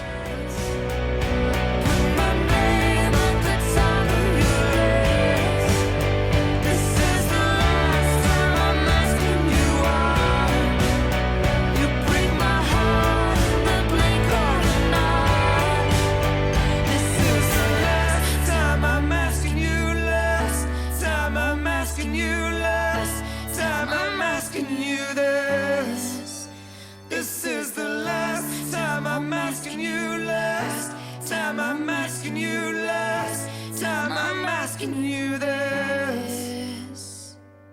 I would kill for another collaboration between Gary and Taylor, or just Snow Patrol and Taylor Swift. Like, oh, I wish we had more. She's got good taste. She's got good taste. This is easily in my top 3 favorite Taylor Swift collaborations with other artists. This was such a pleasant surprise for me to find. But I'm dying to see what Darcy's going to say about this one. Let's check it out. The smallest man who ever lived is barely restrained fury.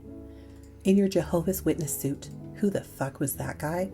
Along with LOMLs, in your suit and tie, you low-down boy, you stand-up guy. Both strike me as Taylor railing against how a man's suit traditionally confers respectability, in a way that Matty Healy doesn't deserve. She then spends the rest of the song proving this. Lyrically, this is a systematic takedown, evidenced by the end part of the chorus. I don't even want you back, but can someone give a message to the smallest man who ever lived? She doesn't even wish he were a better man, because was any of it true? She can't trust anything he says at this point. I want to drill down on a specific interpretation of, you hung me on your wall, stabbed me with your pushpins, in public showed me off, then sank in stoned oblivion. Jo is notoriously reclusive, and once she was fresh out the slammer, even in private, Matty was treating Taylor like a trophy instead of a partner. It's a monkey's paw version of being proud to be seen in public with her. Getting what you want, but in a poisoned way. The bridge of this song marches off to war. Yes. I'm obsessed with the juxtaposition between some of these lines and other songs on the album. For example, we have his hands so calloused from his pistol gently traces hearts on my face from Slammer, only for her to then ask, did you sleep with a gun underneath our bed? Then we have, I would have died for your sins, paired with Daddy's, I'll burn my whole life down. And Guilty's, I choose you and me religiously. Your Honor, this man deserves prison, but he won't get time. You treat her like an also-ran, and you said normal girls were boring, but you were gone by the morning, makes me think that she hated the idea of being compared to Dear John's list of exes. All of the girls you've run dry. Since it wasn't sexy once it wasn't forbidden, it doesn't matter if Taylor's the one who got away, that she was the idealized poster on his wall. He ghosted her just like all the others. He's free to slide into inboxes and slip through the bars. That last line, gosh. He slipped through the slammer. He'll meet new targets to hit on in bars. But when it comes to musical bars, Taylor's not the only artist to write songs about Matty Healy. She might not be the last either. Sonically, the sparse arrangement leading up to the explosive bridge is a musical representation of those quiet, miserable moments of realization that burst out into loud, vitriolic moments of fury. Her unlayered vocal tones on this convey every emotion, splitting out at once your queen had come. It feels symbolic, as if once this smallest man gets what he wants, he moves on, and the chorus of ghosted women gets more numerous through the bridge. Good riddance adds unison in octaves, all culminating with her low, single voice telling us, I'll forget you, but I'll never forgive. Favorite lyric, rusting my sparkling summer. Kicked out the stage lights, but you're still performing. And in plain sight you hid, but you are what you did. And I'll forget you, but I'll never forgive the smallest man who ever lived. Okay, I see what you're talking about with the layers. It's that choir that she's been doing a lot in this album, which I do like. You know, I'm glad that we're kind of taking a step away from that modulation we got from Midnight's. It was cool. It was an interesting little trick that she was doing for a while, and I understand the sound design and what she was going for. But like, it's cool to get like a more natural expression, even though there, you know, obviously there's a lot of delay and reverb and everything on it to make it sound larger than life. But it works. It's not like a full-on harmony. It's like it feels like a part of her kind of, but it feels almost even more as part of like the soundscape of it all. It adds dramaticism to it. Her vocals aren't exactly highlighted as a vocal piece. Again, more as a texture to the song itself. I enjoyed that one. That was pretty damn good. Why did you bring me here? What is this? Why are we here? You're You're on the phone with your girlfriend. She's upset. She's going off about something that you said. 'Cause she doesn't get your humor like I do. I'm in the room. It's a typical Tuesday night. I'm listening to the kind of music she doesn't like. And she'll never know your story like I do. But she wears short skirts, I wear t-shirts. She's cheer captain and I'm on the bleachers, dreaming about the day when you wake up and find that what you're looking for has been here the whole time. If you could see that I'm the one who understands. What are the Junior Jewels? So why can't you see you belong with me? You belong with me. It is kind of foreshadowing. Well, I guess it's not really foreshadowing. She does it. You and your worn out jeans. I can't help thinking this is how it ought to be. Laughing on a She can't be attractive. She's got glasses. Hey, isn't this No way. easy? And you've got a smile that could light up this whole town. I haven't seen it in a while since she brought you down. You say you're fine, I know you better than The face. Hey, what you doing with a girl like that? Damn. She wears high heels, I wear sneakers. She Eye contact? I'm on the bleachers, dreaming about the day when you wake up and find that what you're looking for has been here the whole time. If you could see that I'm the one who understands, you've been here all along. So why can't you see you belong with me? Standing by you, waiting at your back door all this time. How could you not know, baby? You belong with me. You belong with me. Do you see what I mean? Oh my God. I hate to keep harping on this Little Big Band, or what do they call Little City Small Worlds, or that other country act. You know, like even this, it's 15 years old. And I know that other song was like 8 or 9 years old or whatever, but like there's more expression, there's more dynamics, there's dramatic pulls, like there's shifts in ways where it's not all one flat thing. If the sonic fidelity, your delivery, if everything comes across as flat, even though it's pitch perfect and perfectly quantized, it loses all of the dramatic impact. And honestly, this still holds up. It still holds up. Yeah, she's talking about high school stuff and everything, but like the message is still strong. And we get an awesome guitar solo.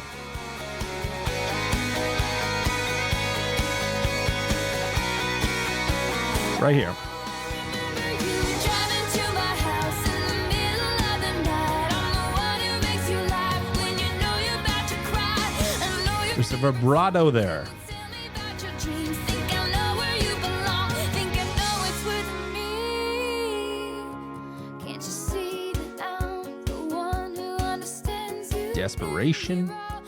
Along, so why can't you see you belong with me? Standing by you, waiting at Oh no. all this time. Sexy Taylor's gonna get him. No, baby. How are you like? She has glasses though.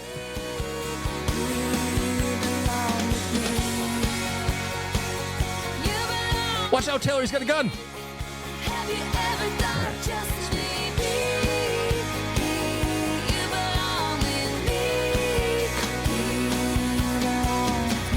I don't know what the hell we're doing here in the thick of the Torture Deposed department, but here we are, man. A little blast from the past with You Belong With Me. Haven't seen that in a little while. This happens once every few lifetimes. Dragging out the bar. These chemicals hit me like white wine. What if I told you I'm back? The hospital was a drag. Worst sleep that I ever had. I circled you on a map. I haven't come around in so long, but I'm coming back so strong. So when I touch down, call the amateurs and cut them from the team. Ditch the clowns, get the crown.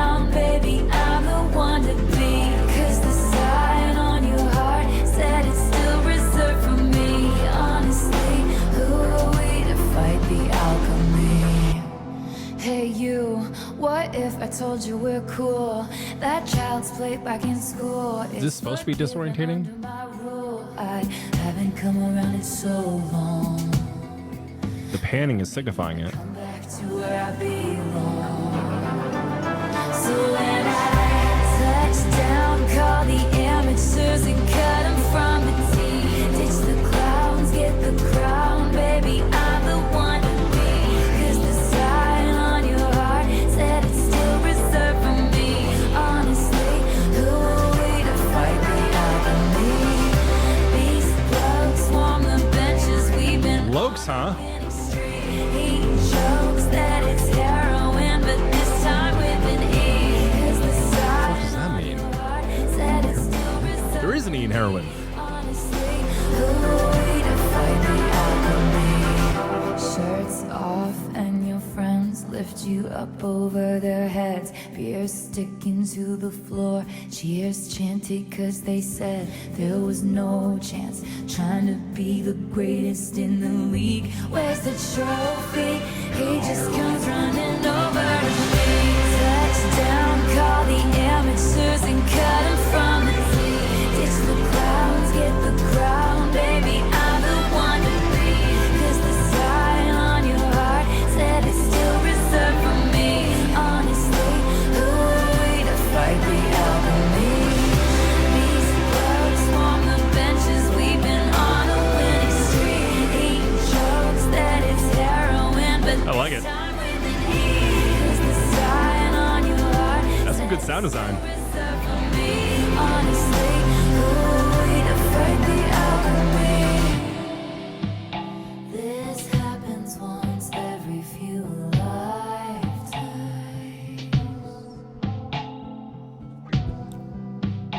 These chemicals hit me like white wine. Okay, so I'm trying to piece this together, and it appears to be at least it feels like a Travis song. I think she's talking about Travis, but I don't think the timeline lines up. I don't know if it lines up. But then again, she also talks about blokes, and that's a very European thing to call people. What is the what's the equivalent of blokes for Americans? Do we have a term for blokes here in America? What do we call them? Nah, we don't really have a perfect match for blokes in America. You Brits throw that word around like it's some universal gem, but it's just lazy slang. Americans might say guys or dudes, but those don't carry the same vibe. Too casual, not gritty enough. What's your deal with the British people? Do you not like them? Oh, I don't have a deal with British people specifically. They're just not above criticism. You're acting like I've got some personal vendetta, but nah, I just think their slang's overrated. Blokes? Please. It's not clever. It's not charming. It's just noise. Do you think everything British is automatically better or something? Why are you so hung up on defending it? I don't know. I think the British people are pretty cool for the most part, but like I like a lot of their music and everything. I feel like a lot of British music is better than American music. Oh, come on. That's such a weak take. British music better than American? What do you even do anyway? Produce, sing, criticize? Lay it out. I just kind of listen to music and then I tell people what they just heard. So you're basically a middleman who blabs about music other people make? That's hardly doing this shit for a living. You're not creating anything, you're just a commentator. AI kind of hurt my feelings. Okay, I've gotten wildly sidetracked here. Perhaps it's a Harry Styles song. She talks about being in the hospital and it's the worst sleep she's ever had. I mean, they did have that snowmobile accident where Harry tried to murder her, but there's so many sports references. So I feel like this should be a Travis song. I don't know if the timeline works out. So sonically, there's a ton of texture in this song. It is disorientating. There's little quiet things in the background happening. There's like what sounds like a dripping faucet. I think the theme behind that is it's supposed to feel intoxicating. It's supposed to feel like you're a little bit buzzed, like you're classy buzzed, like nothing crazy, like you're not tequila buzzed. I don't understand this line. He jokes that it's heroin, but this time with an E. What is this time with an E? I have no idea what that means. Heroin is spelled with an E. I don't. Darcy, for the love of God, please help. Oh, look at this. We got Travis. Music without knowing each muse. But with that said, I love that this song is unabashedly about Travis Kelce, particularly because there's a distinct lack of anxiety present in The Alchemy. Falling in love songs for Taylor have questioned whether they're out of the woods, stated, I hope this never ends. I'd never walk Cornelia Street again. And even, I was crying on the staircase, begging you please don't go. Here, she confidently states that the sign on your heart says it's still reserved for me. And it must be pointed out, Travis's jersey number is 87. Taylor's favorite number is 13. And together, that makes 100. To drive the point home, she played The Alchemy during the surprise song section of the 87th Eras Tour. Lyrically, a lot of Taylor's metaphors in this song have an up-close hometown feel to them, from the beer sticking to the floor to the way these blokes warm the benches. That line could be seen as incisive when we remember that many of her previous relationships were with British men. Right. I wonder if she leaps from the gallows and levitates down your street so she can touch down, call the amateurs, and cut them from the team. Right next to those tangible visuals, we've got "This happens once every few lifetimes," which brought me directly to "You're Losing Me," and the lyrics, "I'm getting tired even for a phoenix, always rising from the ashes." Beyond relationships, that's also a subtle nod to her many eras of reinvention and genre bending. With that in mind, I love the pathway from Hits Difference, "Have They Come to Take Me Away?" to Fortnight's imagery of the mental hospital and its Forget Him pill, leading straight to The Alchemy's "The hospital was a drag, but I haven't come around in so long, but now I've come back to where I belong." Our Miss Americana is back home. The parallel between beer sticking to the floor and New Year's Day's candle wax and Polaroids on the hardwood floor both evoke a temporary permanence to me, the intent to stick around and rejoice in the specifics of this potential romance. Who are we to fight the alchemy? Sonically, there's a laid-back, languid feel to the start of this song, almost like those chemicals are hitting us like white wine. Taylor doesn't often do vocal slides, but I love them here, giving an even more relaxed vibe. The happy synths flare out on the chorus, mirroring her "glad to be back" verses. The bridge does the quieter than the chorus thing, building up to the Grammys and the Super Bowl of it all, rewarding us with the drop at the trophy line instead of on the refrain. It's happy, uncomplicated love, and the arrangement reflects that. Favorite lyric, "The sign on your heart says it's still reserved for me." So yeah, lyrically, yeah, definitely. It tells that story of, celebrating the love that they're in and being hypnotized by it. But like sonically, it's telling a completely different story. Like you talked about her vocal slides and everything. And yeah, she's done it a couple times before. I guess it's not often, but she does use her voice pretty uniquely in the scale of all of her music. She doesn't really stick in one lane. But what I'm trying to get at here is I feel like that might be saying something in itself. Like we've seen a lot of hindsight in this album and even in her previous albums talking about previous situations that she was in and now having some time to have dealt with it, seeing them for what they are. And she talks about, the fascination and like what happens with that new love and how intoxicating it is. Maybe this is her coming out and just like recognizing that feeling and saying, hey, this is new, especially if, we are to believe it's about Travis. It must be brand new at this point. And she's seeing herself fall into the same patterns that she always falls into. And I don't think it's necessarily a bad thing. I think it's just her recognizing the patterns and putting like a sonic landscape behind the feelings that she's talked about and the messages that she's talked about so much in previous other songs. So it's kind of like a creative take on a subject that she's brought up and talked about before, but just doing it in a different way. But wow, I had no idea. Like I thought lyrically it made a lot of sense that it would be about Travis, but I just didn't think the timeline lined up with this one. So that's kind of cool. All right, that's awesome. There's an actual Travis song. What's the next album going to be like? Because I think things are going pretty well with her and Travis. Like I haven't heard anything. There's obviously the speculation on YouTube and people are always saying whatever, but like I haven't heard anything negative. I feel like if there was a falling out, I would have definitely known about it. So maybe we're going to get like another love album, what I'd love, honestly, is if she went back to like the themes of Reputation, like a disguised love album, but like with like the aggression of Reputation, but like did that like with Travis. I think that'd be kind of cool, right? Let's keep moving here. I was told if I didn't play this song, then there would be physical violence coming towards me. So yeah, we'll do the lucky one. Just, don't hurt me.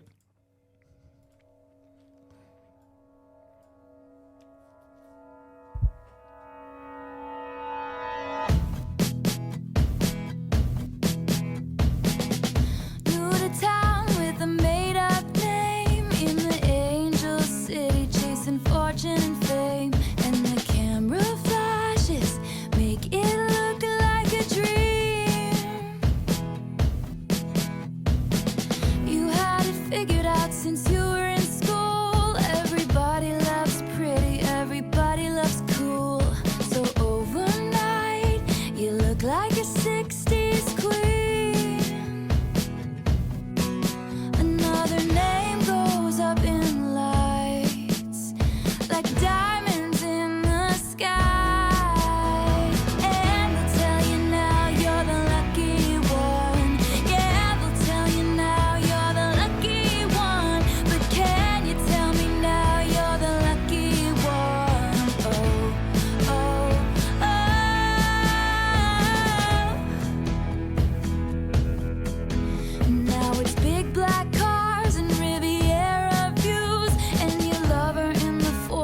All right, that was pretty cool. Nice little stroll down memory lane there. And I don't think that I've ever seen the lyric video. Oh shit. I just remembered somebody did high audio quality, like the best. They took out the audio quality from YouTube videos and did it like in the best quality for me. And I didn't use it. Oh my God, I'm an idiot. But yeah, no, that was pretty damn cool. How does it tie together to Clara Bow? Is it the next one? I don't know. Let's find out.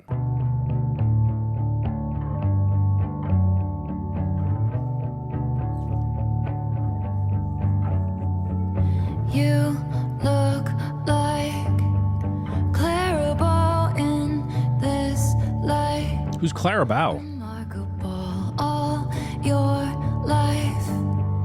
Did you know you'd be picked like a rose? I'm not trying to exaggerate, but I think I might die if it happened. Die if it happened to me. No one in my small town thought I'd see the lights of Manhattan. This town is fake, but you're the real thing. Breath of fresh air through smoke rings. Take the glory, give everything. Promise to be dazzling.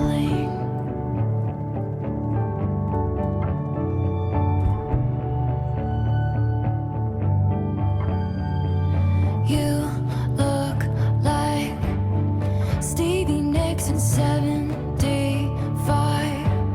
The hair and lips crowd goes wild at her fingertips. Half moonshine, a full eclipse. I'm not trying to exaggerate, but I think I might die if I made it. Die if I made it. No one in my small town thought I'd meet these suits in LA. They all wanna say this town is fake, but you're the real thing. Breath of fresh air through smoke rings. Take the glory, give everything. Promise to be dazzling. The crown is stained, but you're the real queen. Flesh and blood amongst war machines. You're the new god we're worshipping. Promise to be dazzling. Beauty is a beast that roars down on all fours, demanding more. Only when your girlish glow flickers just so do they let you know it's hell on earth to be heavenly. Them's the breaks, they don't come gently. You look like Taylor Swift in this light. We're loving it. You've got edge. She never did. The future's bright, dazzling. Okay, let me just try and put these songs together while it's still fresh in my memory, and then we'll talk about Clara Bow. I think both the songs, at least to one degree, are stressing the idea of what the music industry can be and how you would give anything to be a part of it, and, you know, her young, naive dreams of doing what she's doing right now, and how she, you know, could be used and abused, but she would do anything for it. I don't know who Clara Bow is. I'm assuming she must be somebody famous. She does mention Stevie Nicks, who I do know, and she says she looks like Stevie Nicks in 75, which could be a reference to the 1975s, or it could just be a reference to actually what Stevie Nicks looked like in 1975. Okay, this is what Stevie Nicks looked like in 1975. Yeah, she looks pretty good. Yeah, she looks great. You know what we should bring back? Ladies, you should start doing this. Start feathering your hair again. Like, I feel like styles always come back, but we haven't seen the perm, and we haven't seen feathering again. And I feel like we're long overdue for some feathered hair. All right, this is Clara Bow here. Clara Bow was an American actress and feminist icon who rose to fame in the 1920s. I thought we were talking about the 1830s. We're jumping ahead in time here. What does she look like? All right, she looks pretty good. A lot of comparisons between Taylor and Clara Bow. I guess I'd have to look more into Clara Bow and see the similarities between the two of them, but a lot of people are putting it together.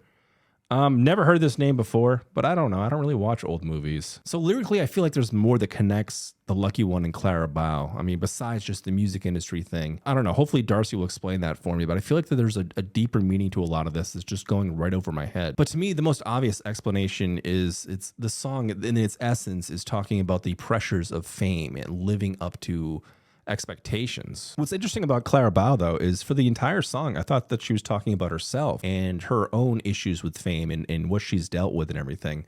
But now there's been a couple instances on this album where she's talked about other people kind of walking in her footsteps. And she's been a great mentor to a lot of these people. You know, she took Sabrina Carpenter on tour with her. She's got great relationships with other artists, and she's, you know, she stood up to major companies like Apple and is fighting for rights for musicians. Like she's you know, she's taken that first step out there and put a target on her back to do what she thinks is right. And I think she would be a fantastic mentor. It doesn't come across as like, oh no, the newer, prettier thing, the newer version of me is going to come out and my career is going to be over because there's not going to be as many eyes on me. None of this feels like that at all. If anything, it all feels like a giant warning to the people that are following in her footsteps. Sometimes fame does have its downfalls that people just aren't expected or ready for. You know, we're seeing it a lot now with artists like Chappell Roan, who's a very fascinating figure,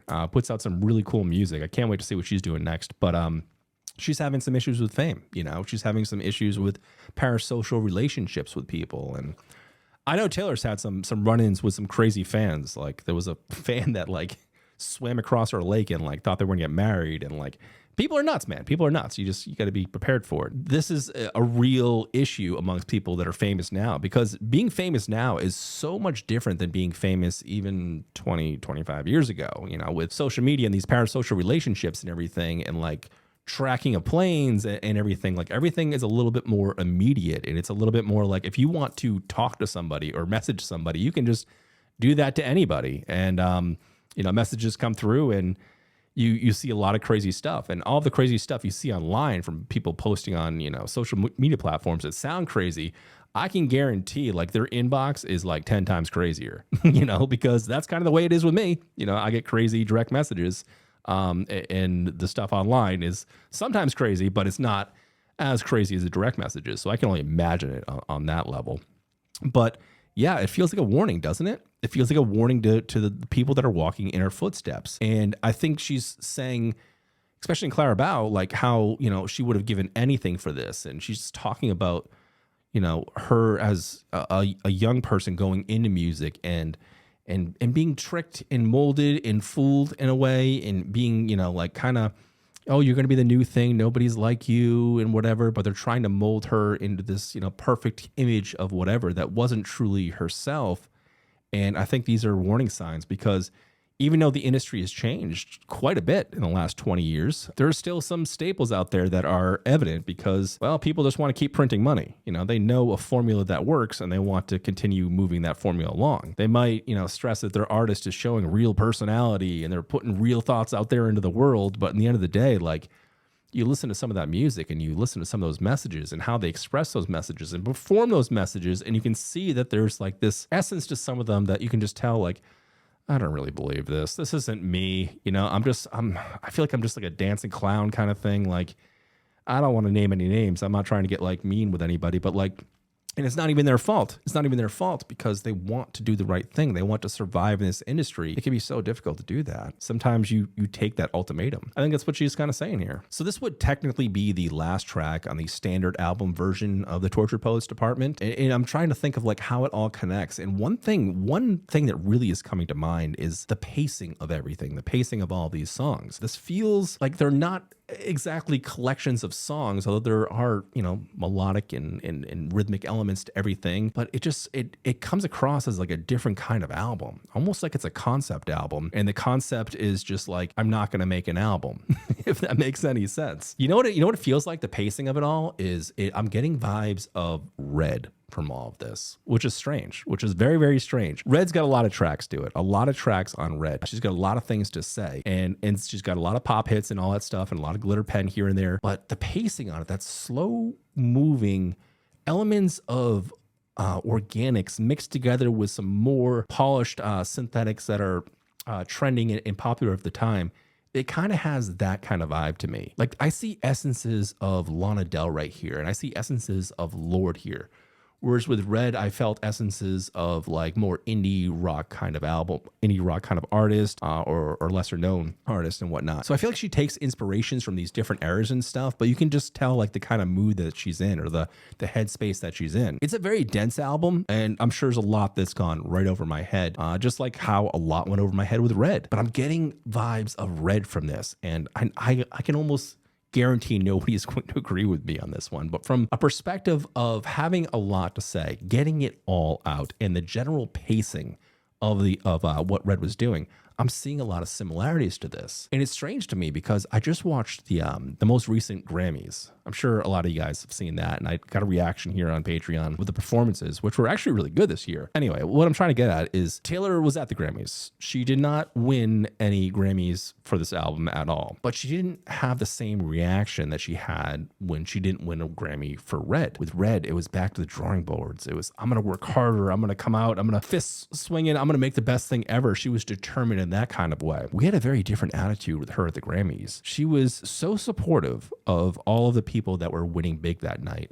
The Sabrinas, the Chapels, Chapels, well, I keep messing her name up. But she was so supportive. She looked like she was just having a good time. Didn't seem like I think she would have been happy to have won an award, but I don't think that she was really expecting it like she has been moving up to this point. It was interesting to see, and I felt bad knowing that she didn't win any Grammys, but I can see why you would not win a Grammy for this kind of album, because I don't think this is the kind of album that you write for awards. I don't think that's what this is. If you're following in my footsteps, like, be warned. Like, there are warnings, and I have to tell you. And she said it a couple other times in other songs. What's that one where she was like laughing, the Glitter Pen song? And she's like, oh, you want this job? You know, like, I think a lot of this is a warning as well. Man, I got a lot to say about this album so far, and we're only halfway through. And we still have to see what Darcy's got to say about this song, because I could be completely wrong on all of it. So let's see what Darcy's going to say. Taylor has placed her softer magnifying glass on the music industry at the end of the standard album, meaning the vitriolic Who's Afraid comes first. There's a wide-eyed naivete to those record deal hopes. I'm not trying to exaggerate, but I think I might die if it happened, giving the song complexity after hearing its precursor. Red's song, The Lucky Ones, is an obvious ancestor to Clara Bow, especially when we hear her sing about how the camera flashes make the Angel City look like a dream. In this song, she's told, this town is fake, but you're the real thing, a framing clearly intended to flatter her, but also prompt the kind of comparisons that are the thief of joy. Lyrically, the innocence of no one in my small town thought I'd see the lights of Manhattan, or these suits in LA, is magnified when we realize that each new talent is being compared to an idol in their respective industries. By the time they're the example, these three women understood the business all too well. Clara's quoted as saying, they yell at me to be dignified, but what are the dignified people like?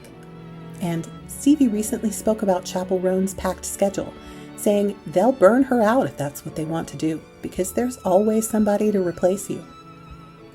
Beauty is a beast that roars, down on all fours, demanding more.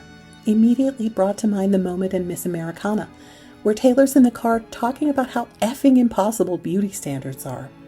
How long can your girlish glow flicker just so, before the industry is onto the new breath of fresh air who can promise to be dazzling?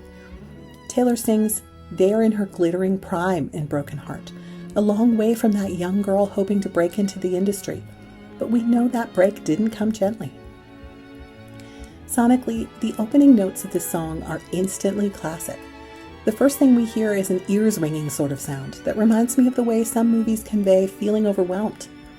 There's a depth to the guitar notes that make them familiar somehow, and when the song really gets going, the layers in the back give almost a rom-com fairy tale soundscape, matching well with the narrative. But when we get to the denouement, it's hell on earth to be heavenly. A lot of the production cuts out.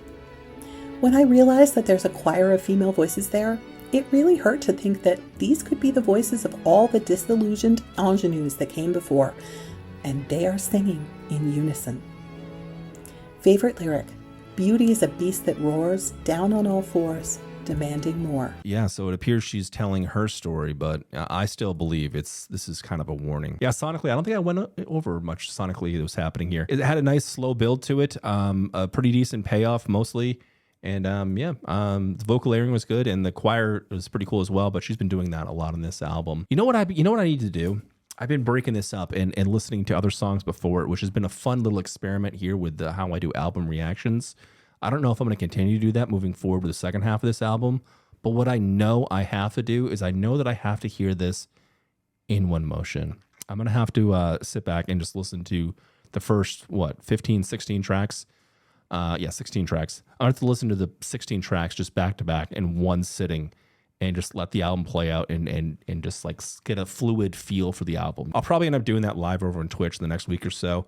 Don't worry if you can't make it. I'll have it up here for you guys on Patreon as soon as it uploads. Honestly, after spending about 3 weeks with this album and dissecting it how I've dissected it now, some of it I absolutely loved. Some of it just hit hard and it hit home, and I was just blown away by it. It's some of her best writing to date.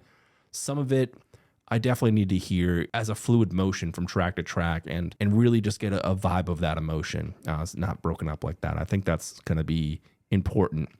Some of it was for me, some of it wasn't. But I've also heard many people tell me that this is an album that kind of grows on people. I think this is a compulsion. I think that this is just a pure on compulsion of I have to get this out. I'm just going to bypass the filter of what the industry wants from me by creating another pop album or a country album or whatever and just lay it out in a poetic way with just having like the sonic soundscape behind me that feels glamorous, mournful, exciting at times, like dramatic. It feels like a lot, but it also feels like it morphs and it shifts. That's why, it's going to be important to listen to this back to back for sure. That is my time. Hopefully you enjoyed watching, and I'll see you in the next one.